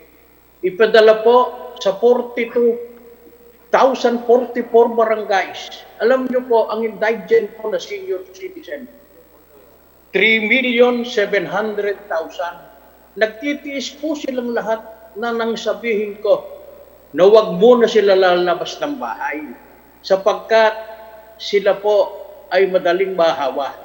Yung pong 3 milyon na senior citizen ay may mga maintenance na po ng gamot. Meron pong mga diabetes, sakit sa puso at kung ano-ano pang mga karamdaman. Kaya nga po, sana tapusin na po ang ating special session na purbahan na yung batas ng mga kapwa ko, mga kongresista. Alam ko naman po na may 100 na kongresista, senior citizen na, at ang lahat naman ay tatanda rin. Kaya nga po, kinakatuko ang puso ng mga kongresista at senador.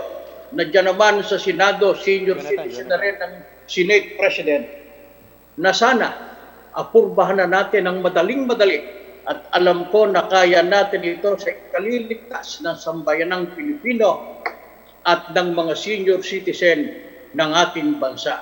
Marami pong salamat. Marami pong salamat. Thank you, Mr. Speaker. Nasa isip puso po natin ang mga senior citizens. Sila po ang mga most vulnerable ngayong panahon na may COVID. Kaya kasama rin po sa diskusyon ng ating mahal na speaker, a few days ago, he was pointing out the need to assist the senior citizen. In particular, mabigyan sila ng hygiene kits, may vitamins, may hygiene kit. Yung social pension na natatanggap nila kada buwan sa DSWD, dapat lalong mapabilis ang pag-disburse. So just to reassure our colleague, Congressman Datol, and over 10 million senior citizens in the country, ay ramdam namin, alam po namin ang inyong mga hinaing at concern. Majority Leader. Thank you, Mr. Speaker. Mr. Speaker, I move we recognize the Honorable Sergio Dagoc for his interpellation. I so move, Mr. Speaker. Honorable Sergio Dagoc is recognized for his interpellation. Thank you, Mr. Speaker. Thank you, distinguished Senior Deputy Speaker, the sponsor of this measure. I have two concerns. One is manifestation and the other is a proposed addendum or amendment.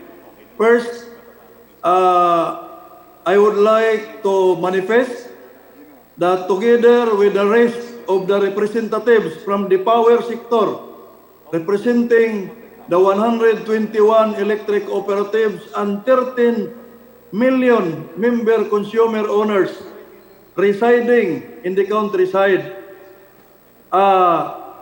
represented by Pelrica Party List, Ako Padayon Filipino Party List, and this representation from EPIC Party List would like to manifest our full support to the passage of this measure, recognizing its noble intention and with great trust and confidence of my kababayan, a Mindanaoan President.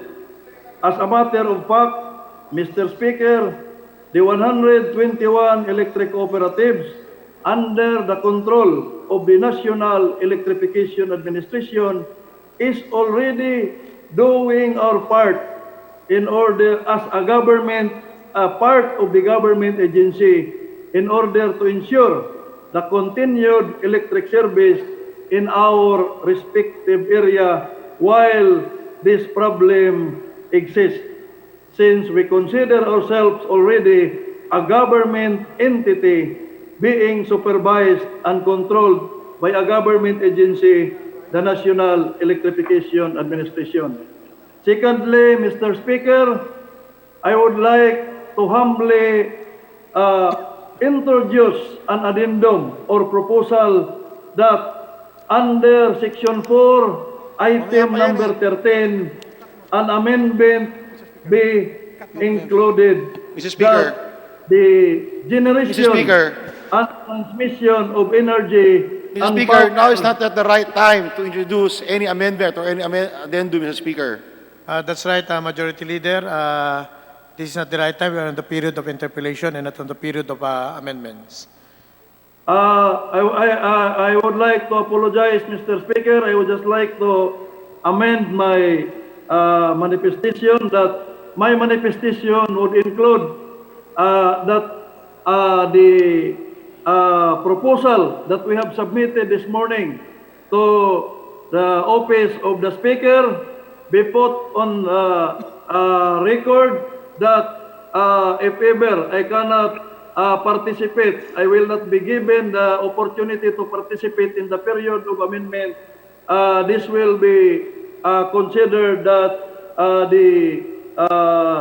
the generation and transmission sector be included in Section 4, Item 13. Thank you, Mr. Speaker. Thank you. We'll deal your amendment at the proper time. Mr. Speaker, we note the manifestation of the Honorable Dagook. Mr. Speaker, I move we recognize the Honorable Deputy Speaker, Dan Fernandez. I so move, Mr. Speaker. Honorable Deputy Speaker Dan, my idol Fernandez, from Thank you so Southern much, Tagalog, Mr. from the Speaker. province of Laguna, you're recognized. Yes, thank you, Mr. Speaker. Hindi po to interpellation. I just wanted to congratulate the House leadership to come out with this virtual session wherein we will all be connected.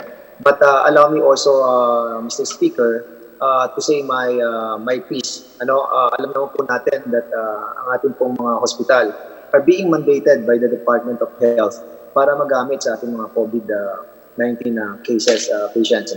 At this medical workers. At sila po ay talagang, yung mga frontliners natin ay talagang nagiging at risk sa ating pong virus na sinasabi. Kaya Mr. Speaker, allow me to use this background para ipakita natin sa kanila that in our own little way ay makakagawa tayo ng isang isolation center na kung saan pwede natin magamit sa ating mga hospital. Alam niyo po yung mga hospital natin ay pwede tayong magtayo ng isang maliliit na isolation and treatment facility. Kaya, Mr. Speaker, allow me to use my background para mapakita lamang po sa inyo ang mga bagay na pwede natin gawin. Alam niyo, Mr. Speaker, ito po nakikita niyo ay isang container van na kung saan sa buong Pilipinas ay napakarami na magagamit po natin converting ito into isang individual room para sa isang may virus na kung saan ay murang-mura lang na pwede natin pong construct. Mr. Speaker, ito po ay pwede tayong maglagay ng 10 ganitong klase sa isang kalapit na hospital na kung saan ang ating mga medical workers ay hindi kailangang naandun sa mismo sa hospital na kung saan sila ay vulnerable. Tandaan po natin, Mr. Speaker, na sinasabi sa World Health Organization at katotohanan ay maaring ito po ay airborne. Kailangan po natin dito na tinatawag na air purification system. At dapat po ay may ginagamit tayo ditong activated carbon at ozone gas and at the same time, yung thermal oil tube na kung saan dumadaan sa mga ER natin sa kasalukuyan. Mr. Speaker, we can create a simple like this. Kung nagawa ng Wuhan, na kung sila ay nakapag-construct ng 1,000 bed capacity in just 10 days, tayo naman po ay pwedeng gumawa ng 10 hanggang 100 na mga bedrooms na kung saan ito po ay air-locked rooms, na kung saan kung makikita nyo po yung green zone na yan, Mr. Chairman, sa mga ER ginagamit na po ito, ginagawa na po ito ng mga ospital. Ang sa ating lamang po, makapagtayo tayo ng mga containers na to, kung nakikita po natin pula na 10 o kaya 100, at makapagtayo tayo ng 40-footer na kung saan mapoproteksyon na naman natin ang ating mga medical workers. Mr. Speaker, this presentation na template ay na-discuss na rin po natin kay Dr. Blas. I know this is not our work. Our work is to approve our bill to have a budget for our people. But this kind of template ay isinasabit po namin dito sa Kongreso na sa ganun po ay makonsider din po natin na maging isa sa mga maaaring solusyon para sa problema po natin sa pagtatayo ng mga isolation centers sa buong Pilipinas. Mahal po magpatayo at mag-construct at it will take time. This one, Mr. Speaker, ay pwede natin matayo sa loob lamang po ng 7 araw. Kaya, Mr. Speaker, allow me to submit this proposal to the leadership of the House and hopefully, and this will also be considered by the Department of Health. I submit, Mr. Speaker. Maraming po salamat. Maraming po salamat. Sa napakaganda po ninyong proposal. Kaya idol ko kayo. Majority Leader. Mr. Speaker, I move we recognize the Honorable Mark Go from the City of Baguio. I so move, Mr. Speaker. Honorable Mark Go, representative from Baguio City, is now recognized. Thank you, Mr. Speaker. To begin with, this humble representation from the Lone District of Baguio City appreciates the noble intention and the urgency of this measure. I agree and recognize the fact that we need to resolutely address the current health crisis brought about by COVID-19.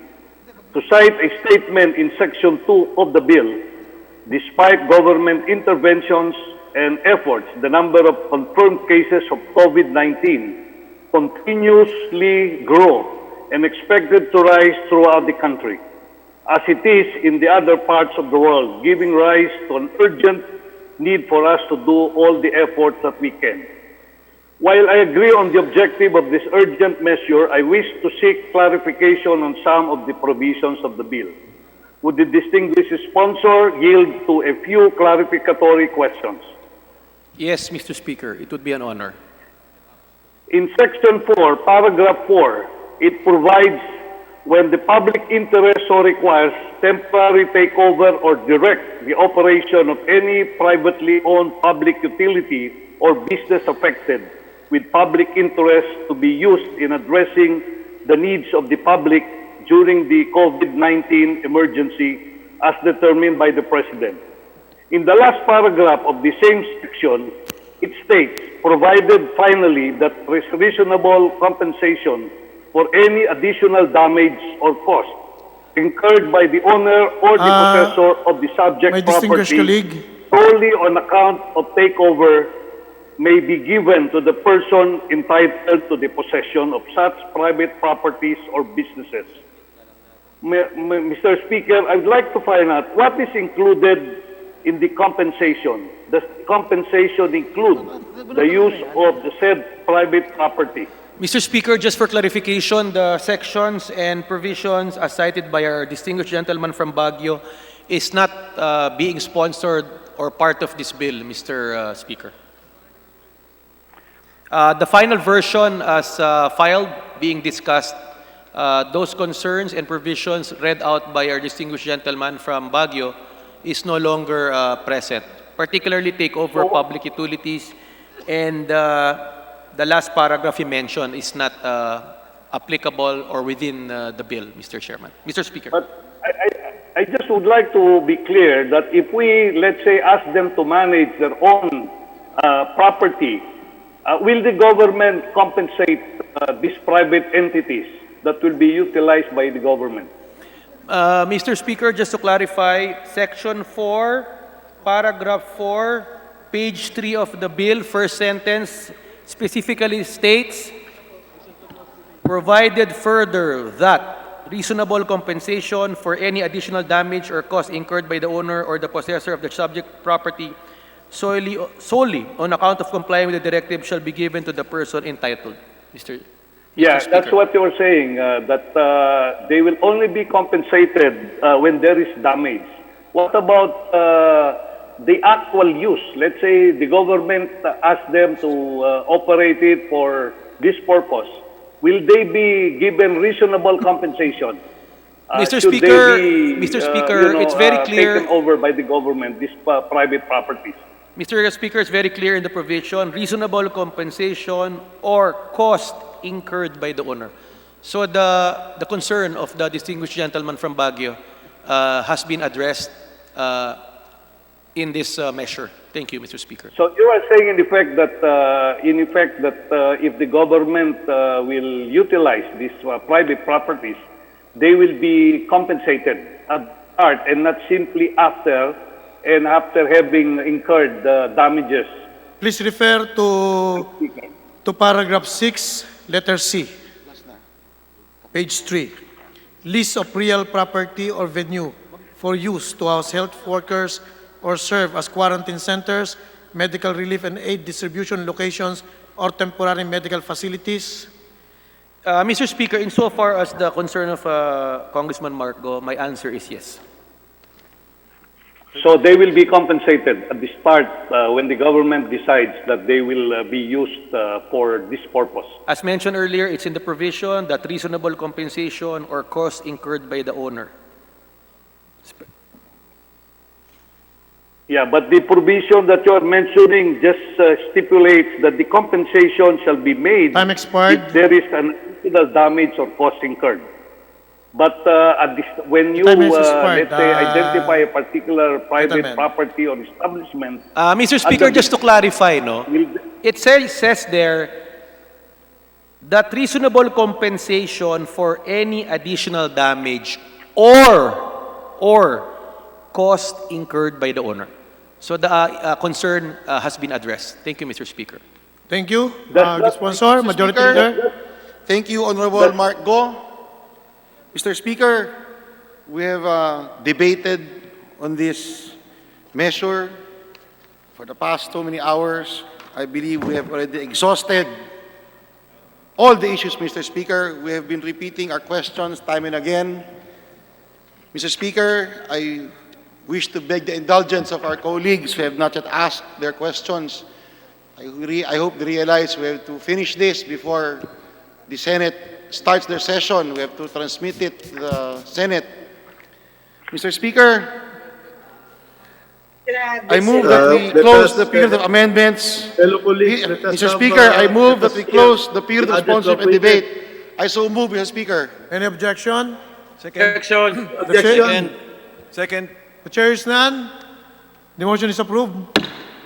Majority Leader. Mr. Speaker, I move to suspend for a minute. Session suspended. Objection. Second, this is unfair. Paano naman po tayo?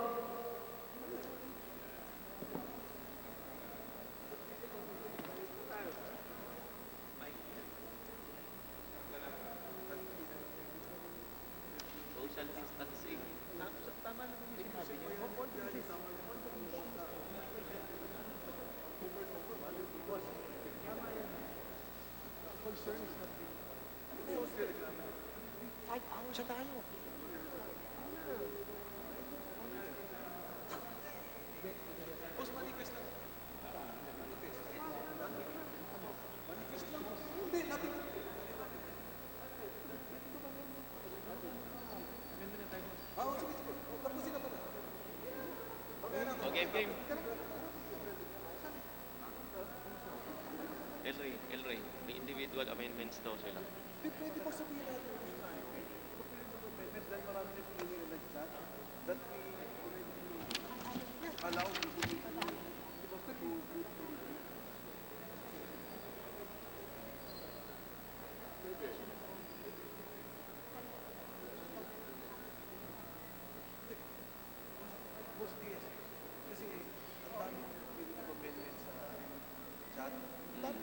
kami. Pero ang point ko na lang, hindi, ibig sabihin ko na nga, na you collate all the amendments, isara na natin yung submit, submit to stand, kayo naman.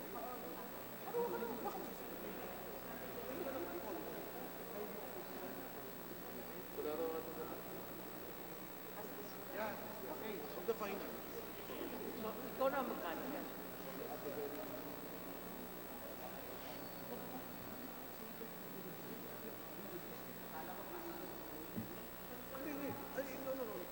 Gusto mo ba, Elder, itanong ko sa'yo yun, o hindi na? Pero anyway, huwag na, tama na. Na.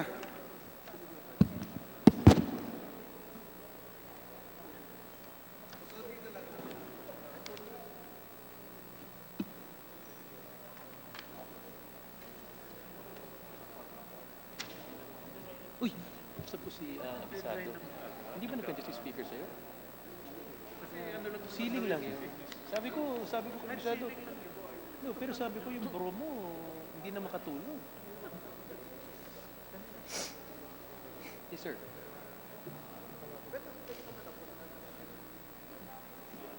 Boss, iihi lang ako. Pwede ba? CR lang.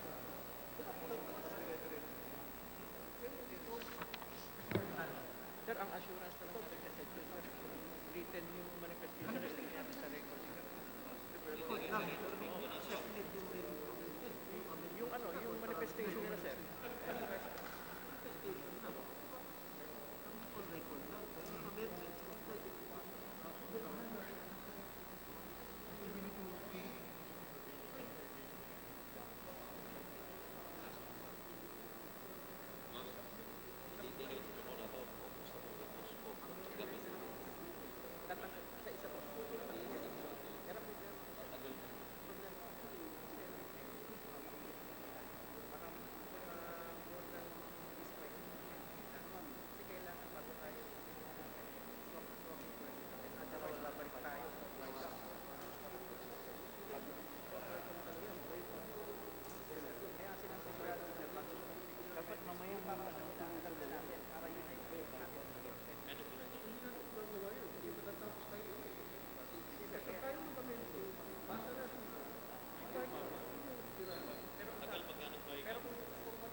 tayo lang gusto pa lang. Sige.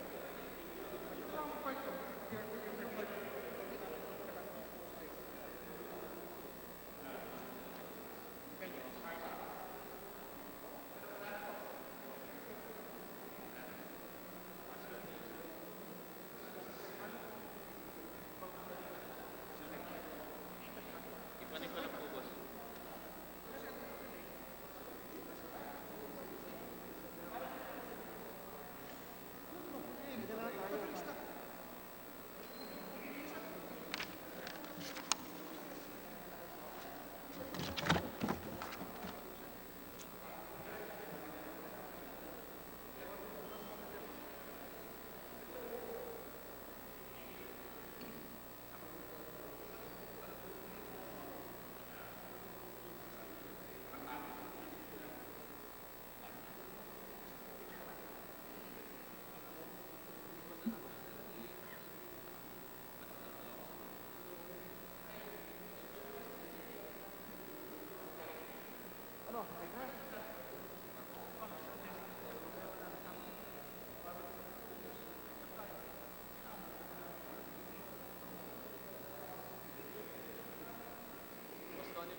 What do you do?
Yung problema niya, si Ricoto at si Frank Leon.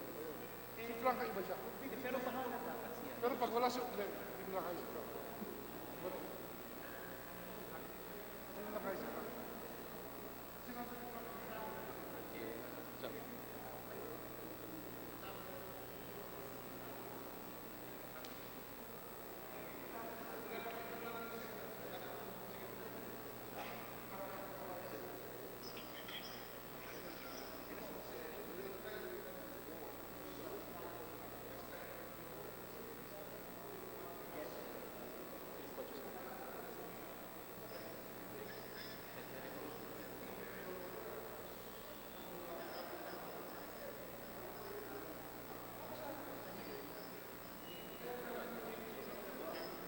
There you go, ano?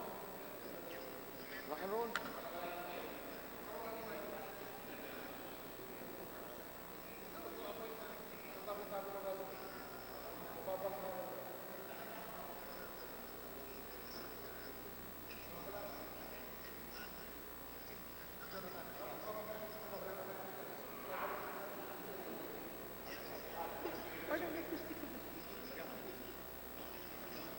Having what?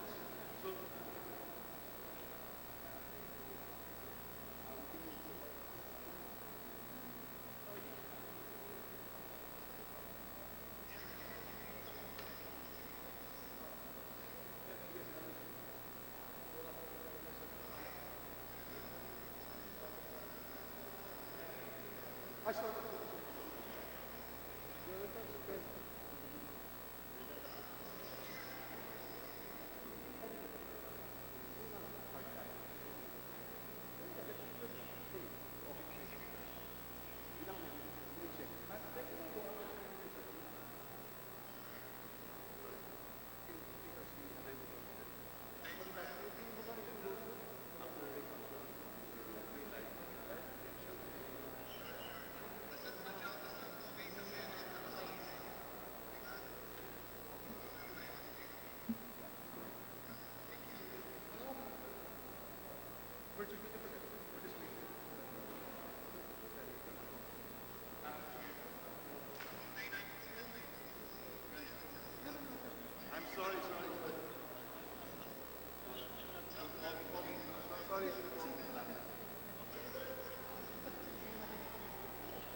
Ano?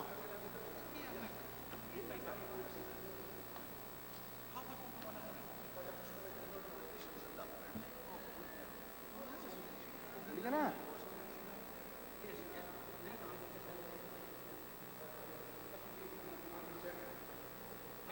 Hindi, ito lang, ito lang, ito lang. Ito lang.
Wala ka ng problema sa Senate. Si Drilon. Senate President. Ano yun? But, Senate, 24. Whatever the final version, sabi ko, whatever the final version, we should wait. Ito ginagawa natin. Nasubmit na yung problema ngayon. Teka na, pare. Sa Senate ngayon, magbabay kami pa pa noon. Magbabay kami. Ito ang status ngayon sa Senate. I just talked to them. Drilon as a member state. Lahat. Basta tsaka puro conditions. Sa Senate? Oo. Kaya walang nangyayari. Nagkoko sila. Ngayon,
Majority Leader?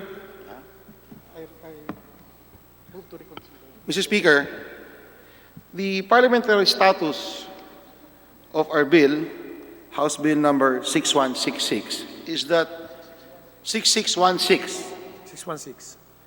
is that this representation move to close the period of sponsorship and debate. Mr. Speaker, I would like to withdraw that previous motion and reopen the period of sponsorship and debate to give our colleagues time to ventilate their issues. Though again, we plead to them that they avoid discussing the issues already ventilated. Mr. Speaker, I hope that they have in mind that we have a time frame. We are doing this, we are allowing them, we are reopening this period because anyway the Senate is still discussing their own issues. So with that, Mr. Speaker, I would like to recognize the Honorable... The Majority Leader is reconsidering the... I had the vitamins. Mr. Speaker, I would like to is reconsidering the closure of a period of sponsorship and debate of House Bill 6616. Any objection? The chair is none. The motion is approved. I'll tell you. Majority Leader? Mr. Speaker, I'd like to recognize the Honorable El Rey Villaferte. Mr. Speaker, will you kindly open again the period of sponsorship and debate? Put it into motion. Mr. Speaker, I move we open the period of debates and sponsorship. And with that, again, I would like to recognize the honorable sponsor of this bill, the Honorable Deputy Speaker El Rey Villaferte. Any objection? The chair is none. The sponsor of House Bill 6616 is recognized on his sponsorship and debate. Mr. Speaker. Majority Leader. Mr. Speaker, on the list, we have the Honorable Representative Michael T. Defensor. I move, Mr. Speaker, we recognize the Honorable Defensor. I so move, Mr. Speaker. Honorable Mike Defensor of Anakalusugan Party List, recognized. Thank you, Mr. Speaker. Thank you, Majority Floor Leader. Mr. Speaker, I stand before you to verbalize the amendments that our colleagues would like to integrate in the bill from Congresswoman B.H. Herrera, Mr. Speaker, that under Section 4 to read as follows, to ensure the availability of credit.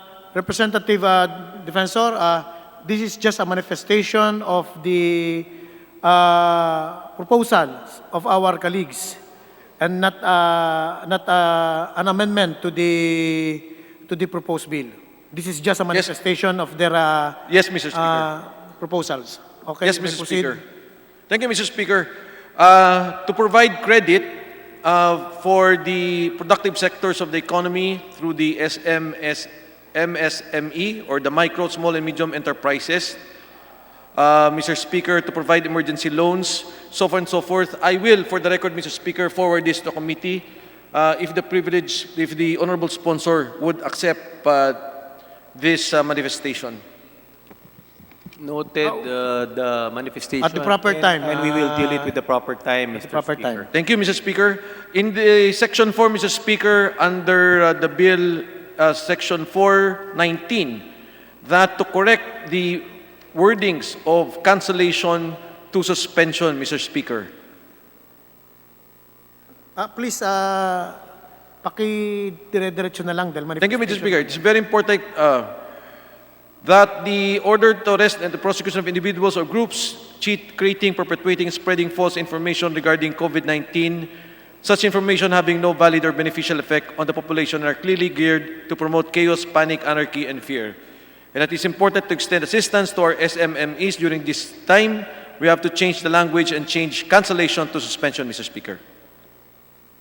Paki-diretso lang. From Congresswoman Ria Fariñas, Mr. Speaker, Section 4, Number 4, to include the phrase that the government shall pay for the use, damages, and additional costs incurred by the owner of the possessor of the subject property or after complying with the directive and the situation is stabilized or at the soonest time practicable.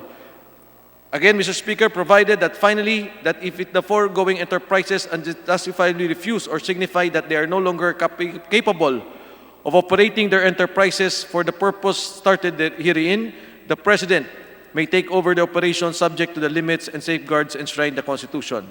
From Congressman Noy Defensor, paragraph 14 and 16, pursuant to Section 25(5) of Article 6 of the Constitution, the President shall be allowed to augment any pertinent item in the 2020 General Appropriations Act from the savings of any department, the executive branch of government, including government-owned and controlled corporations, which funds shall be applied to address and respond to COVID-19 emergency as the President may deem necessary. From Congressman Ronsalo, Mr. Speaker, that to include in Section 5, the phrase after 10 days, the President shall likewise submit a monthly report to Congress of all acts performed, the financial costs incurred and corresponding outputs and results. And in the same section, Mr. Speaker, after the phrase orders, rules, and regulations fall within the restrictions provided herein, and to evaluate their effectiveness, efficiency, equity, and sustainability, and thereafter to report its findings to Congress to plenary. I submit, Mr. Speaker, these are the proposals of our colleagues, Mr. Speaker. Thank you. Noted. Majority Leader. Thank you, Mr. Speaker. Mr. Speaker, next to present an interpellation is the Honorable Rufus Rodriguez. Honorable Rufus Rodriguez from Cagayan de Oro City is now recognized for his interpellation. Thank you very much, Mr. Speaker. Would the distinguished sponsor yield to some interventions from this representation? Yes, it would be an honor, Mr. Speaker. Thank you very much. First, I would like to take your attention to Section 4, Paragraph 2. It says to expedite the medical testing and observation and so forth and so on. And I would just like to state that in Cagayan de Oro, the capital of Region 10 and most of Mindanao, they have no testing kits, they lack PPEs, and I would like to therefore the proper time would Deputy Speaker agree that this could be amended to include in all regions in the country to assure that all regions will receive testing kits, etc. Mr. Speaker, duly noted. We will tackle that at the proper time during the period of amendments. Thank you, Deputy Speaker. The next point will be in paragraph 3, section 4, it seems that we are giving a warning to local government units. They are our partners. So can we tone down that all LGUs are acting in line? If we can have this as we will coordinate with the frontliners. The LGUs are our frontliners. They are there on the ground. And can we therefore consider that we will, instead of the word ensure, to coordinate that the local units will follow the directives of the national government? Can that be done, distinguished sponsor? Mr. Speaker, we understand the concern of our distinguished gentleman from Cagayan de Oro. However, the main intent of this provision is really to make sure that LGUs are unified, cohesive in their approach with the national government. The problem is, marami pong LGUs are acting in contradiction sa order po ng IATF. So basically, what this provision really wants to achieve is to make sure, ensure that all LGUs follow. We understand that they are the frontliners. The more reason that they should be properly coordinated, Mr. Speaker. Thank you, distinguished sponsor. Then, if we would want them to be able to follow national guidelines, is it not also correct that in this bill we should assure the LGUs that money, funds, will be downloaded to our frontliners by including a provision here in this paragraph 3 that the national government will download funds that are realigned to the local government units? Actually, when the president or the executive is given this special authority, it automatically follows that the implementing agencies can and will download funds to the LGUs. So it's already part of this provision. The President, through the DILG, has direct supervision and control over LGUs, number one. Number two, implementing agencies can and will download funds to assist LGUs in their efforts in fighting COVID. Mr. Speaker. Thank you, distinguished sponsor, my dear Speaker. The third point, and this is the second to the last point, is I take your attention to Section 4 of Paragraph 4, when the public interest so requires. Distinguished sponsor, you have removed temporal takeover, but when we maintain the words direct the operation of any private utility or businesses, does that not also mean that the government will take over really the direction and the operation? In other words, the management of these private companies will have to yield to the government's operation. Is that correct? I think the main word that has to be followed is direct the operation. Takeover is substantially different from directly. Taking over is directly substantially different from directing operation.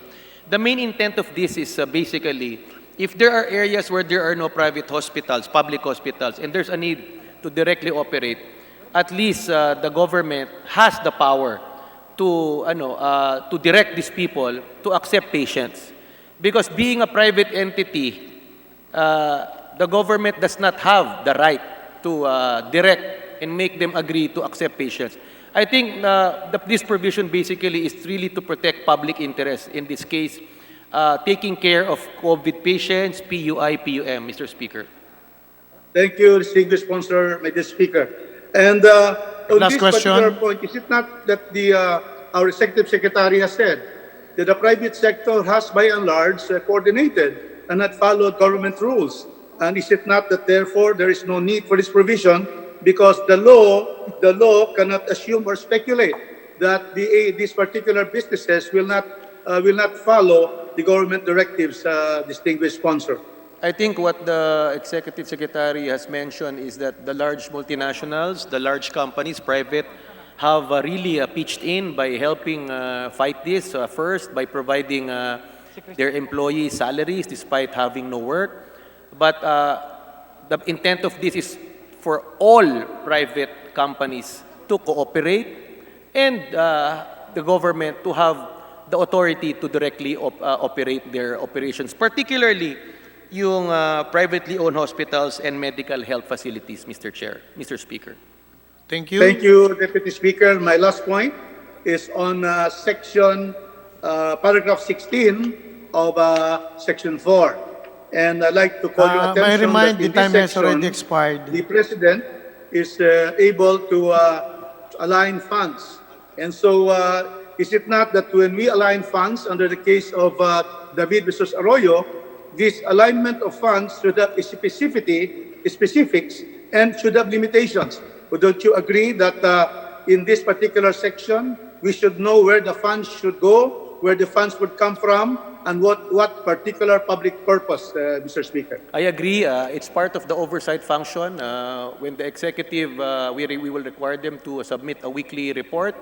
If there's a need to realign, they have to let Congress know.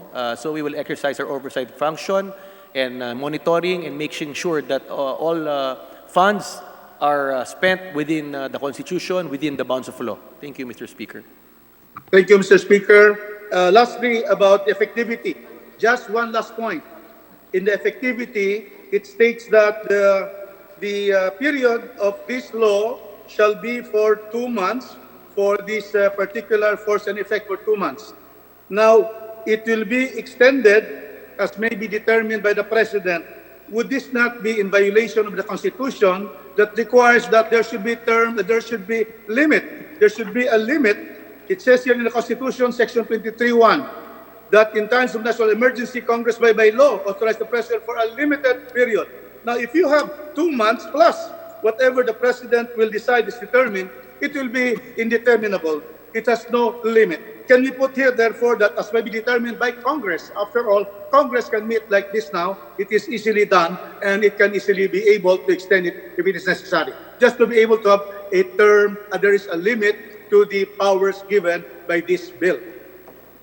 We highly respect the opinion and inputs of our distinguished gentleman. He's a legal luminary. However, we believe that this is constitutionally firm. The title itself specifies for a limited period and subject to restrictions. The reason why we're putting the 2 months and the phrase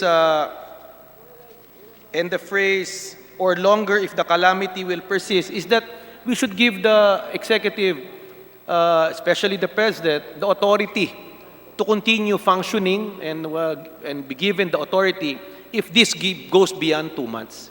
So we strongly believe that this is constitutionally sound, firm, and anybody can question if they think that there are flaws in the law if once passed. Thank you, Mr. Speaker. Thank you. Thank you very much, our distinguished sponsor, also my good friend, Deputy Speaker Villafuerte, and thank you, Mr. Speaker, for the opportunity. Thank you very much.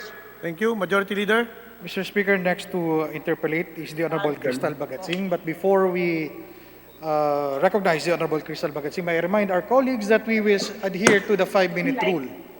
With that, Mr. Speaker, I move that we recognize the Honorable Crystal Bagatsing. We now recognize Honorable Crystal Bagatsing from the city of Manila. Thank you very much, Mr. Speaker. Would the Honorable Gentleman yield to some questions? Yes, Your Honor. Will passing this bill assure the public that things will be moving much, much faster than it is now? Mr. Speaker, yes, with the special authority, they're compelled to act faster than what they're doing right now. Thank you for that. Now, I would just like to make a short manifestation. This is a global pandemic. We must act fast. We must expedite everything fast because this virus is very, very fast, as experienced by my family on the loss of my brother-in-law, Joey Bautista, last March 19. He was the lead singer of the band Mulato, and he passed away 5 days upon check-in in the hospital, and who died without receiving his COVID-19 test results. This virus is very cruel. Salbahe po itong virus na ito. Gusto ko po maintindihan ng lahat at seryosohin ito dahil sobrang bilis po nitong virus na ito. Nung namatay ang brother-in-law ko, wala man lang sa amin ang makalapit para i-console ang kapatid ko na si Belinda. And now, my sister Belinda is in the hospital also. This virus is serious and seriously fast. Let's not put roadblocks right now. The idea is to move fast because the virus, the disease, is moving faster than us. These are abnormal times. We have to trust the President and give him the benefit of the doubt. At sigurado ako na hindi naman natin kakalimutan ang mga may experience natin as we go through this. The fight to defeat this COVID-19 virus. That's why we have the power of oversight, which sigurado naman ako na gagamitin natin ito to its full effect sa tamang panahon. When all are healthy, when this virus is gone, we can investigate when the time comes. But first, we must kill this virus. We must protect our people. At sana po, sa lahat ng ating pinag-uusapan ngayon, hindi din mawala sa ating isipan na ang pinaka-apektado ay ang NCR. Lalo na ang aking distrito na madami ay dikit-dikit ang mga bahay kung saan 2 to 3 people or more live in one house. Hindi lang din po ang mga transport groups ang nawalan ng trabaho. Pero lahat ng mga umaasa sa arawan na nakukuha nila pambili ng pagkain para sa kanila at kanilang pamilya. Sana ay masolusyonan din natin ito, na mabigyan natin lahat sila ng kaukulang tulong. At hindi lang katulad ng ating mga frontliners na talagang hirap na rin. meron tayong mga kasamang isang kahig isang tuka. Sana ma-address din natin ang mga needs nila. Having said all that, I have faith that if we band together, we can defeat this COVID-19. And therefore, if this bill will address everything to move faster, then I support this because now is not the time to play politics. We must unite para mawala itong common enemy natin na ang COVID-19.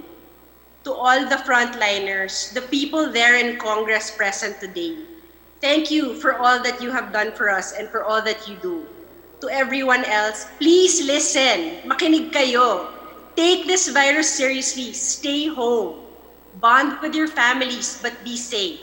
Stay healthy. And above all, let's join together in storming the heavens that God help us find a cure and to remove this COVID-19 virus na. Yun lang po. Maraming salamat. Maraming salamat, kagalangal ng Crystal Bagatching. Majority Leader. Mr. Speaker, the next to interpellate is the Honorable Alfredo Pido Garbin. Honorable Alfredo Pido Garbin from Ako Bicol Party List is now recognized.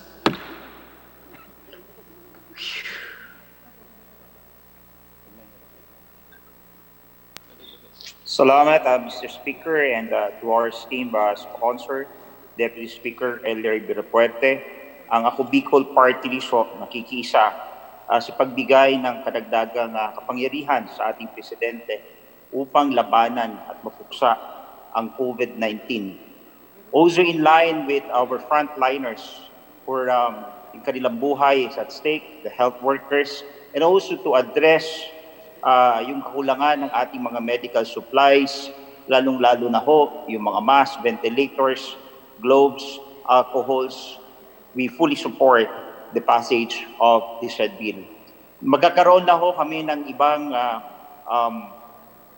issue tungkol sa kung saan ito ay dapat alinsunod sa ating saligang batas, lalong-lalo na ho yung budget realignment and at the same time yung pag-take over ng mga private utilities which should be in accordance with the provisions of the Constitution. Deputy Speaker Villapuerte, maraming agam-agam kung saan hanggang kailan ba ang effectivity ng emergency powers and paano ba at makikita at we can exercise the oversight power while we are in Congress. Ang tanong ko ho, iba ho sa Constitution, when we approve and give the President an emergency power, it is limited to the period wherein the same would be automatically ceased upon the next adjournment of Congress. This was raised earlier and I was able to answer it. We respect the concern, opinion of our kababayan, si Congressman Garbin from Ako Bicol. We strongly feel that this measure is constitutionally sound. It will test it's legal. We understand your concern about time. It's very specific in the title. It's only for a limited period. While certain circumstances can determine a specific time, this virus definitely hindi natin alam kung kailan matatapos. While we are hoping that we can minimize the virus within 2 months, it should not stop us from empowering the President, the Executive, for a longer period if the calamity persists, as stated in Section 9, Mr. Speaker. Well, I fully agree with the esteemed sponsor that we cannot limit the power of the President at a certain period of time. But we also agree that there are certain constitutional limitations provided under the Constitution, which is Section 23, Paragraph 2 of the Constitution. And at any time, ako ho'y nakikiisa na kung kailangan ng ating Presidente at ng Kongreso na magpasa ulit ng isang batas na magpapalawak sa kapangyarihan ng ating Presidente para i-address ang problema, lalong-lalo na sa COVID-19, ay ang representasyon ng Ako Bicol Party List kasama ang mambabatas na nanggagaling sa lalawigan ng Kabikulan ay susuporta ho, Mr. Deputy Speaker.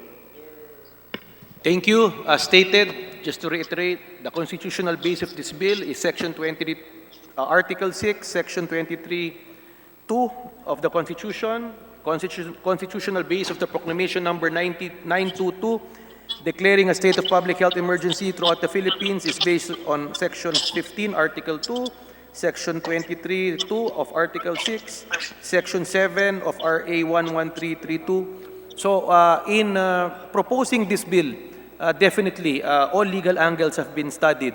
However, we truly respect the concern of our colleague regarding possible infirmities, but we stand that this is constitutionally sound. Salamat, Ms. Deputy Speaker. Ang pangulihong katanungan sa pagbibigay ng sa ating presidente ng power to realign at the same time to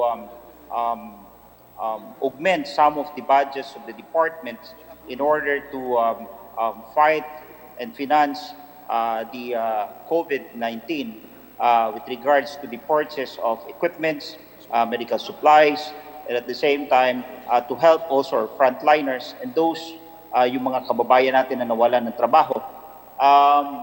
Ito ho ba'y alinsunod sa provisiones ng ating konstitusyon, maging doon sa provision against the cross-border of funds na pinagdesisyonan na ng Korte Suprema na nakapalaman na sa ating batas?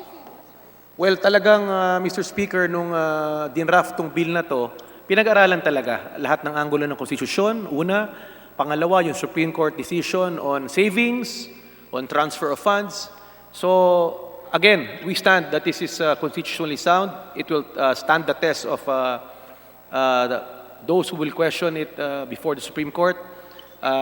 Again, all actions that has to be taken by the executive has to go through certain guidelines which will be approved and Congress will be informed based on its oversight power. We will make sure that the Constitution is not violated. We will make sure that all actions are legal. We will make sure there's no corruption, just to address the concerns of everyone. Thank you, Mr. Speaker. Thank you, Honorable Garbin. Majority Salamat, Leader. Mr. Speaker. Mr. Speaker, next to interpellate is the Honorable Maitet Colliantes of Batangas. Honorable Maitet Colliantes from the 3rd District of Batangas is now recognized.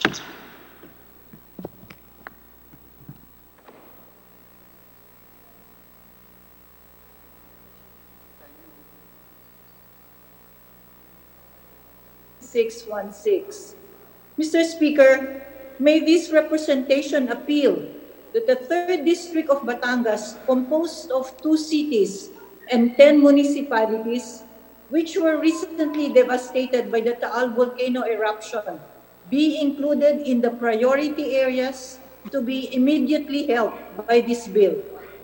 We are yet to recover from the devastation, the loss of homes, and sources of income caused by the Taal volcano eruption. In fact, Mr. Speaker, meron kaming mga kababayan na nasa evacuation centers pa hanggang ngayon dahil wala na silang mauuwian. One can just imagine the threat of COVID-19 to them. And just as we were starting to address the needs of my constituents, spearheaded by the President himself, by Speaker Alan Cayetano, D.S. Loren Legarda, and the various agencies of government, the COVID-19 confronted our society. I hope, Mr. Speaker, that we will not forget the needs of my constituents in the face of this double calamity. On behalf of the people of the 3rd District of Batangas, I plead to this body, Mr. Speaker, that the needs of our constituents be prioritized in the succession of the unfortunate calamity of Taal volcano and the pandemic of COVID-19, which has now already found itself in Batangas. Maraming salamat, and rest assured of my fervent prayers for our frontliners and for our country.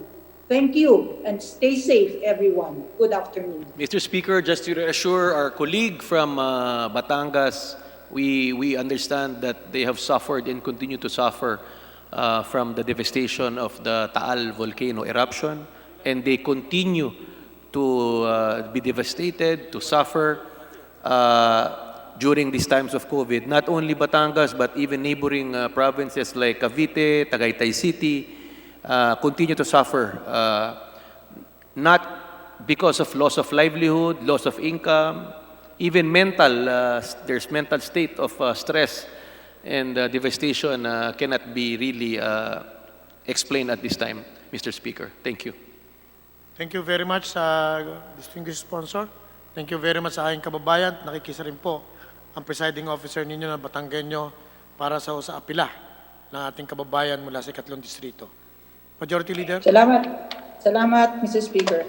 Mr. Speaker, next to interpellate is the Honorable Ria Vergara. Honorable Ria Vergara from Cabanatuan City is now recognized. Thank you.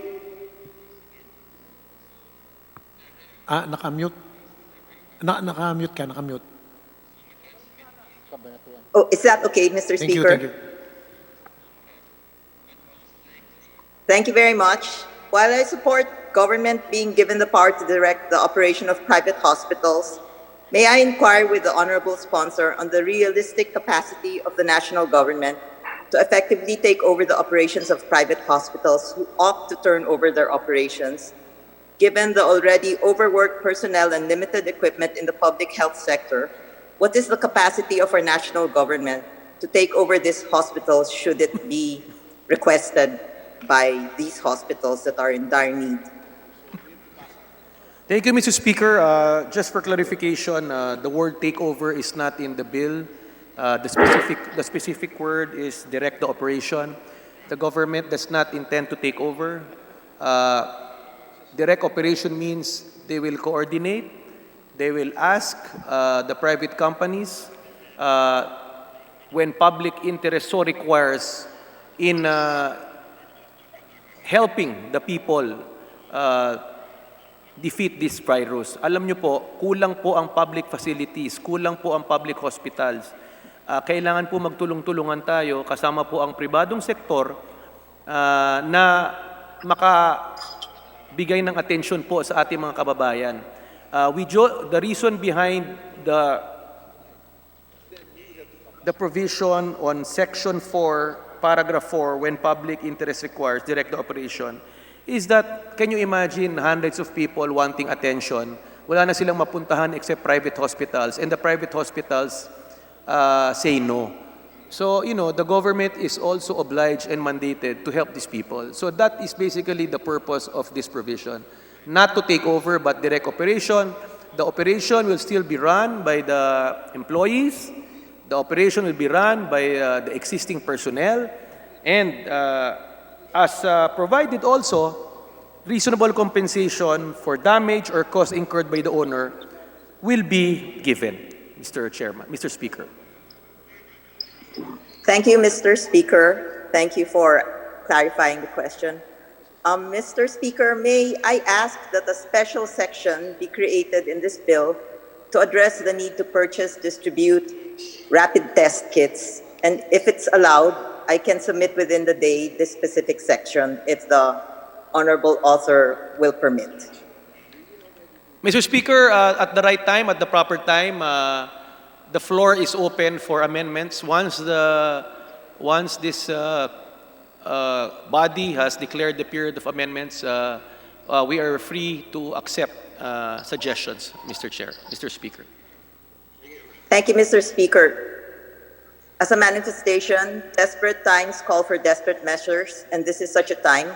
However, times like this also require prudence, transparency, continuous monitoring, and clear safeguards and guidelines when crafting a law. As so many congressmen have said, and the Speaker himself, this is a war against an invisible virus. And while emergency powers and additional funding matter and will help, what is needed more is a community and holistic approach where every single Filipino does his share to help one another. We need to cooperate and pray for one another. and ask fence-sitters, social media trolls to stop criticizing. To those who spread fake news, please stop. It doesn't only create unnecessary stress, but confusion as well. We need to stay positive. Government is doing its best, currently with limited equipment and funds and constraints brought about by this global pandemic, thus the importance of the passage of this emergency bill. The objectives of House Bill 6616 are noble, but at times the spirit of the law and the reality upon implementation differ, and at times unavoidable. We must be aware of the possible negative consequences and be proactive in managing them. And so I'm hopeful that as we craft and pass this bill today, we stay vigilant and do our part to help one another, cooperate with the government, do our job even at a distance, and pray unceasingly for one another, especially for the doctors, nurses, frontliners, national, local government workers, for our country. I also appeal to the DOH, FDA to rush the approval of the rapid test kit that will save lives and give our frontliners peace of mind. Thank you very much. God be with us during this most challenging time, but surmountable crisis. Together we will overcome this and come out stronger as a nation. Thank you, Mr. Speaker, for this opportunity. Thank you. Majority Leader. Mr. Speaker, the next to interpellate is the Honorable Bernadette Herrera D. And I request that she be recognized for her interpellation. Honorable Bernadette Herrera D. from BH Party List now recognized for her interpellation.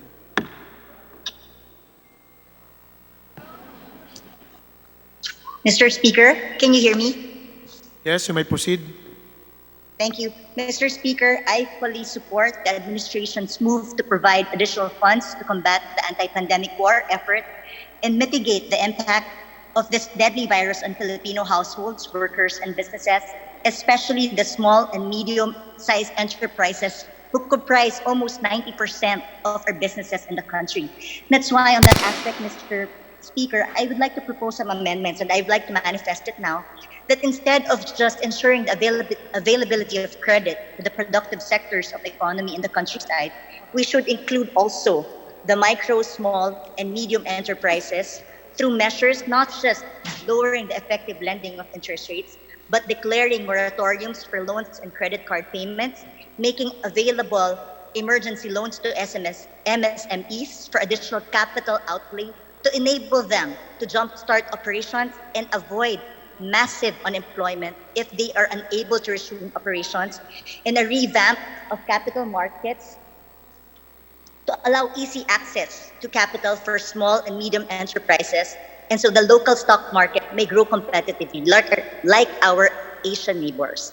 I hope that would be considered later in the period of amendments. And also, under Section 4, number 14, I would like to ask our Deputy Speaker, El Rey, with regards to, is it possible that we change the term cancellation to suspension of expenditures, since cancellation of appropriations is not in the budget universe? So if we could change it to suspension of expenditures. Mr. Speaker, we will tackle that at the proper time during preview of our amendments, although we note the suggestion, Mr. Speaker. Thank you very much, because by definition, appropriations is the authority to spend granted by Congress and the President. So once this authority to spend is granted, the budget enters the realm of budget execution. Appropriation becomes allotments, obligations, and disbursements. So in short, expenditures. So I hope we could tackle that one. And then we could add also there later, and to utilize the savings generated from the discontinued, abandoned programs and projects to augment any and all deficiencies in the allocation, and so on and so forth. And lastly, Mr. Speaker, under Section 4, I would like to propose that we also add a section, or a number 19, that in the order the arrest and prosecution of individuals or groups creating, perpetuating, and spreading false information regarding COVID-19 crisis on social media and other platforms. Such information having no valid or beneficial effect on the population and are clearly geared to promote chaos, panic, anarchy, and fear. Likewise included are those participating in cyber incidents that make use or take advantage of the current crisis situation to prey on the public through scams, phishing, fraudulent emails, and other similar acts. I hope that this this will be included in this bill, Mr. Speaker.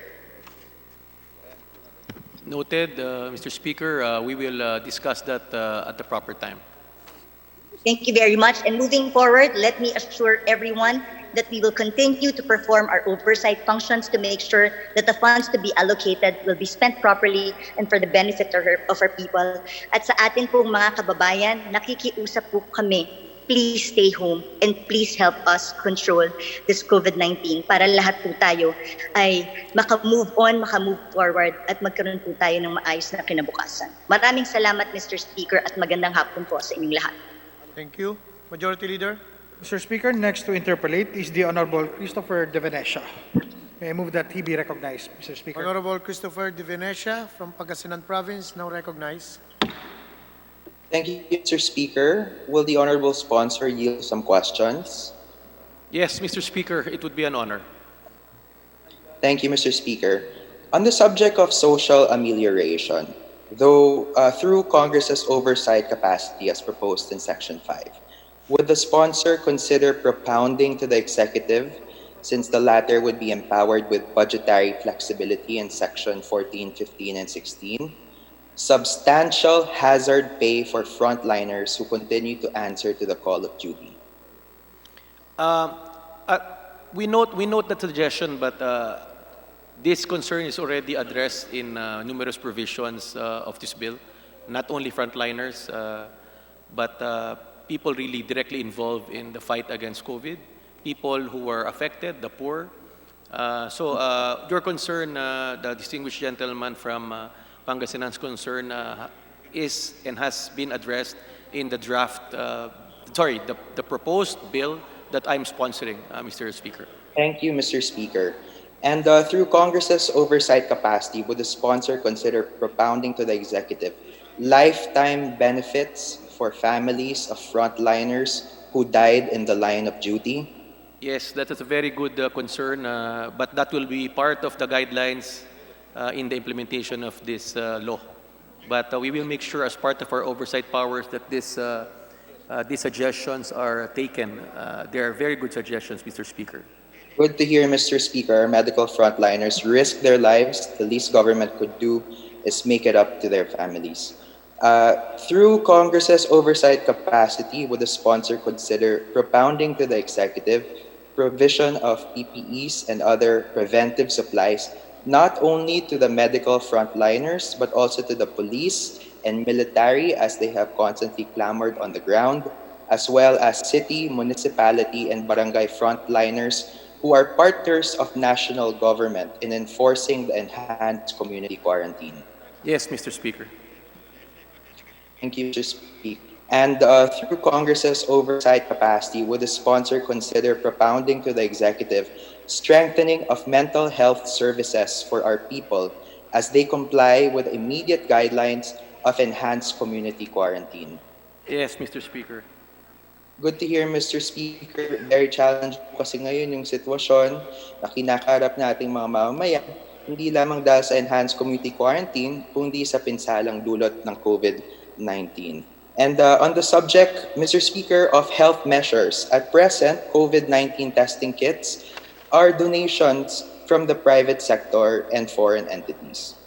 Would the sponsor, through oversight, propound to the executive to adjust its current policy from rationalizing limited testing kits that are donated and testing only on a need basis for those with symptoms and vulnerable sectors to mass testing for all if more testing kits would be procured during this time?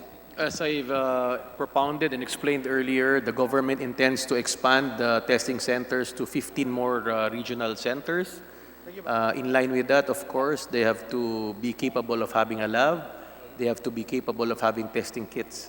Again, as mentioned earlier, even if you have mass testing kits, if we test even 100 million Filipinos today, they can be infected the next day or next week. So there should really be strict guidelines and protocols because we do not want to be testing people at a short period of time.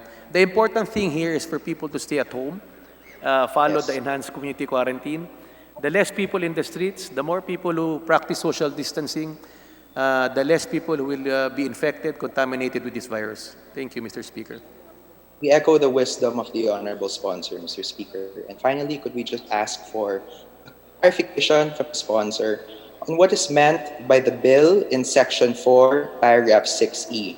Because it says to undertake the procurement of the following as the need arises and in the most expeditious manner. And item E in Section 4, Paragraph 6 is telecommunications, utilities, and other critical services. So may we know from the sponsor, Mr. Speaker, as our final question, how would government procure telecommunications and other utilities and other services? We have to be guided. Number one, if we can practice within the procurement law, yes, because there's a crisis, there's an emergency, there are special, we can do negotiated bidding. This all part of empowering the executive to act, procure, deliver within the crisis, within the emergency. Pero specifically po, Mr. Speaker, it says procure telecommunications. So why would there be a need to procure telecommunications, if ever? When you say telecommunication, it's a broad term. It doesn't mean a telco company. Telecommunication can be equipment, hardware. That's the main criteria for this, Mr. Speaker. Thank you, Mr. Speaker. Thank you for the clarification, and rest assured we support the proposal of the leadership as well as the call for yung mga kababayan po natin to stay at home. So po, it's COVID-19. Maraming salamat po sa pagkakataon para makapagtanong. Thank you, Majority Leader. Mr. Speaker, next to interpellate is the Honorable Rufi Biason. Honorable Rufi Biason from Muntinlupa City is now recognized. I refer to two sections, two portions of Section 4, mainly number 1 and number 2. With regard to these powers that are being asked, was there any legal impediment for the government to exercise these measures as indicated in provisions? Because as I see it, existing law already empowers the government to carry out and adopt, implement measures to prevent, minimize transmission, expedite the medical testing. So what is it that we encountered that we need special powers for this? Special time, special powers needed. That is the basic principle in filing this bill. There are available funds. Executive needs the power to use these funds within the bounds of law. Right now, there are, as I mentioned, over 275 billion of budget items that needs to be utilized. We need to give the President the authority to utilize this. Secondly, if the 2020 GAA has been approved, there are available funds, there are programs. However, as the need arises, we should empower the executive to keep up with the times. There are budgets that might be considered non-essential during this time of crisis, which can be realigned. So basically, these are the powers needed. Power, authority we need to give the executive in this time of crisis, Mr. Speaker. Yes, yung pondo lang pala ang problema because yung powers na yan is already existent in other issuances. Now going to the medical testing, based on the answers of the distinguished sponsor, several instances, he seems to downplay the weight of mass testing. Hindi ba ito bahagi ng strategy ng ating pamahalaan to fight the spread of COVID-19? Because apparently, parang ang tingin lang natin sa testing is just to confirm kung ang isang pasyente ay may sakit na COVID. We seem to not realize that quarantine in combination with mass testing will enable us to determine the spread and therefore find out which areas we can already lift quarantine and which areas that are heavily infected. So what really is the strategy on medical testing as far as the fight against COVID is concerned? Well, it's a multi-pronged approach. Number one, you really have to implement enhanced quarantine. People have to really stay at home, social distancing first. Secondly, let's give priority in testing people who have symptoms. Third, when you mention of mass testings, while that is the ideal, that to test everybody, you also have to properly utilize your resources. As mentioned earlier, you can test everyone now, but you need to test them next week. So there are also signs people having the disease that are asymptomatic. There are people who have contacted or have been contaminated but are feeling good. But these people should stay at home because while they are already infected, they're not displaying symptoms, they can cause problems. So it's a multi-pronged approach. Going back to the question that this power that has to be given is basically a funding issue, I beg to disagree, Mr. Speaker, because the authority to direct operations of health facilities and hospitals is not a funding issue. So this is, this is not just about funds. This is, an approach where we can really contain by having the funds, the authority, the proper coordination. This is really what is needed, Mr. Chair, Mr. Speaker. The sponsor mentioned about hospitals. Can he elaborate on how to operationalize the direction of private hospital facilities? How will you carry it out? Well, it's very basic here on Section 4, Paragraph 4, when the public interest so requires, direct the operation of any privately owned hospital. The government can contact them. They're saying, Hospital A, there's already an outbreak, an epidemic in your area. We need you to assist government in assisting patients. The government basically directs their operation. The hospital will still be run by the employees of the private company. And as mentioned, if there are any costs incurred, damage incurred, the government can compensate. Moving Last to another question. point in the interest Last of question. time. Section Unexpired. 4, number 6, letter A. While it provides the procurement of certain goods, the way that provision is worded, this does not guarantee that our frontliners will be able to be provided with the needed PPEs and other necessities that they have. So at the proper time, we would like to recommend that the word may be replaced with the word shall, just to make sure that the appropriations for the purchase of PPEs for frontliners will be ensured. Which section is that, with the indulgence of the distinguished gentleman from Muntinlupa? That is section 4, number 6, letter A, because as it is worded, it says goods which may include personal protective equipment, etc., etc. We propose that it should be reworded to say goods which shall include protective equipment, just to make sure that we will tackle that at the proper time when the period of amendments. Thank you, Mr. Chair, for for pointing that out. Thank you. Mr. Thank you very Speaker, can I move for a suspension? Session suspended.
own masks just to protect our barangay health workers. And we need all the help we can get from the national government and of course from the private sector as well.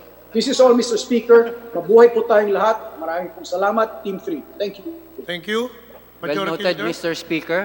Thank you very much, Congressman Subiri, sa inyong magandang input. Thank you. Majority Leader. Mr. Speaker, I move we recognize the distinguished Deputy Majority Leader from Pampanga, the brilliant legislator from the 4th District, Congressman Rimpi Bondok. I so move, Mr. Speaker. The brilliant Deputy Majority Leader from the province of Pampanga is now recognized. Maraming salamat po, kagalang-galang na Speaker, sa aking pong kinakapatid, ang ating magaling na floor leader, Congressman Mikey Arroyo. Salamat po. Maaari ko pong malaman kung ang ating pong kagalang-galang na sponsor ay makakapagsagot ng ilan sa aking pong katanungan. Yes, Mr. Speaker. Salamat po, Mr. Speaker, Mr. Sponsor. Gusto ko pong dali ng atensyon natin po sa mga local government unit natin. Kinikilala po ng Section 4, Number 3 ng ating pong House Bill 6616 na talaga pong naka-frontline din ng ating mga local government units. Governors, city mayors, municipal mayors, kailangan po nila ng ating tulong. Kaya gusto ko po balikan po natin ang mandamus ruling ng Supreme Court. Sinasabi po ng mandamus ruling ng Supreme Court na ang local government units ay magkakaroon ng mas malaking pera galing sa gobyerno nasyonal sapagkat ang kanilang IRA ay dapat kasama din ang lahat ng national government taxes, hindi lang yung galing sa internal revenue. Kung maipapatupad na po natin ang mandamus ruling na ito at hinihingi ko po ang tulong ng Kamara, ng ating mahal na Speaker, ng ating sponsors, kung maipapatupad na po ang mandamus ruling, mas malaki ang magiging share ng ating local government units at magagamit nila ito laban sa COVID at sa mga krisis na nagaganap ngayon. So, sana po makahingi ako ng tulong sa ating sponsor na ipatupad na ang mandamus ruling na ito. Mr. Speaker, ito po ay pag-aaralan po natin, no? Congressman Rimpi, pag-aaralan po natin kung paano po natin may aayos pa. Pero sa ngayon po, yung plano ng ating gobyerno kumbaga, kung on top of yung mga meron na sa LGU, ay makapagdagdag pa po ng tulong sa mga taong nangangailangan at magiging biktima ng COVID-19 at yung mga mawawalan po ng trabaho, ma-make sure po na madadalahan po sila ng pagkain. Salamat po, Sir Mr. Speaker. Ang mandamus ruling po, ito rin po ang karagdagan na magbibigay ng sandata sa ating local government. Ang problema po, ito ay ipapatupad pa sa 2022. So 1 more year pa ang ating aantayin. Sabi nga nila, 6 pa ang damo, pagpatay ng kabayo. So sana po, maisama niyo po ako sa subcommittee natin na mag-aaral. Makiusap tayo sa hanay ng Judiciary sa Korte Suprema na balikan po natin ang kanilang desisyon na sa 2022 pa ipatupad na mararagdagan ang IRA ng ating local government units through their own mandamus ruling. Sana ngayon na kailangan natin, bigyan natin ng suporta ang local government units. Yun lang po ang aking panukala, Mr. Speaker, Mr. Sponsor. Congratulations po sa ating Speaker, Alan Cayetano, Majority Leader Martin Romualdez, sa ating pong floor leaders, Sharky Palma, Mikey Arroyo, sa lahat po ng mga miyembro, pagtulong-tulungan po natin. At susuporta po ang ika-4 na distrito ng lalawigang Kapampangan sa House Bill 6616. Maraming salamat po. Maraming salamat po. Iko-considera po natin yun. Salamat. Majority Leader. Mr. Speaker, next to interpolate is the Honorable Francis Boy Blue Abaya. Honorable Francis Gerald Abaya is now recognized. Thank you, Mr. Speaker. Mr. Speaker, Honorable Sponsor, ako po ay walang katanungan, ngunit nais ko pong magmanifesto ng aking suporta sa panukalang Bayanihan Bill. Kanina po, napakaganda po ng pinost ni VP Lenny sa social media at ito ay ang kanyang pakikisa sa ating ginawa sa pamamagitan ng kanyang wishlist para sa budget realignment ng ating tinatalakay ngayon. Gusto ko lang din pong tiyakin na ang napakalaking pondo na ating nilalaan ay mapunta sa wishlist na ito, na siya ring wishlist ng kinatawang ito at ng mga mamamayan ng unang distrito ng Cavite. At ako na wishlist din ng ating mga kababayan, lalo na ang ating mga frontliners. Una po, ang sapat na personal at protective equipment ng mga frontliners. Pangalawa, sapat po ng mga testing kits upang maisama natin sa testing yung mga kapatid nating nanganganib sa madapuan ng COVID. Pangatlo po, sapat na medical equipment tulad ng ventilators at oxygen sa ating mga ospital. Pangapat po, sapat na hospital beds para sa ating mga pasyente. Panglima po, bagong mga hospital buildings para sa pasyente ng COVID na pwede pong italaga sa COVID hospital tulad ng Jose Rodriguez Memorial Hospital o di kaya sa Quezon Institute kung saan may malaki pang espasyo. Panganim po ay karagdagang bayad na pagkakaroon ng temporary housing facilities para sa ating mga frontliners. Pangpito, sapat na mga isolation areas para sa mga person under investigation and under monitoring. Pangwalo po, social safety nets tulad ng unconditional cash transfers at food security para sa mahihirap. Pangsyam, tulong pinansyal para sa mga manggagawang arawan ang kita. At pangsampu, economic package o tulong para sa mga apektadong negosyo. Mr. Speaker, Your Honor, I sincerely hope and pray that we, as united people, will weather and triumph over this crisis. We're one with you in this fight. Thank you, and may God bless us all. Thank you. Majority Leader. Mr. Speaker, next to interpellate is the Honorable Raymond Mendoza. Honorable Raymond Mendoza from TUCP Party List, now recognized.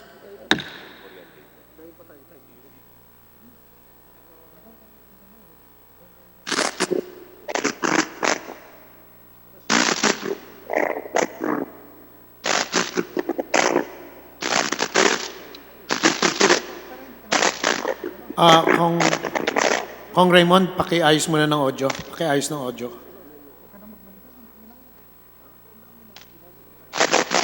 Hindi ka namin mapakinggan dito.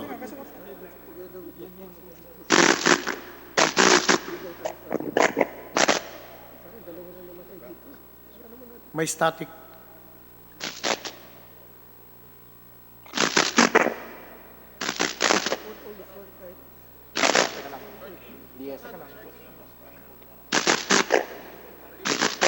Pakiayos ng audio, please.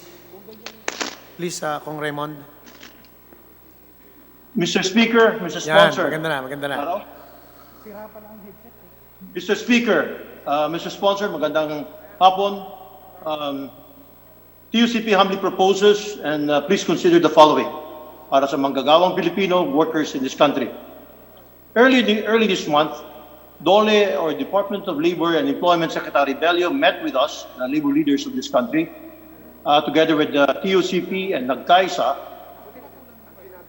This is the launching of a program that is maganda namang initiative, yung CAMP, the COVID-19 Adjustment Measure Program. Mr. Speaker, Mr. Bello, or Secretary Bello, we should support him. We must increase the budget of DOLE's COVID-19 Adjustment Measure Program, or CAMP, for the formal sector workers, those with employee-employer relationship who are now temporarily or tragically, and some of them will be permanently laid off or retrenched. Mr. Speaker, Mr. Sponsor, there is also the TUPAD, Public Employment Program for those without the employee-employee or employer relationship, such as the informal sector workers, casual, seasonal, and migrant workers. Both CAMP and TUPAD should be not a one-time payment and should be made available on the monthly basis for the duration of the entire enhanced community quarantine or ECQ. We must fund and increase these programs, Mr. Speaker. CAMP must be increased to 10,000 pesos for all minimum wage earners in the National Capital Region, or Regions 3, Region 4A, and of course Region 7, as well as for all other affected regions, to approximate the economic needs and expenditures of the workers' families to buy food, pay for utilities, kuryente, tubig, pati yung mask. And of course, fast vanishing na nawawala ng alcohol rub, and of course, pay rent and purchase vitamins. Mr. Speaker, Mr. Sponsor, please also consider, I'm talking about quarantine assistance, budgetary support for quarantine assistance.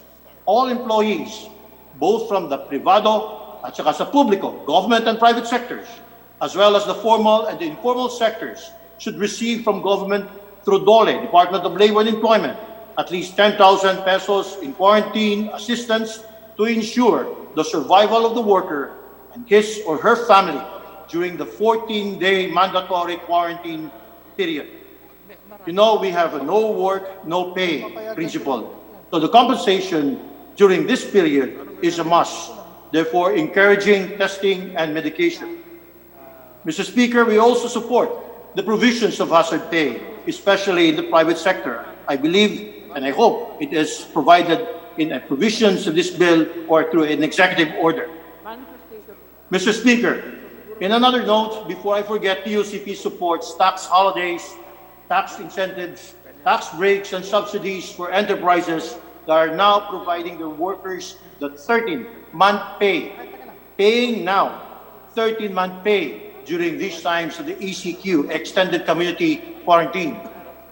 Number 3, Mr. Speaker, Mr. Sponsor, allocate an increased budget or utilize the earmarked budget for infrastructure to prioritize, unahin po, first, the need to ensure health access for all Filipinos of COVID-19 concerns. This was mentioned before, but I'd like to repeat that this budget is intended to ensure the construction of treatment, containment centers, hospitals in the provincial, city, and municipal levels to scale up the production of testing kits. In addition, Mr. Speaker, Mr. Sponsor, through a separate legislation, Congress must now fast-track the creation of the Philippine Center for Disease Control to fight disease and support communities, to do some and increase health security, conduct critical science, provide health information, protect us against expensive and deadly health threats, response, and of course, we must save lives. Number 4, Mr. Speaker, Mr. Sponsor, budgetary support. Frontline workers, our heroes. Government must ensure that all frontline workers, both in the private or public sectors, engaged in healthcare, hospitals, pharmacies, groceries, even banking. Sa TUCP, the top banks, our members, our tellers, are Time very expired. much afraid in handling cash. They have been really takot na talaga, Mr. Speaker, Mr. Sponsor. And non-bank financial intermediaries, security guards, the security agencies, janitorial, sanitizing services, public utilities, our police, firemen, emergency responders, and essential personnel, that they are properly supported, assisted, provided with PPEs, express shuttle service, temporary housing if necessary, checkpoints, clearances, and of course, pagkain. Finally, Mr. Speaker, Mr. Sponsor, although TUCP have 11 points, we shall submit most of them or all of them. I'm talking about the 5th. We are employment retention support for SMEs, which is 90% of all the businesses in this country and the self-employed. We must protect, at least retain the enterprises and the workers negatively na apektado ng COVID-19 indirect effects, the supply chain disruptions, the cancellations of orders, closed borders, travel bans. May appeal to my distinguished colleague. Here in You Cebu, already consumed more than 6 really minutes. down. Enterprise closures and public events. For firms using employment retention schemes, job rotations, compressed work week, telecommuting, flexible time, we propose the consideration of a time-bound temporary measures to ensure business continuity and survival of Sorry, enterprises, including gentlemen subsidies, from TUCP Party List. and refinancing the time has to already been overcome expired. liquidity problems and of Majority Leader. Noted, Mr. Speaker. Yan rin po naman ang gusto natin lahat, no? Yung mapabuti, lalo na yung mga frontliners natin. But we will discuss that at the proper time. Thank you, Mr. Speaker. Majority Leader. Mr. Speaker, next to interpolate is the Honorable Jam Baronda of Iloilo. Honorable Jam Baronda from Iloilo City is now recognized.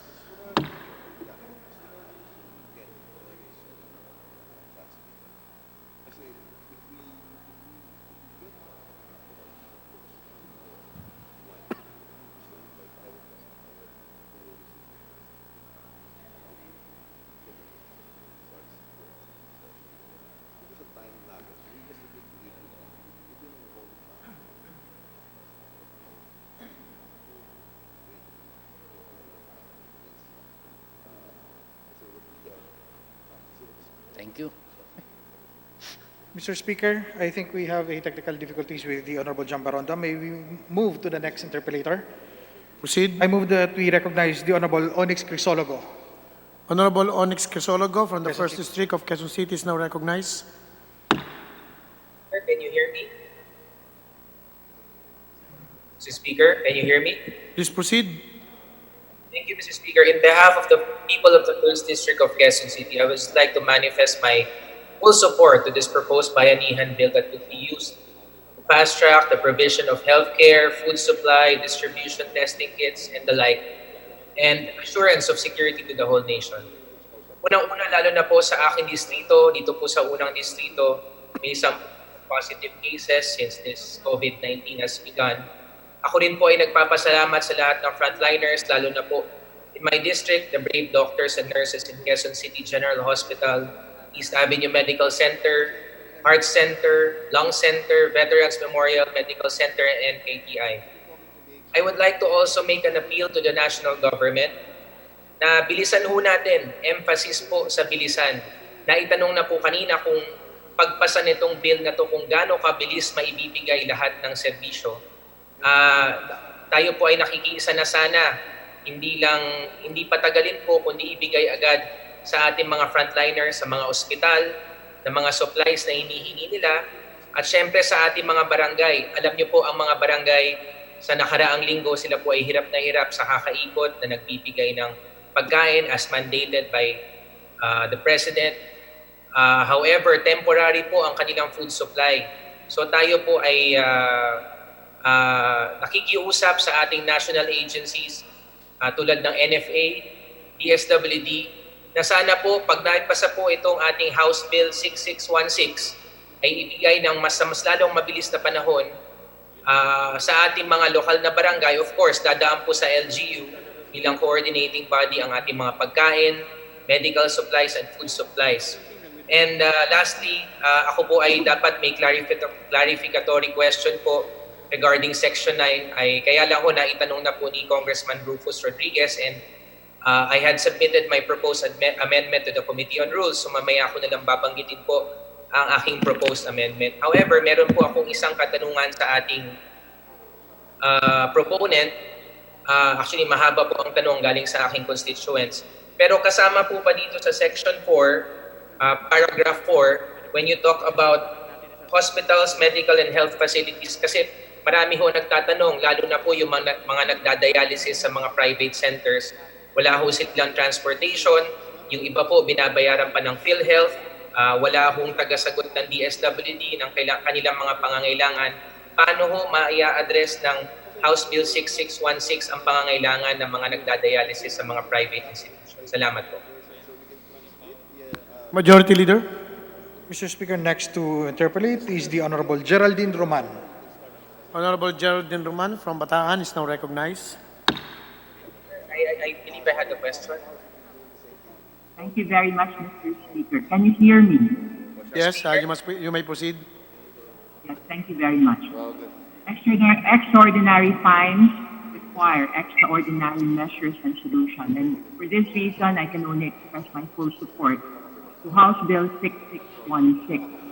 At this moment, the entire nation is watching us and asking what is contained in this bill and how it intends to address the health and economic crises our country is facing. Sama na rin po dito yung 42,045 barangay captains, 1,488 municipal mayors at 81 provincial governors, ang ating mga government frontliners. Sila na naatasan na isakatuparan ng mga patakaran ng State of National Public Health Emergency as well as the enhanced community quarantine. Sila na sa kasalukuyan ay humaharap sa taong bayan at pilit na pinupunan ang mga pangangailangan ng ating mga constituents. Food, security, health, at marami pang iba. Sila na unang sinisisi, although they really have to operate with very limited means. Na-explain po kanina ni Congressman El Rey Villafuerte na ita-download po ng DILG and DBM ang mga funds sa ating mga LGU. I just want to comment that we should have mechanisms to ensure that the allocations for our LGUs will be equitable, meaning mas maliit and more needy ang isang LGU, mas malaki ang matatanggap niyang allocation, Mr. Speaker. And I would also like to comment that I have read through the bill and I have not seen any particular provision that addresses directly food security. Dahil nakikita ko po in a matter of weeks, magiging problema na po ang food supply sa ating country. At ito po yung aking mga points, Mr. Speaker. Thank you. Mr. Speaker, just to reiterate, empowering the executive, the president, to deal with this crisis involves health, livelihood, including food security. Let me reassure our colleague from Bataan that it's part of the overall program of government to address basic issues. More importantly, aside from health, food security, Mr. Speaker. Thank you. Majority Leader. Mr. Speaker, next to interpellate is the Honorable Romel Angara. The representative from the province of Aurora, Honorable Romel Angara, is recognized.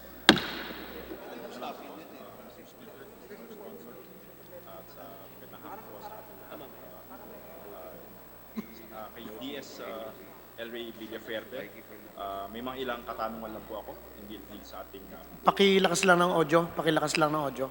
Sa inyo, please. Magandang hapon po, Mr. Speaker.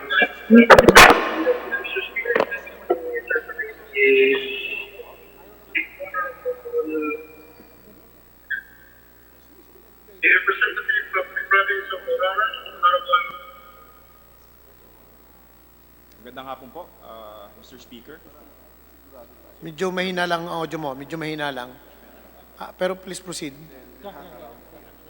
May mga ilang katanungan lang po ako sa ating sponsor kay DS El Rey Villafuerte.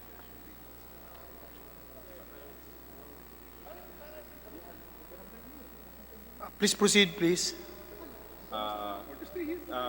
Unang-unang magandang hapon po sa ating lahat. Hinggil din po ito sa ating mga katanungan ng ating mga kababayan na po sa amin sa Aurora. Lockdown na po kami. At yung hinggil po sa limitadong budget po ng ating mga barangay, munisipyo, at even ang aming provincial capital. Binanggit po kanina ni DSL Ray yung ating food security. Kami po, meron po kaming 44,767 households. At binanggit po ni Kong El Ray kanina na sa 18 million pamilya na babudgetan po ng 200 billion. Ang katanungan po ng lahat dyan na Mr. Sponsor ay na kung saan ay 2 buwan po natin silang bibigyan ng ayuda tungkol sa kanilang food security. Yun po ang ating mga katanungan ng ating mga kalalawigan. Specifically sa Aurora, at palagay ko ay buong Pilipinas na rin po. At sana Mr. Sponsor, Mr. Speaker, pag napasa po naman ating itong bill na po ito, ay magkaroon tayo ng alakan ng pondo at sana po ay lahatin na po natin mga households, lalong-lalo na po ay lahat naman po tayo ay apektado. Mr. Speaker, Mr. Sponsor, yun lang po yung katanungan ko po.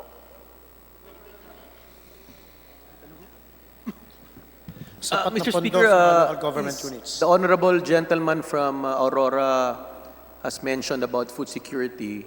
as mentioned earlier, we not only need, because of this virus, a lot of people are hungry. So by providing assistance, we are solving part of the problem. But an important problem, of course, is food security. Available rice, available commodities. Kasi minsan, kung may pera ka, saan mo bibilin? So that's why there's really, with this, there's the importance of giving the executive special authority to deal with this. We will be more or less be assured that may ginagawa at pwedeng gawin. We don't want to be in a situation na may pera but they are not empowered. So again, the issues on food security, health, and others, kaya nga ginagawa po natin itong panukalang ito is for us to be able to address all these issues because these are issues in relation to the COVID, Mr. Speaker. With that being said, maraming salamat po, Mr. Speaker, Mr. Sponsor. At sa ating mga kasamahan sa Kongreso, sana po ay patuloy po tayo. Ngayon po yung panahon na tayo ay magtulungan upang sa gayon ma-resolbahan po natin itong ating kasalukuyang dinadanas na COVID-19. At sana lang po, pag naipasa po natin itong batas na ito ay magawan po natin ng mabilisang paraan. Especially, nasagot naman na po ang ating mga frontliners ay bibigyan ng PPEs. Sana po i-prioritize na lang po natin yung ating mga mahihirap na probinsya at para sa gayon makatulong po tayo ng lalo sa ating mga kababayan. Yun lamang po, Mr. Speaker, Mr. Sponsor, maraming salamat. Majority Leader. Mr. Speaker, next to interpellate is the Honorable Greg Gasataya. Honorable Greg Gasataya from City of Bacolod, the City of Ismail is now recognized. Speaker, magandang hapon po sa lahat, sa ating makasamahan dyan.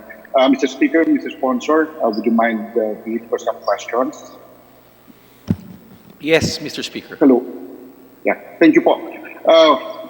Dito po sa lungsod ng Bacolod, buong province ng Negros, we see the urgency and need na gumawa po ng mabilis na aksyon ang gobyerno in line po sa crisis na inaharap natin lahat. Yung gusto ko lang pong maklarify, the moment po we enact this Bayanihan Bill, Mr. Sponsor, ano po yung action plan na gagawin natin in line with our frontliners, so mga health workers, and so on and so forth. At kasama ko pa dito yung bigay sa kanilang hazard. Mr. Speaker, details of the programs and action plans will be provided after the passage of law. However, meron na rin pong mga basic guidelines that they have to address. For example, giving priority to frontliners, not only the ones in the hospital. Let us qualify. Frontliners are not the only are not the only ones in the hospitals. Maraming frontliners assuring security, mga health workers doing contact tracing, health workers doing tests outside of the hospital. So, all of these individuals, whether frontliners or individuals doing jobs in relation to the COVID, bibigyan ng atensyon yan. But, balikan po natin, they should be equipped, they should be funded, they should be taken care of. Again, balikan natin, all of this basically is being addressed by the passage of this bill, Mr. Speaker. Mr. Speaker, yung sinabi ko kanina ng ating distinguished sponsor, the 18 million households po yung mabibigyan ng cash assistance. And kami po ay naniniwala na kailangan talaga to. For clarification po, yung 18 million kasama pa dito yung mga beneficiaries natin sa CCT at sa UCT, Mr. Speaker. Yes, maraming salamat sa pagtanong niyan. Doon sa 18 million kasi na tinatawag na informal sector, kasama po doon yung around 4.4 million covered by yung tinatawag na 4Ps. They are already getting a monthly amount. Itatap up na lang yun. For example, they're getting, for example, 1.5 at based on their region, ang computation po is we will subsidize up to 5,000. Dadagdagan po yung 1.5 to meet the 5,000 peso computation in that region. Of course, sa NCR po, mas mataas. and other areas. Again, depending po sa minimum wage ng kada lugar po, Mr. Speaker. Yeah, Mr. Speaker, last 2 points. Yung effectivity ng cash transfer is for the month of March and April, Mr. Speaker. Hindi po mare-retroact eh. We can only top up, implement the provision of this law, and we can only utilize the fund once this law is passed. So, if Congress passed this today, subject to publications, dun lang po magiging effective, possibly, ang paggawa ng grant. That's why there's really an urgency. Every minute counts to pass this measure, Mr. Speaker. Yeah, last point po, Mr. Speaker. Yung concern po ng buong Negros at saka lungsod po ng Bacolod is our continuous flow of supply, no? Sa aming mga medical supplies, no? That includes lahat ng kailangan ng mga frontliners at saka doon na sa field natin. Yung problem po namin, Mr. Speaker, is that at this point in time, believe it or not, for 1 week, yung available lang na UTM ginagamit for testing or pagkuha ng specimen is only 100 pieces for the entire Negros Occidental. So we are hoping and praying that with the enactment of this bill, this will address the concerns of all the Filipinos when it comes to this, Mr. Speaker. And kami po sa lungsod ng Bacolod, we know that we are now on a uncharted course. Naniniwala po kami na bago po sa atin lahat ito. No? Just when the session started, Mr. Speaker, a friend of mine informed me that yung batchmate po namin ni Speaker Alan, he passed away because of COVID.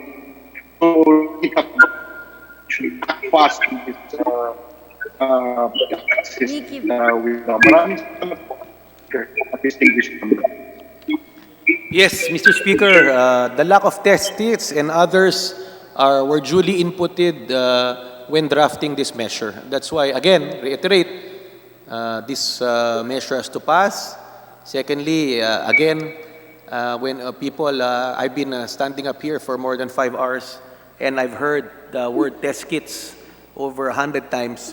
But I think more important than test kits, Mr. Speaker, is we would like to reiterate, people should stay at home. Because if they want, test kits is one measure in minimizing the spread. But basically, the solution is really for people to stay at home. That's very important. Stay at home, mga kababayan po natin. Salamat po, Mr. Speaker. Thank you very much, Honorable Greg Gasataya.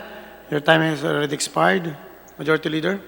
Mr. Speaker, I move that we recognize the Honorable Jam Baronda for her interpellation. So move, Mr. Speaker. Honorable Jam Baronda from Iloilo City is now recognized.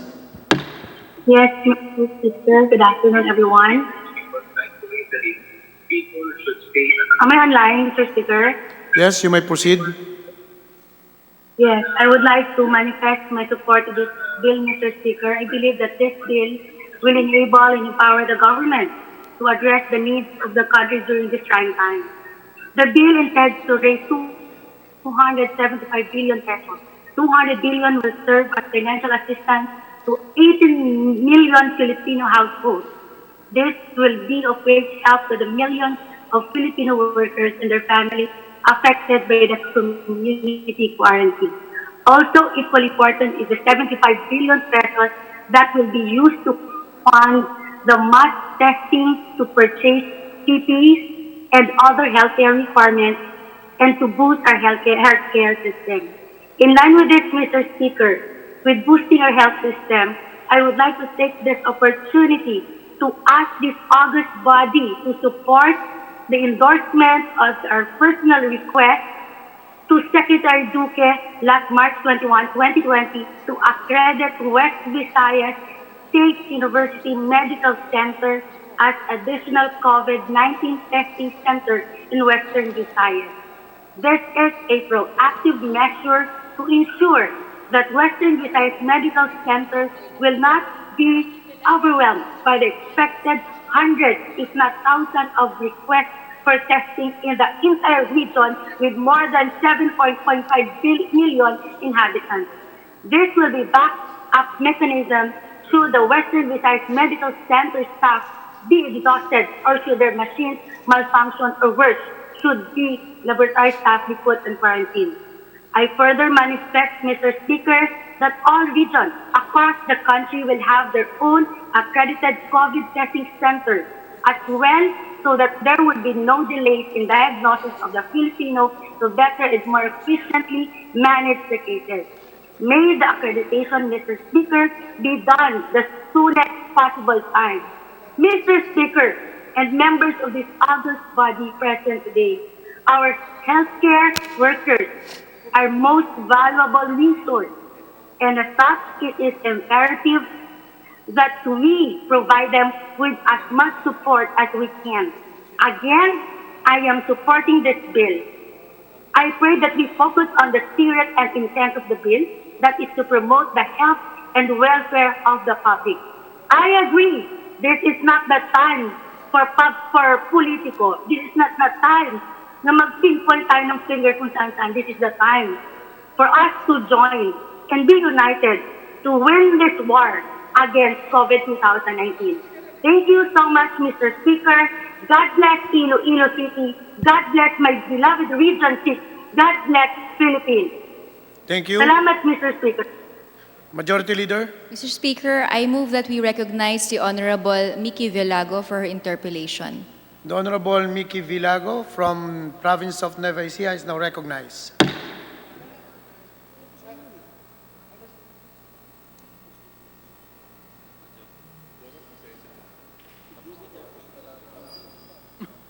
Mr. Speaker, I move to for suspension. 1 minute. Session suspended.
Sessions resume.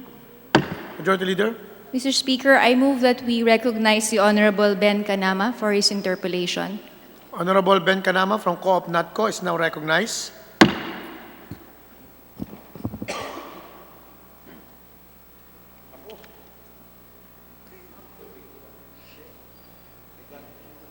Yes. Hello, thank you, Mr. Speaker. Hello? Yes, you may proceed. Thank you, Mr. Speaker. Distinguished sponsor, good afternoon, my dear colleagues. In behalf of the cooperative sector, in behalf of the thousands of cooperatives in the whole country, this representation of COPNATCO party list fully supports House Bill 6616. We also fully support all the actions undertaken already by President Rodrigo Roa Duterte and Speaker Alan Cayetano to fight this COVID-19. Mr. Speaker, distinguished sponsor, I would like to make some manifestations. One, on Section 4, number 7. This regards to the availability of credit to productive sectors of the economy. This was already discussed by some representatives. I would like to reinforce the idea. I hope this will be considered by the Oversight Committee, the lowering of the interest rates. Mr. Speaker, ang mga kooperatiba po isa sa natamaan po ngayon because the operations are heavily affected. Marami na po mga members, hindi makabayad. I hope after this bill would be passed, mayroon pong mga soft loans o kundi man mga grants maibigay kasama po doon sa mga kooperatiba, lalo na ng mga small at mga micro cooperatives. Second, on Section 4, number 18, this is very good, applicable to many cooperatives na nahirapan po sa pag-submit ng mga reports, required na mga annual reports. Kasi as of now, the CDA issued the circular to suspend, if not cancel, the conduct of cooperative assemblies. So nahirapan po sila sa pag-produce o pag-submit sa mga required na mga reports doon sa agencies concerned. Kasama na po yung pagbayad, yung mga charges and other payments. So this one in Section 4, number 18, na i-defer po yung mga deadlines. This would help so much the cooperatives. So overall, we would like to assure that the whole cooperative movement is supporting the Bill 6616, and we just would like to present our concerns that the cooperatives are one in fighting this COVID. In fact, many cooperatives are using their cooperative development fund or community development fund in their small ways in order to combat this COVID-19 in their respective areas.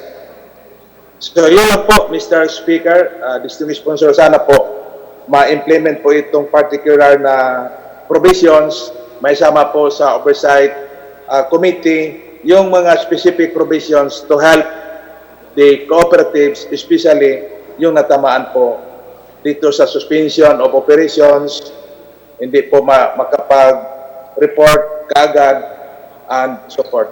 Thank you so much in behalf of the cooperative. We fully support House Bill 6616. Salamat.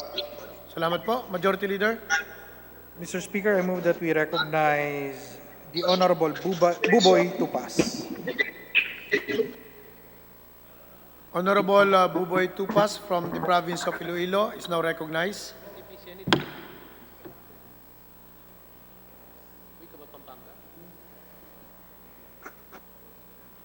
Hello.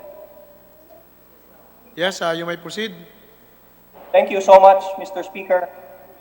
In support of and to support the bill that we will pass, good Deputy Speaker, answer a few Maraming salamat po, Mr. Speaker and Mr. Sponsor.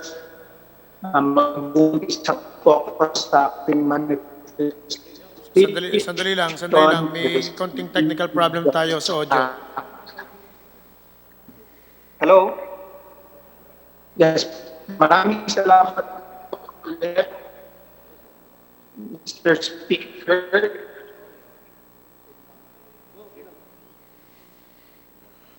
Mr. Speaker, I move that we suspend. Majority Leader. I move that we suspend the interpellation of the Honorable Boboy Tupas in view of the technical difficulties. Due on technical difficulties for Congressman Tupas, his interpellation is being suspended. Majority Leader. Mr. Speaker, I move that we recognize the Honorable Edgar Erice. Honorable Edgar Erice from the City of Caloocan is now recognized.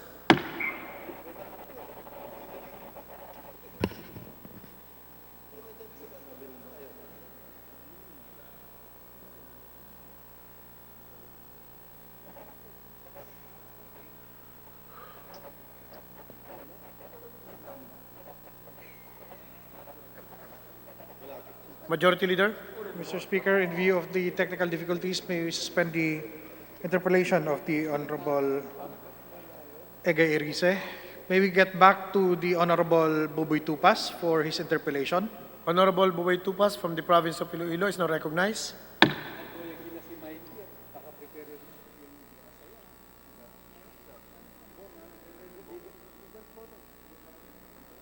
Mr. Speaker. Please proceed.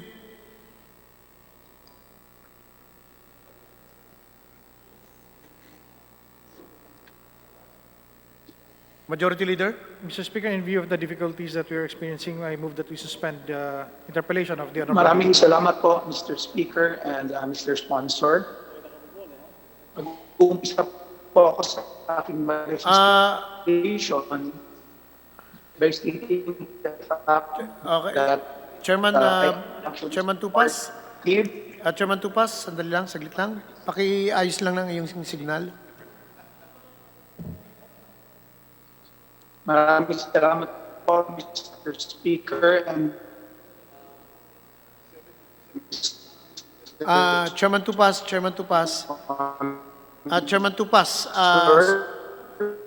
Hello, Chairman Tupas.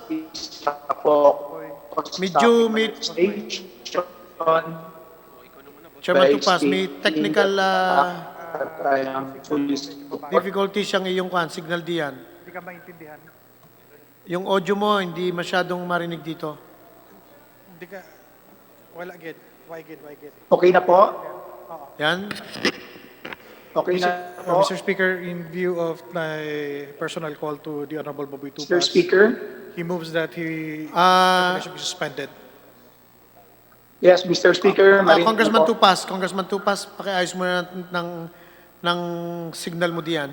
Pwede na po. The interpellation of Honorable Tupas is now Mr. Speaker, suspended.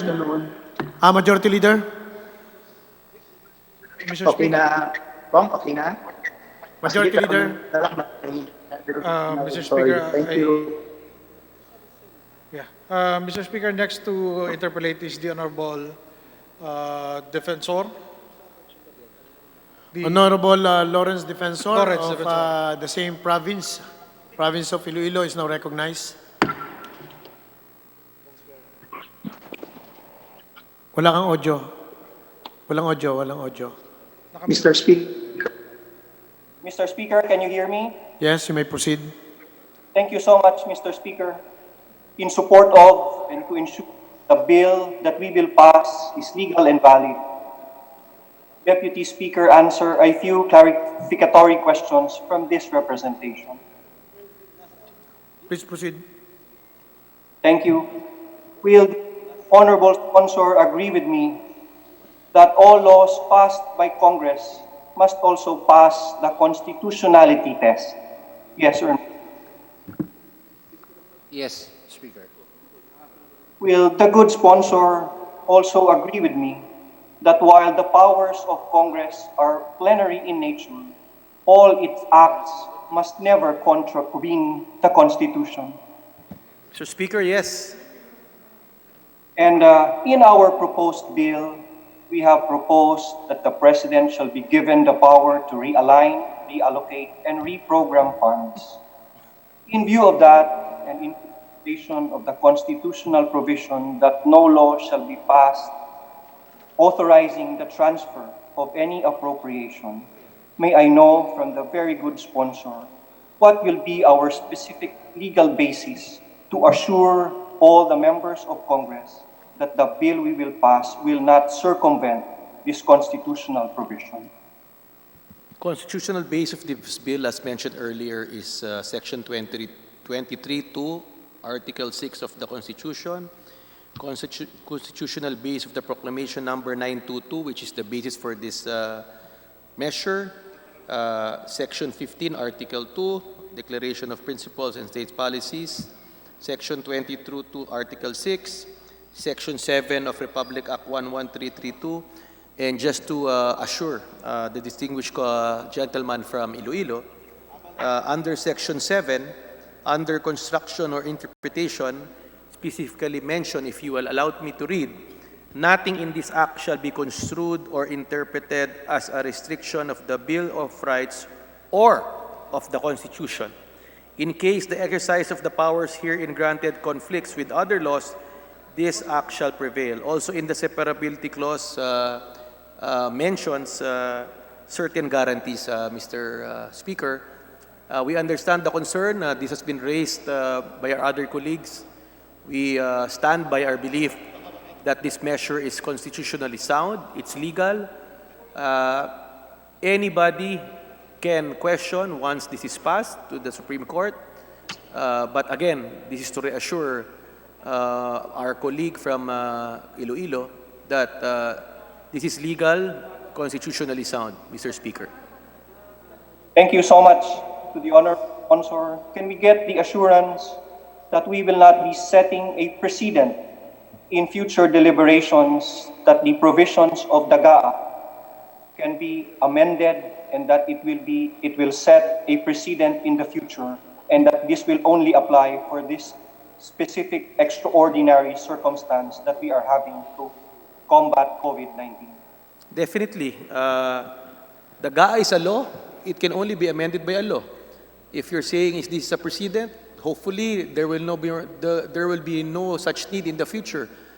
We hope that there is no more calamity, pandemic of this scale that will hit our country.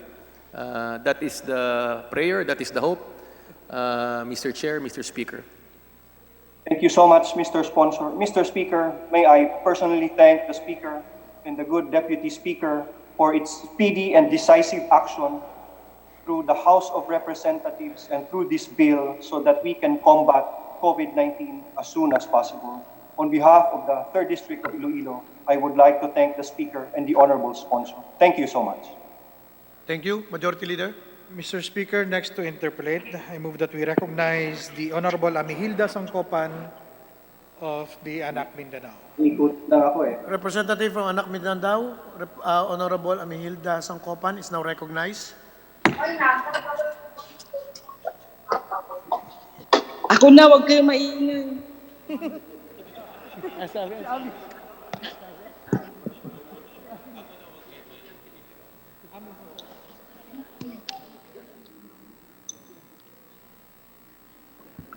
You may proceed, Congresswoman. Umiga pa.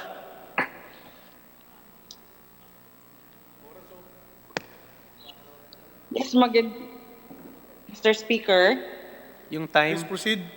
Mr. Speaker, can I proceed? Yes, please proceed. Yes, Mr. Speaker, on behalf of Amin Anak Mindanao Party List, we manifest our support to the passage of the bill, but we also would want to manifest 3 points on House Bill 6616. First, on our declaration of policy, we call the bill We Heal as One Act of 2020. The declaration of policy, from what we understand, should be clear, succinct, and categorical. How do we heal as one? There should be a clear policy of a unified effort to defeat COVID-19 through bayanihan under the leadership of our President, or a policy, or that the policy could be to ease restrictions on all branches of the government in the implementation of measures in the pursuit of defeating COVID-19. On the powers granted, most often than not, alongside the grant of powers are limitations. For example, paragraph 13 of section 4, the provision should include the condition on when can our president direct the distribution of power, fuel, energy, and water, as when the current regulatory body certified that current supplies or stocks can no longer last, say, for 60 days, or whatever limitation Congress can consider. The list of limitations to whatever power we grant to the President under the emergency power listed under Section 4 would be an easy reference to for Oversight Committee as provided by Section 5 of House Bill 6616. And finally, Mr. President, and to the honorable sponsor, on alignment of LGU's action to national policy. There should be no encroachment or impingement on local autonomy or in the powers of the LGUs as provided by the Constitution in responding to health emergency. National government should lay down clear policies so that the LGUs may be guided in not doing more than what the policies require. The more and within in every policy should be clearer to lead our LGUs toward our nation's healing from COVID-19. Hindi na po dapat maulit ang nangyaring misunderstanding sa polisiya ng national government at ng LGU nang inimplement po natin ang road clearing operation sa bawat lugar, lalong-lalo na sa Mindanao. For that, Mr. Speaker, kami ay nagpapasalamat sa pagkakataon na binigay niyo po na mailahad po namin itong 3 puntos, at to the honorable sponsor, maraming salamat po sa pagkakataon. Mabuhay po tayong lahat. Wassalamualaikum warahmatullahi ta'ala wabarakatuh. Thank you. Majority Leader. Mr. Speaker, next to interpellate is the Honorable Mujib Hataman. The Deputy Speaker from Mindanao Region, Deputy Speaker Mujib Hataman is now recognized.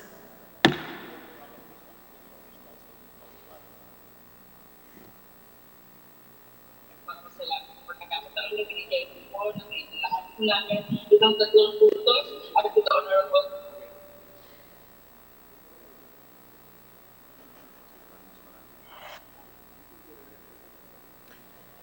Majority Leader. Due to technical difficulties, Mr. Speaker, I withdraw the motion. And I move that we recognize the Honorable Robbie Puno for his manifestation, Mr. Speaker. The Deputy Speaker from Antipolo City, Honorable Robbie Puno, is recognized. Mr. Speaker, on behalf of the 49 district representatives who are members of the National Unity Party, on behalf also of our President, our Party President, P.D. Barsaga, and as Deputy Speaker of this House, and as Vice Chairman of the National Unity Party, I would like to manifest that all members of the National Unity Party will vote in favor of House Bill 6616. Mr. Speaker, we believe that today is a time for us not to find problems with the solution, but to find solutions to the problem. The problem is COVID-19, and we vote to empower the President to deal with this crisis. Our vote therefore suggests, Mr. Speaker, that it is better for the President to have these powers and find that he doesn't need them than for the President to need these powers and to find that he doesn't have them. Mr. Speaker, let us vote. And after we vote, let's all go home. And when we get home, let's stay home. Thank you, Mr. Speaker. Majority Leader. Mr. Speaker, next to give a manifestation is the Honorable Manuel Lopez, Manila. The Honorable Representative from the 1st District of Manila, Honorable Manny Lopez, recognized. Maraming salamat po, Ginoong Speaker. Magandang hapon po sa ating lahat. Magmula po sa lapian ng Nationalista People's Coalition na binubuo ng 52 miyembro ng ika-18 na distrito, ay nais ko pong ipaabot sa kagalang-galang na chamber na ito na kami po ay sumusuporta sa House Bill panukalang 6616. Ang aming pong pananaw, una sa lahat, tulad ng sinabi ng ating mga kasamahan, na desperate times need desperate measures. At karamihan po ng aming mga kasama, nung kami po ay pinapipili, kami po ay nagbibigay ng buong tiwala sa kapangyarihan na ating pong igagawad at pinamamala sa ating Pangulo. Maraming salamat po at magandang hapon sa inyong lahat. Maraming salamat. Majority Leader. Mr. Speaker, next to give a manifestation is the Honorable Deputy Speaker Dong Gonzales. The Deputy Speaker from Province of Pampanga is now recognized. Mr. Speaker, thank you, sponsor. This manifestation on behalf of the PDP Laban, headed by our chairman, of course, the President Rodrigo Roa Duterte, and the 62 members of PDP Laban are 100% they fully support this proposed House Bill. Alam po natin, ang Pangulo natin, alam niya lahat yan. Nakikita niya lahat yan, siya ang pwedeng mag-resolve. So giving him the power, he can solve the problem what we have now. So, ang pakiusap ko lang po sa inyo, we will pass this as soon as possible. Ito po ang kailangan ng ating bansa. At sa tulong po ng ating Panginoon, as I have said before, God bless the Philippines, God save the world. Thank you, Mr. Speaker. Thank you. Majority Leader. Mr. Speaker, I move that we recognize the Honorable Mike Defensor for his manifestation. Representative Michael Defensor from Anakalusugang Party is now recognized. Thank you, Mr. Speaker. Thank you, Majority Floor Leader. Una po sa lahat, nais po naming pasalamatan ang ating pong sponsor at mula din po sa ang ating Deputy Speaker, Eli Villaferte, at mula din po sa Party List Coalition, ang ating Chairman of Operations Committee, Chairman Eric Yap. Mula po sa aming Pangulo at sa kabuuan ng Party List Coalition, ang aming pong Pangulo, Congressman Mikey Romero, ang Party List Coalition po ay nakikisa sa pagsuporta sa ating pong panukalang batas para magkaroon ng emergency powers ang ating gobyerno at magkaroon ng karagdagang poder upang sagutin at bigyang lunas ang problema na kinakaharap po natin sa ngayon. Ang sinasabi po ng ating mga kababayan, kailangan natin ng pagkain. Nandito po sa batas na to ang pagbibigay ng pagkain. Sinasabi po natin na kailangan natin ng health kits, test para makita kung sino may sakit at mahinto ang problema. Nandito po sa batas na to ang pondo para dyan. Sinasabi po dito na kailangan natin tulungan ang mga ospital sa kanilang pangangailangan. Yung pong pangangailangan nila ng gamot, pangangailangan po nila ng mga medisina, kailangan po ng mga pasilidad. Nandito po sa batas na to ang hinahanap po natin. Kaya po kami sumusuporta sa ating Pangulo, sa ating gobyerno upang lutasin ang bagay na ito. At Mr. Speaker, nais din po namin kilalanin, siguro sa isa pa pong pagkakataon, ang mga ating frontline health workers. Ito pong problema ng PPE o yung kanila pong personal protective equipment. Ito po mga doktor po nating mga namatay, Dr. Greg Makasait, Dr. Israel Bactol, Dr. Sally Gatchalian. Nasa ospital po si Dr. Rose Pulido. At ito po mga taong to ang nagsakripisyo ng kanilang buhay upang ipaglaban ang buhay ng bawat Pilipino. Sa pagkakataon pong darating, pangungunahan po ng Party List Coalition ang pagkilala at pagbigay ng pinakamataas na pagkilala ng Kongreso. Kung meron po tayong Congressional Gold Medal Award, then we should award our heroes in the front line. Ito pong mga namatay at yung pong mga tao pa na nasa ospital hanggang sa ngayon, puyat, gutom, ilang beses na po kami nagpapadala ng pagkain sa iba't ibang ospital sa buong Kalakang, Maynila. Wala po silang pagkain, kulang ang kanilang mga mask, ang kanilang protective mask, kulang po ang mga PPE, pero bagamat po ganon, nandun pa rin po sila.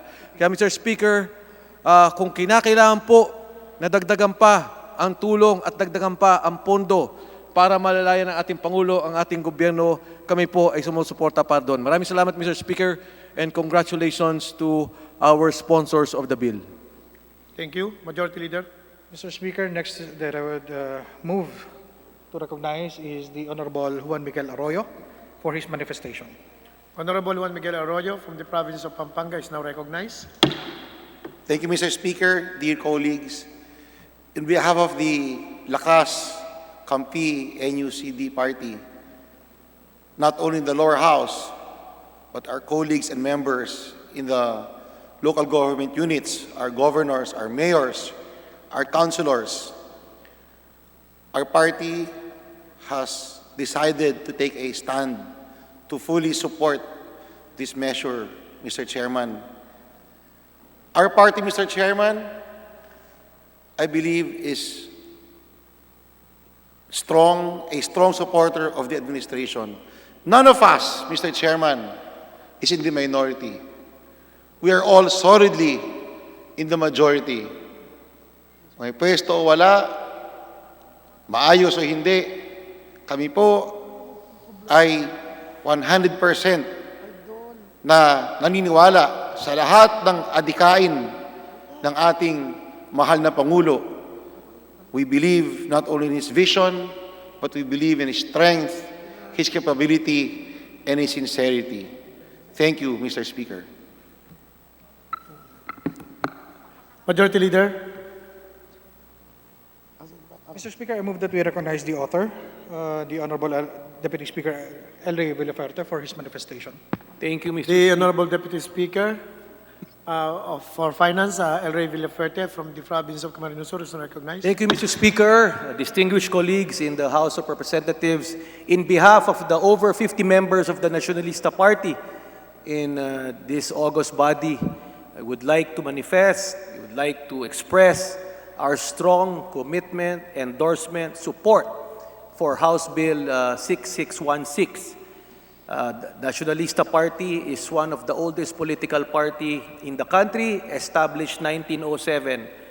We believe in the saying, bayan higit sa lahat, nation above self.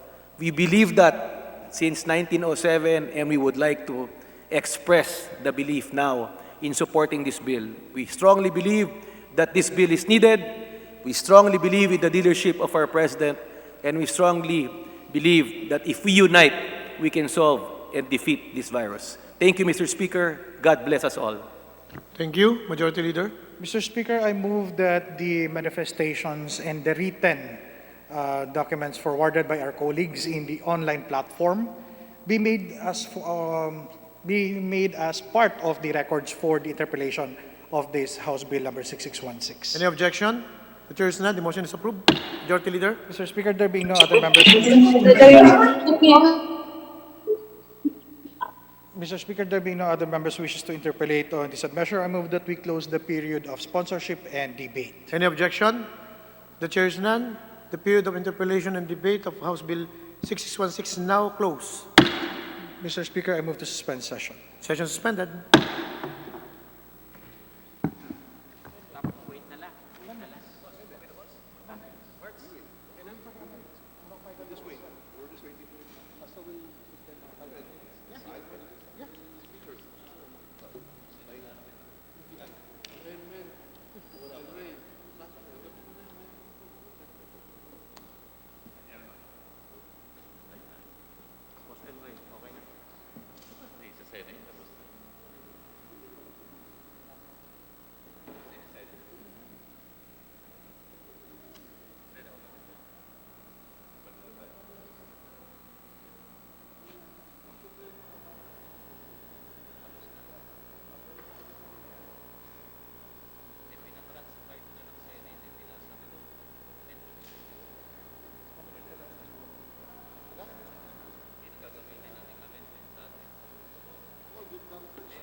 Sharky, higit mo yung office first. Ikaw. Anong nangyari sa atin? Kasi ano katagal to? Okay na.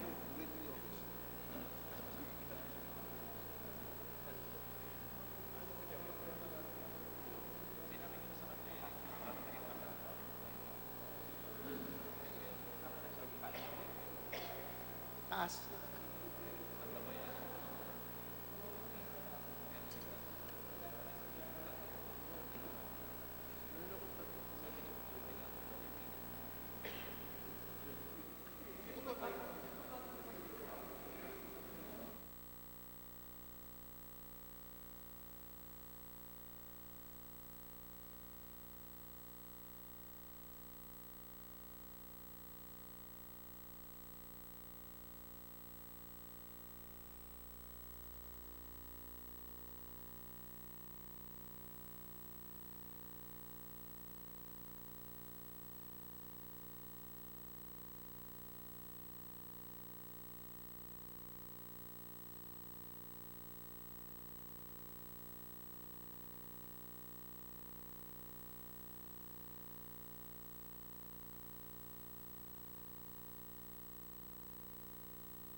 wala kang nagawa.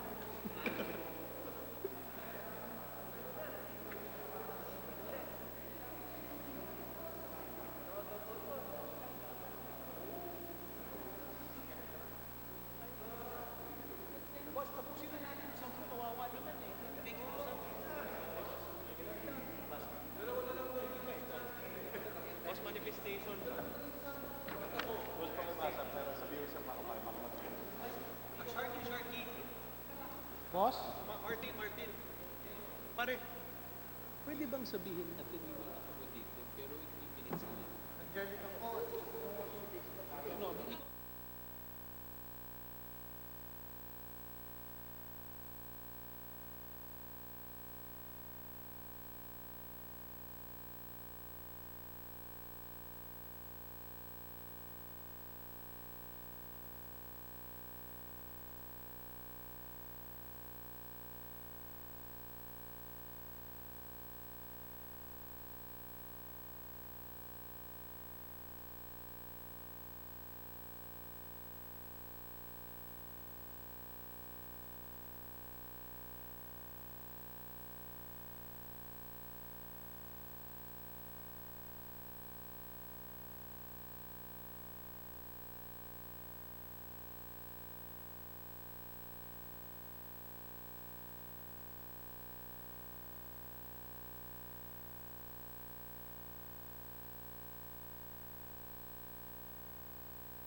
Majority Leader. Mr. Speaker, earlier there was a motion to close the period of sponsorship and debate on House Bill number 6616. I move that we reconsider the motion and withdraw the same. Any objection? The chair is none. The motion is approved. Majority Leader. Mr. Speaker, I move that we reopen the period of sponsorship and debate. Any objection? The chair is none. The motion is approved. Majority Leader. Mr. Speaker, I move that we recognize the sponsor, the Honorable Chairman of the Appropriations, the Honorable Eric Yap. Honorable Eric Yap, the Chairperson of the Committee on Appropriations, is recognized to sponsor the bill. Majority Leader. Thank you, Mr. Speaker. And Mr. Speaker, I move that we recognize the Honorable Roman Romulo for additional interpellation. The Chairperson of the Committee on Basic Education is recognized. Chairman, Honorable Roman Romulo. Magandang hapon po, Mr. Speaker, at syempre sa ating sponsor at ating Deputy Speaker.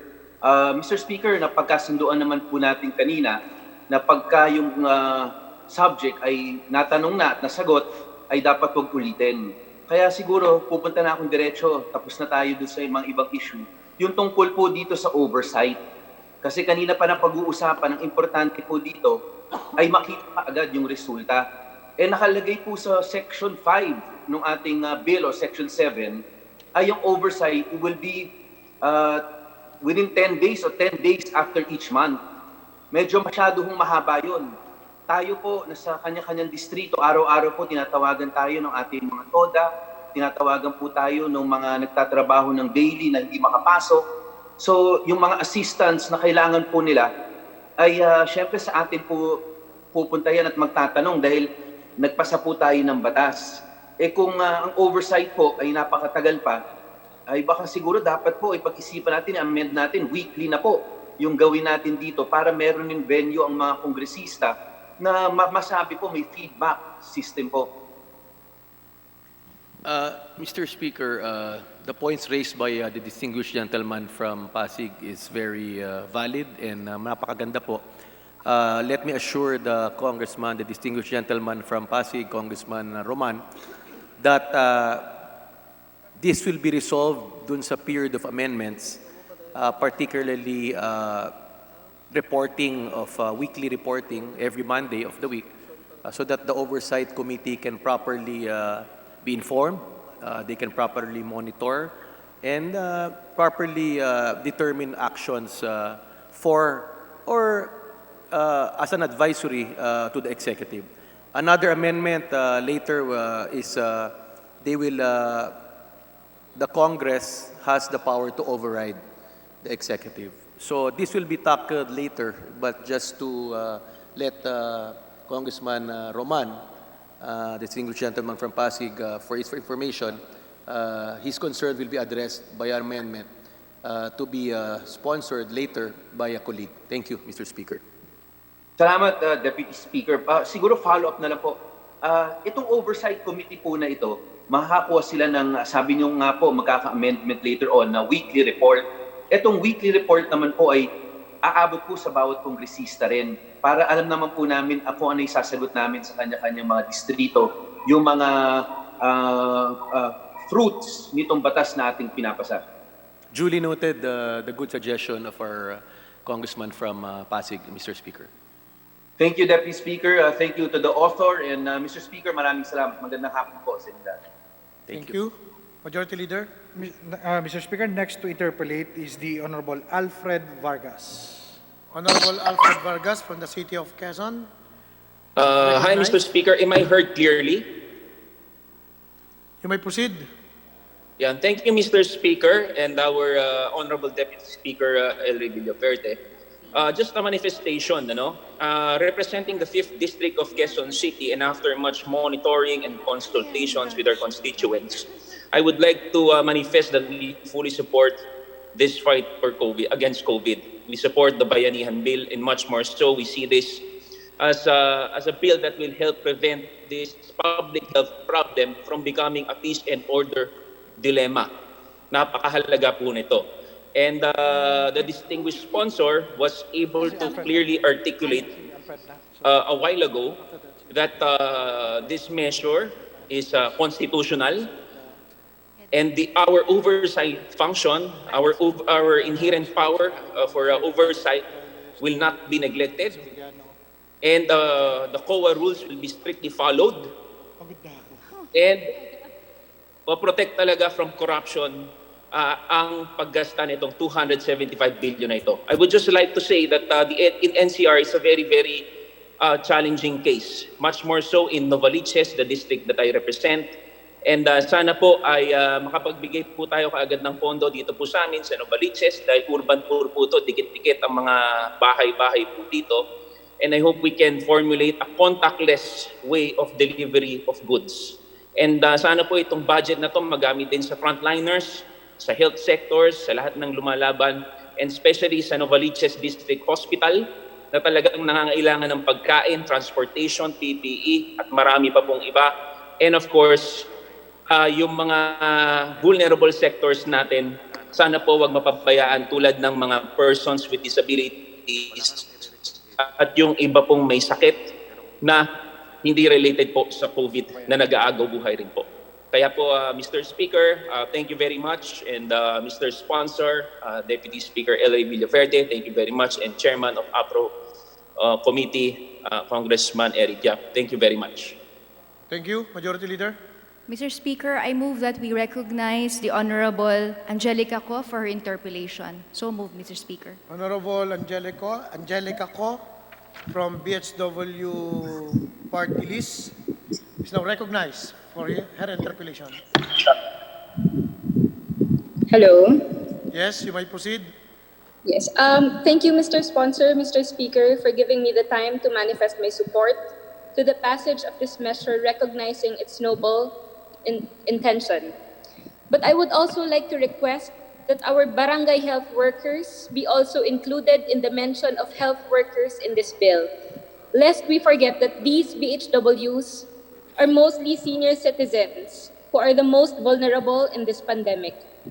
These senior citizens are also part of the healthcare frontliners, being the ones who are in the checkpoint with the AFP and PNP to conduct thermal scanning of those coming in of their own respective cities and municipalities. I hope that we can provide for them defensive gears and vitamins so that we can also protect them from this pandemic. Thank you very much, Mr. Sponsor, Mr. Speaker. Thank you, gentle lady. you. We'll strongly consider it. Thank you, Mr. Speaker. Majority Leader. Mr. Speaker, I move that we recognize the Honorable Edgar Chato for his interpellation. So moved, Mr. Speaker. Honorable Edgar Chato from the province of Bohol is recognized for his interpellation. Thank you very much, Mr. Speaker, fellow members. Mayong hapon, kanatong tanan. On behalf of the 1st Congressional District of the province of Bohol, allow me to manifest strongly support to House Bill 6616. This is really an unusual crisis situation. And I think we all agree that the President must be given enough powers to address the critical concerns of these unusual times. Granting the President more room for exercising powers for quick response without delays is something that we can do and we can do fast. Time is of the essence to save lives, including those of health workers and frontliners, and save the economy with socio-economic packages to cushion the impact of COVID-19 crisis, especially those in the marginalized sector who are most vulnerable. Mr. Speaker, in the leadership continuum, there is an instance when autocratic leadership is necessary, where quick action is needed to avoid damage. At the other end is democratic leadership, where consultations are always required, delaying also some needed response. However, Congress must make sure that prescribed limitations and restrictions already provided by law are carefully observed as well. The power proposed to be granted to the President should be compliant with the Constitution and settled jurisprudence. Further, Mr. Speaker, it is in the exercise of oversight powers that Congress can really ensure checks and balance that the fundamental law requires. Finally, allow me to reiterate the recommendations of the provincial government of Bohol, led by our governor, which we already submitted to the President and to the IATF. These are specific strategies to help cushion not only the impacts of health issues, but also on economic matters. These points were clearly raised by this representation during the last committee hearing of the Committee on Health, where the IATF was led by Secretary Duque. We wish the best for everyone. Thank you very much. Good afternoon. Thank you. Majority Leader. Mr. Speaker, I move that we recognize the Honorable Ruth Hernandez for her interpellation. Then, lady from province of Laguna, Honorable Ruth Hernandez, now recognized.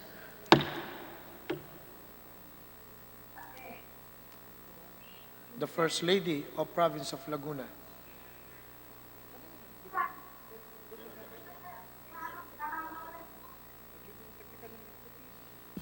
Mr. Speaker, due to Majority technical Leader. difficulties, may we suspend the recognition of the Honorable Ruth Hernandez. Meanwhile, may we recognize the Honorable Edward Maceda for his interpellation. So move, Mr. Speaker. Honorable Edward Maceda from the City of Manila is recognized. Thank you, Mr. Speaker. Malinaw ba?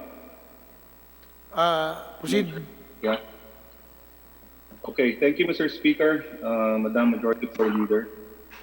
This humble representation is very much well aware of the nightmare that is haunting our country today, which is COVID-19. In fact, my district, 4th District of Manila, and the entire city of Manila, some of the first few cases of COVID-19 were found in our area. Be that as it may, most of my questions have already been answered lengthily by Deputy Speaker Villaferte and Chairman Eric Yap. So I'd just like to make a manifestation that it's my sincere hope that with the passage of this Bayanihan Bill, the primary and primordial objectives of this bill will be hastily and speedily nananalangin po ako na kaagaran pagpapatupad ng mga pangunahing layunin nitong Bayanihan Bill tulad ng pagtulong po sa pangangailangan medikal ng mga tao, ang mga pagbibigay ng mas maraming testing kit, siyempre yung mga pinakanangailangan muna, tapos mga testing center, additional quarantine centers, and I'd like to note na meron tayong mga hospital na magkahalo pa rin yung COVID-19 patient, hindi COVID-19. Meron nang sabi na yung Santaki Medical Center, 3 ang tower nila, nakahiwalay na yung COVID patients sa isang tower. So sana lang pag gumawa tayong mga bagong quarantine area, maano rin natin na hihiwalay na yung COVID-19 patients dun sa mga non-COVID-19. Kasama na rin po sa akin na asahan ay ang pagbibigay ng tulong sa mga tao, lalo na sa mga mahihirap nating kababayan na nawalan ng trabaho, tulad mga jeepney driver, tricycle driver, barangay official natin at tanod, no, ng mga frontliner din. Minsan nakakalimutan natin silang i-recognize. Tulad sa amin, 192 barangays kami. So maraming sa distrito ko and more than 890 barangays sa City of Manila. At maraming barangay official at barangay tanod, nakakapiranggot lang ang sweldo, na araw-araw umiikot para siguruhin nila na sumusunod yung mga tao dun sa quarantine at sa lockdown. Sana hindi rin sila makalimutan. Ito po yung mga pangunahing layunin na tumaasa akong ito ay mabibigyan tugon sa pagpasa nitong Bayanihan Bill. Naniniwala ako na sa pagtutulungan po natin, may raraos po natin itong panahon na to.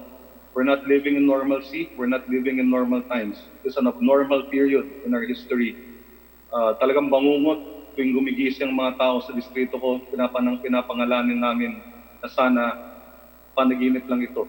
Pero naniniwala po ako na sa pakikipagtulungan natin sa mga namumuno sa ating bansa, sa pangunguna ni Pangulong Duterte, sa mga member ng LGU, sa pangunguna ng ating mga alkalde. And by the way, yung aming local government unit sa City of Manila is doing everything that it can do to address the COVID-19 problem.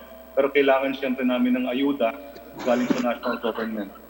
Sa pagkikipagtulungan po ng mga pulis, sandatahang lakas, Siyempre, ang mga doktor, mga nurse attendant, healthcare workers, at tulad ng sinabi ko, ang ating mga barangay officials, barangay health workers, ang ating mga barangay tanod. May raraos po natin ito at may babalik po natin yung dating normal. Makakalabas tayo, makakain tayo sa labas, makakapanood ng sine ang pamilya, makakapag-apan, makakapagkamayan. At pinaka-importante, yung pong pagdarasal dahil sa tulong at sa awa ng pong may kapal, ay may babalik po natin ang sigla at ang kinang ng ating bansa at ng pamilyang Pilipino. Maraming salamat po sa pagkakataong ito. Thank you. Thank you, Yan naman Majority po Leader. yung layunin ng House Bill na ginawa natin, Mr. Speaker. Thank you po from the gentleman in Manila. Majority Leader. Mr. Speaker, may we now recognize the Honorable Ruth Hernandez for interpellation. Honorable Ruth Hernandez, the First Lady of Laguna, is now recognized. Thank you very much, Mr. Speaker. And to our honorable sponsor, magandang hapon po sa inyo at sa aking mga kapwa kasamahan po sa 18th Congress. Mr. Speaker, I would like to manifest some of my propositions sa ating pong hinahain na batas. Actually, sa tingin ko po ay kanina po ay mayroon na rin po mga nagtalakay ng iba dito. But ganun pa man po, I would like to manifest po, I would like to propose na sana po ay ma-include explicitly in the provisions of the bill directing the DOH to ensure the safety of our health professionals and health workers and frontliners by providing sufficient on-time supply of personal protective equipment. Furthermore, to address in the bill that the DOH ensure for personal protective equipment of health workers in public hospitals, but also those in private hospitals as well, whose own supplies are under severe pressure. And I also pray that this act shall address the safety and protection of volunteer workers in the barangays that risk their lives in implementing the quarantine and lockdown in the communities, Mr. Speaker.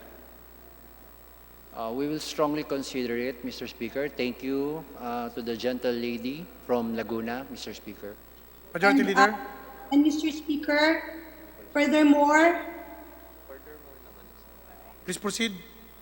and Mr. Speaker, furthermore, I would like to manifest na ang inyong pong lingkod kasama po ang ikalawang distrito ng lalawigan ng Laguna ay sumusupport sa House Bill 6616 granting emergency powers to our President sapagkat naniniwala po kami na sa pamamagitan ng bill na ito ay matutugunan po ang mga pangangailangan ng mga mamamayan. Marami na po ang nagugutom, malaki po ang epekto lalo po sa ating mga displaced workers. Kailangan na po ng kaagaran solusyon na ibibigay ng ating pamahalaan at naniniwala po ako na maa-address po kaagad-agad po ito.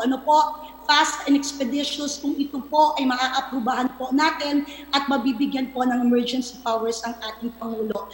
Nang sa gayon din po, ay marami tayong maprotektahan, masave na buhay, dahil po dito po sa COVID-19. Marami pong salamat, Mr. Speaker. Maraming salamat po. Majority Leader.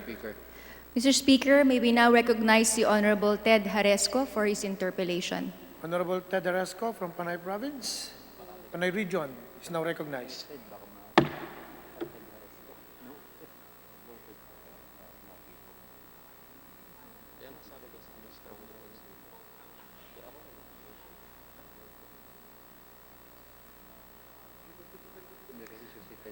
Mr. Speaker, due to technical difficulties, may we move to the next interpellator?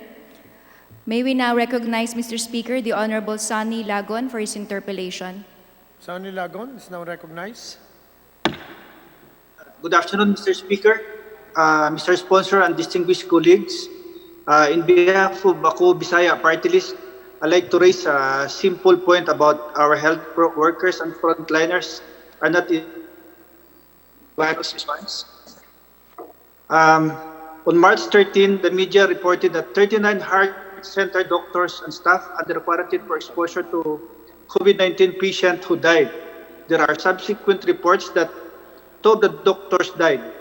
Media also reported that cardiologist Israel Baktol from Philippine Heart Center, anesthesiologist Gregorio Makasait III of Manila Doctors Hospital and oncologist at San Juan de Dios Hospital succumbed to the disease in the last 4 days. The three are held as heroes of to fight against COVID-19. A health worker from Biluna Medical Center has written to my office asking for alcohol and other personal protective equipment. Every day, we see images of health workers sacrificing a lot in this against COVID-19. And today, we address the proposed House Bill 6616, intended to assist the President to fight against COVID-19 pandemic.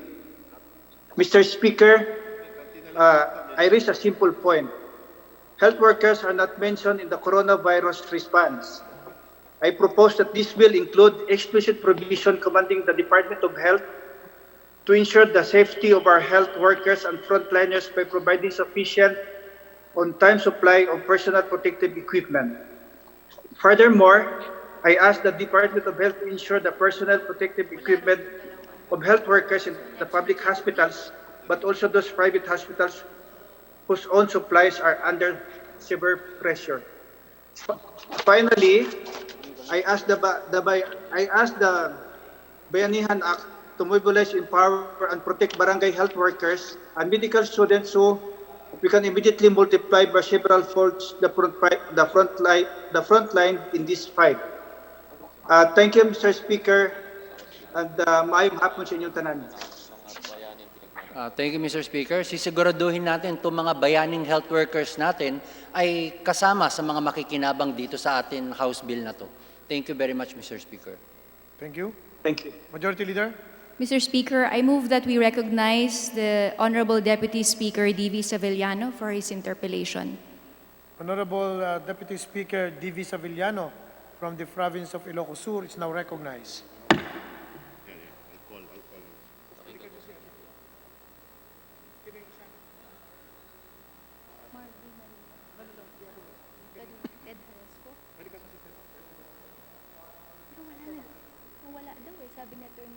Deputy Speaker Savillano, you are now recognized.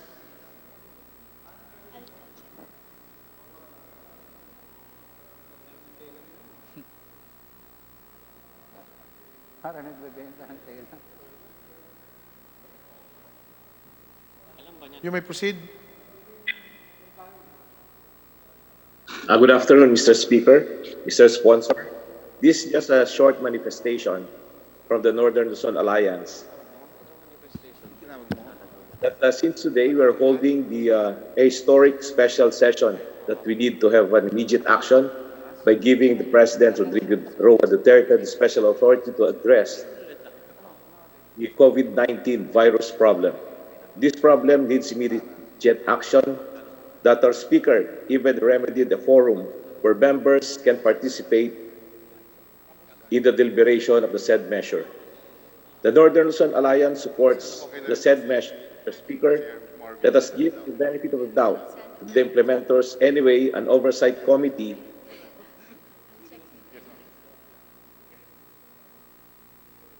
will be created to monitor the implementation of the programs to solve the problems of the poorest of the poor. The national agencies will be accountable in the implementation and other COA roles. We appeal to everyone to support the immediate passage of the Heal as One Act 2020 to give the necessary support to the NGAs, LGUs, different sectors, especially the frontliners. That's all, Mr. Speaker and Mr. Sponsor. Thank you and good evening. Thank you. Majority Leader? Mr. Speaker, I move that we recognize the Honorable Diego T. for his interpellation. Honorable Diego T. from LPGMA Party List, now recognized. Correction, Mr. Speaker, from the 1st District of Misamis Occidental. Sorry. From the 1st District of Misamis. Please proceed. Mr. Speaker, just very brief lang. Several times in the news, Mr. Speaker, barangay captains and the mayors were being warned to do their job in accordance with the national government standards and policies. And now, Section 4, Paragraph 3, mentioned about the local government units. and in fact, their implementation with the community quarantine was even questioned. As a frontliner, Mr. Speaker, in addressing this national crisis, local chief executives will bravely face head-on this COVID-19 without fear and with all their power. As a former mayor, Mr. Speaker, I would like to seek an assurance from the sponsor of this bill that enough funds and support shall be shared to augment the meager fund of the LGUs. Likewise, Mr. Speaker, as part of the executive branch, this bill should also allow the barangay captains and mayors to realign part of their local budget, particularly the 20% development fund to be spent in fighting this coronavirus. Daghang salamat, Mr. Speaker. The First District of Misamis Occidental supports the approval of this bill. Thank you. Thank you. Majority Leader. Mr. Speaker, I move that we recognize the Honorable Sandro Gonzales to manifest or for his interpellation. So move, Mr. Speaker. The representative for Marino Party List, Honorable Sandro Gonzales, recognized. Good afternoon, Mr. Speaker, good sponsor, and colleagues. I would like to make a short manifestation. Please proceed. Sinusuportahan ko po ang hakbangin ng gobyerno upang labanan ang krisis na dulot ng COVID-19. Sapagkat ang krisis na ito ay hindi pangkaraniwan, hindi lamang ang Pilipinas kundi pati na rin ang buong mundo ang siyang nagdurusa. Bilang kinatawan ng mga seafarers sa Kongreso, ang aking mga kabaro ay isa sa mga marginalized sector na kinakailangan na iklaro sa IRR ang mga hakbangin ng iba't ibang government agencies kung paano matugunan ang kanilang pangangailangan, mapaayudang medikal, pagkain, pinansyal at iba pang tulong na pwedeng makuha ng kanilang mga pamilya. Dahil po, Mr. Speaker, simula nung nag-enhance quarantine ang Luzon, sa mga ahensya na kausap ko po ay wala pa pong nagawa para sa aming sektor. At ang party list ko po sa ngayon ay nag-iisa na hinaharap ang libo-libong marino na stranded dito sa Manila. Sila po ay malayo sa kanilang pamilya at ang iba wala nang makain at wala nang matulugan dahil wala na po sila pambayad. Mr. Speaker, nais ko pong manuwagan sa mga ahensya, lalo na sa OWA at Marina, na maglaan ng kanilang oras at ayuda upang matulungan po ang ating mga seafarers na lalo na yung mga stranded dahil sa lockdown. Mr. Speaker, sisiguraduhin natin sa House Bill na to na lahat po ng mga marino ay makikinabang dito. At gusto ko pong magpasalamat kay Congressman Isandro Gonzales dahil siya po talaga ang kaisa-isang congressman dito na ipinaglalaban ng mga marino. Mabuhay ka po, Congressman Sandro Gonzales. Thank you, Mr. Speaker. Majority Leader. Mr. Speaker, I move that we recognize the Honorable Nina Taduran for her interpellation. So move, Mr. Speaker. Honorable Nina Taduran from ACA CWS Party List is recognized. Audio, please, audio. Thank you, Mr. Speaker. Can you hear me? Magandang hapon po. Yes, you may proceed. Magandang hapon po sa ating mga colleagues and Mr. Speaker, Honorable Sponsor of the House Bill 6616, and Mr. Chairman Eric, kami po sa ACT-CIS Party List is in full support of the proposal for the President to finally address this global pandemic. I believe that these two shall pass, and with our full cooperation together with the LGUs, police and military organizations, and of course, our frontliners and medical services, our colleagues in media, na sila rin po ang mga frontliners, kayo po ang maituturing nating mga bayani sa panahong ito. At lalong-lalo na rin po ang aming pinaka-concern ay yung ating mga kababayan, mga manggagawa na nawalan po ng trabaho. Sa panahon na ito ay ma-overcome po natin ang krisis na ito. And I reiterate our appeal to our kababayan, let's stay home dahil this way mas mapapabilis po ang panunumbalik ng normal nating buhay. Iwasan din po natin ang mga pagkakalat ng mga maling impormasyon. Umaasa tayo na sa pamamagitan nitong batas na ito ay matutugunan ng pangangailangan at maging ang interes at kapakanan ng sambayanan. Sama-sama po tayong manalangin at magtulungan para malabanan ang deadly virus na ito. Marami pong salamat, Mr. Speaker. Maraming salamat sa Congresswoman from Access Party List. Sisiguraduhin ng House Bill na to ng advokasya nyo, ang mga tagapagtanggol ng inaapi, which is tayo lahat ngayon na inaapi ng virus, ay talaga may matutulungan itong House Bill na to at lalong-lalo na yung mga frontliners natin. At syempre yung mga kababayan natin na nawalan po ng trabaho dahil dito, sisiguraduhin po natin na makakakain sila at mabibigyan sila ng ayuda ng gobyernong ito. Thank you, Mr. Speaker. Majority Leader. Mr. Speaker, I move that we recognize the Honorable Juni Kua for his interpellation. Honorable Juni Kua from the beautiful province of Quirino is recognized.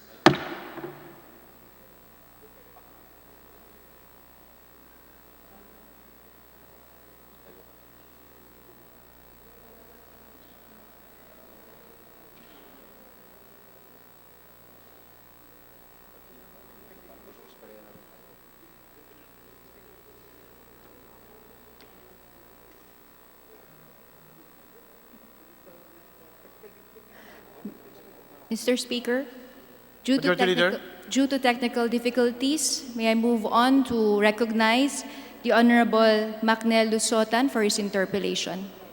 Representative Macnel Lusutan from Marino Party List recognized.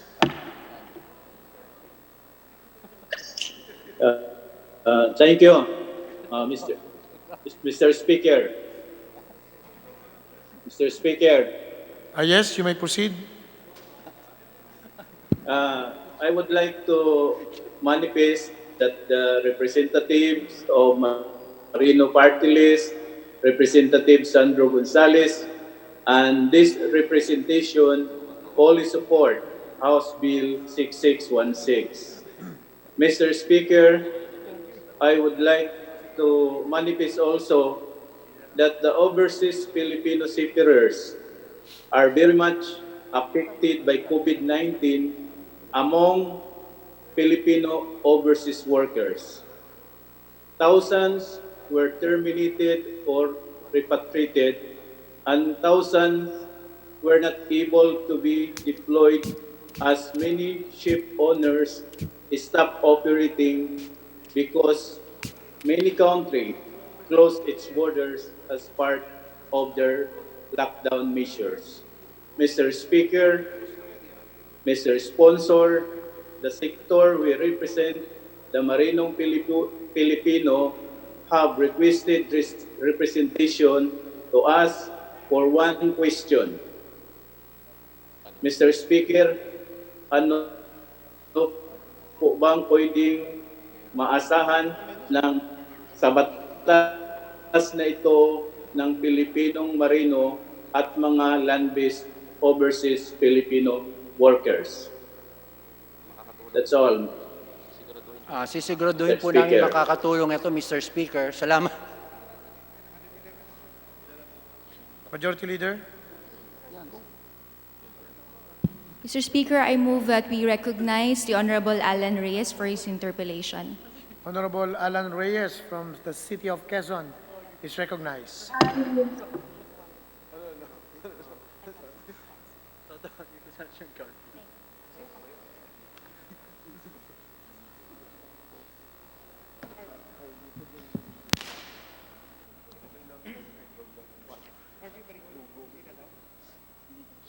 Majority Leader. Mr. Speaker, due to technical difficulties, may we recognize the Honorable Juni Kua for his interpellation. Honorable Juni Kua from the beautiful province of Quirino is now recognized.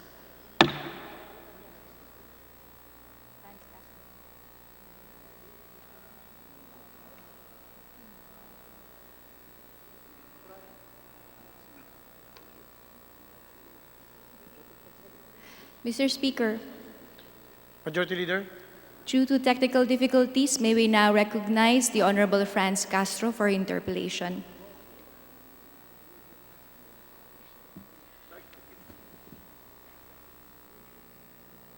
By leave of the House. By leave of the House. With leave of the House, Mr. By leave of the House, Honorable Franz Castro is now recognized. So this is not an interpretation, Mr. Speaker. This is just a manifestation on the position of the Makabayan Bloc You may proceed. about the bill. So the Makabayan Bloc coalition in Congress is composed of Bayan Muna representatives Carlos Isagani Sarate, Ferdinand Gaite, Eufemia Culyamat, yours truly, Gabriela Women's Party List, Arlene Brosas, Kabataan Party List, Representative Sara Ilago. So the Makabayan Bloc in Congress today said that supposed we heal as one act or House Bill 6616 requesting to give emergency power to President Duterte is extremely dangerous and even more so than dreaded COVID-19. Malacanang should stop denying that President Duterte is asking for emergency power because the bill says so itself in Section 3. Besides, they would not have called for a special session of Congress if not asked for such. It would have been all right if it was merely the power to realign budget, like the intelligence and confidential funds to fight against COVID-19, but President Duterte is asking for way much more that would result in a virtual, undeclared martial law in the country. Firstly, this bill, instead of addressing only the funding aspect of the crisis, President Duterte too much power over the entire government and all public funds, as well as measures to impose this concept of response to the virus. No country has passed such kind of an emergency law, even if they are affected by COVID virus too. This bill is a continuing reflection of the administration's obsession that the solution to any problem is force, bullying, and the power to set aside anyone who does not follow. While the COVID problem is serious, mainly as a result of incompetence of President Duterte, it's still an overkill. It also says nothing for the people's demand for 10,000 economic relief for workers affected by the lockdown, the release of 1,000 second tranche of the SSS pension hike, as well as the 500 increase for socialized pension, and the call for mass testings and prioritization of frontline health workers for PPEs and face masks. Secondly, even if there is a need for a law that addresses the gaps in the response for coronavirus funding, it should only focus on funding issues in the budget. In fact, as a general rule, there are ready funds that can be immediately used if only President Duterte will order it, such as the QRF, Calamity Fund, Contingency Fund, Intelligence Funds, PAGCOR, PCSO, Funds, Savings, Presidential Pork Barrel, and other accessible funds. Any bill, therefore, that seeks to address funding issues must be specific as to which should be realigned, such that the reallocation of road users tax, Malampaya Fund, pork barrel items in the 2020 budget, rather than a shotgun approach to the entire budget, granting President Duterte a broad and vague powers. Third, it also grants power unqualified demolition that may target urban poor communities that would have nowhere to go in this, would it happen. Fourth, the bill must contain a provision that includes penalties for President for violation of the emergency law. There is no constitutional provision that provides for presidential immunity, so law that renders the President accountable for violating the emergency law is not unconstitutional. With great power comes great accountability. Fifth, the bill should provide penalties for failure to report or falsifying the report, that this should also include the President. It is also ironic that it has penalty clause for those who would supposedly violate the bill but does not define the act. So this should be deleted. Lastly, Mr. Speaker, the bill must have a clear sunset provision and must not be vague, as its wording suggests that it's if so, it may happen like the martial law declaration in Mindanao that was extended and extended. If this bill is going to be rammed up in toto and not to be amended or its draconian provision dropped, then when we have choice but to vote no against this measure that may become more dangerous to the Filipino people, the COVID virus itself. Thank you, Mr. Speaker. Thank you. Majority Leader. Mr. Speaker, I move that we recognize the Honorable Joy Tambunting for her interpellation. Honorable Joy Tambunting is recognized.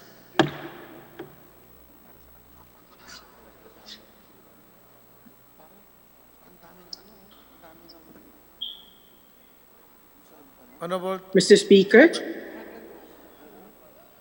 Yes, you may proceed. Mr. Speaker, Mr. Sponsor, the questions I intended to ask have already been raised by our colleagues. I would like to join the manifestation of the Honorable Kimbo earlier that the sponsors took the right step in limiting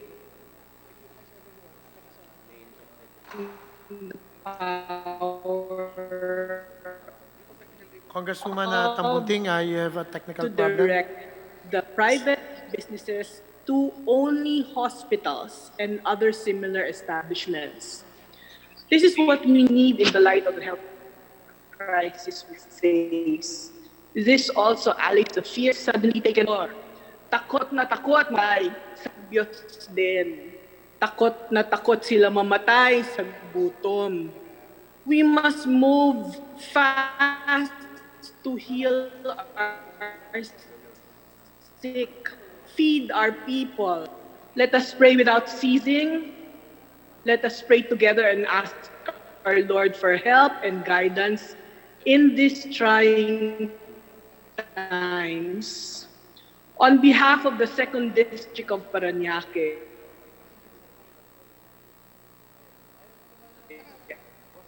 I fully support the efforts of the government and of Congress to bring a swift end to this pandemic. Puno sa laban na ito.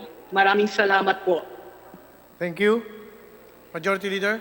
Mr. Speaker, I move that we recognize the Honorable Juni Kua for his interpellation. Honorable Juni Coa, Chairperson of the Committee on Banks, recognized.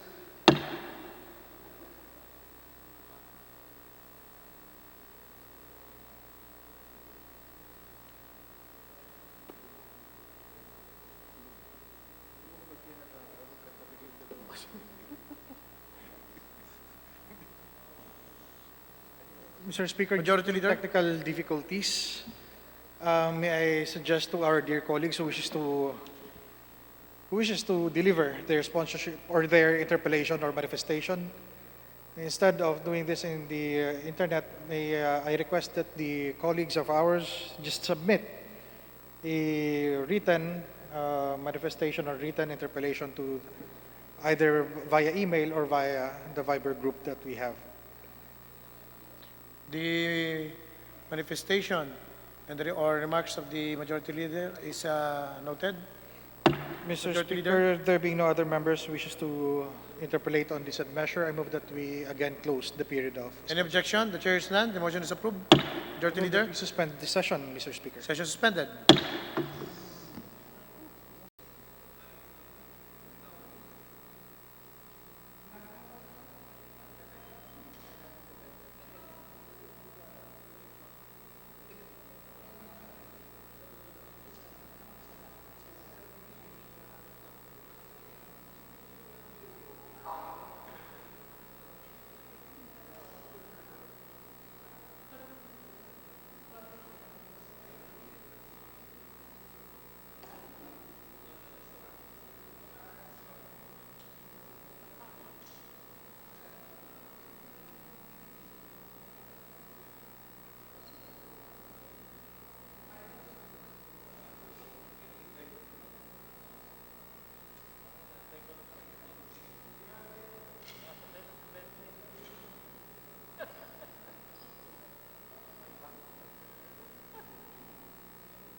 Congressman Michael Defensor Santiago.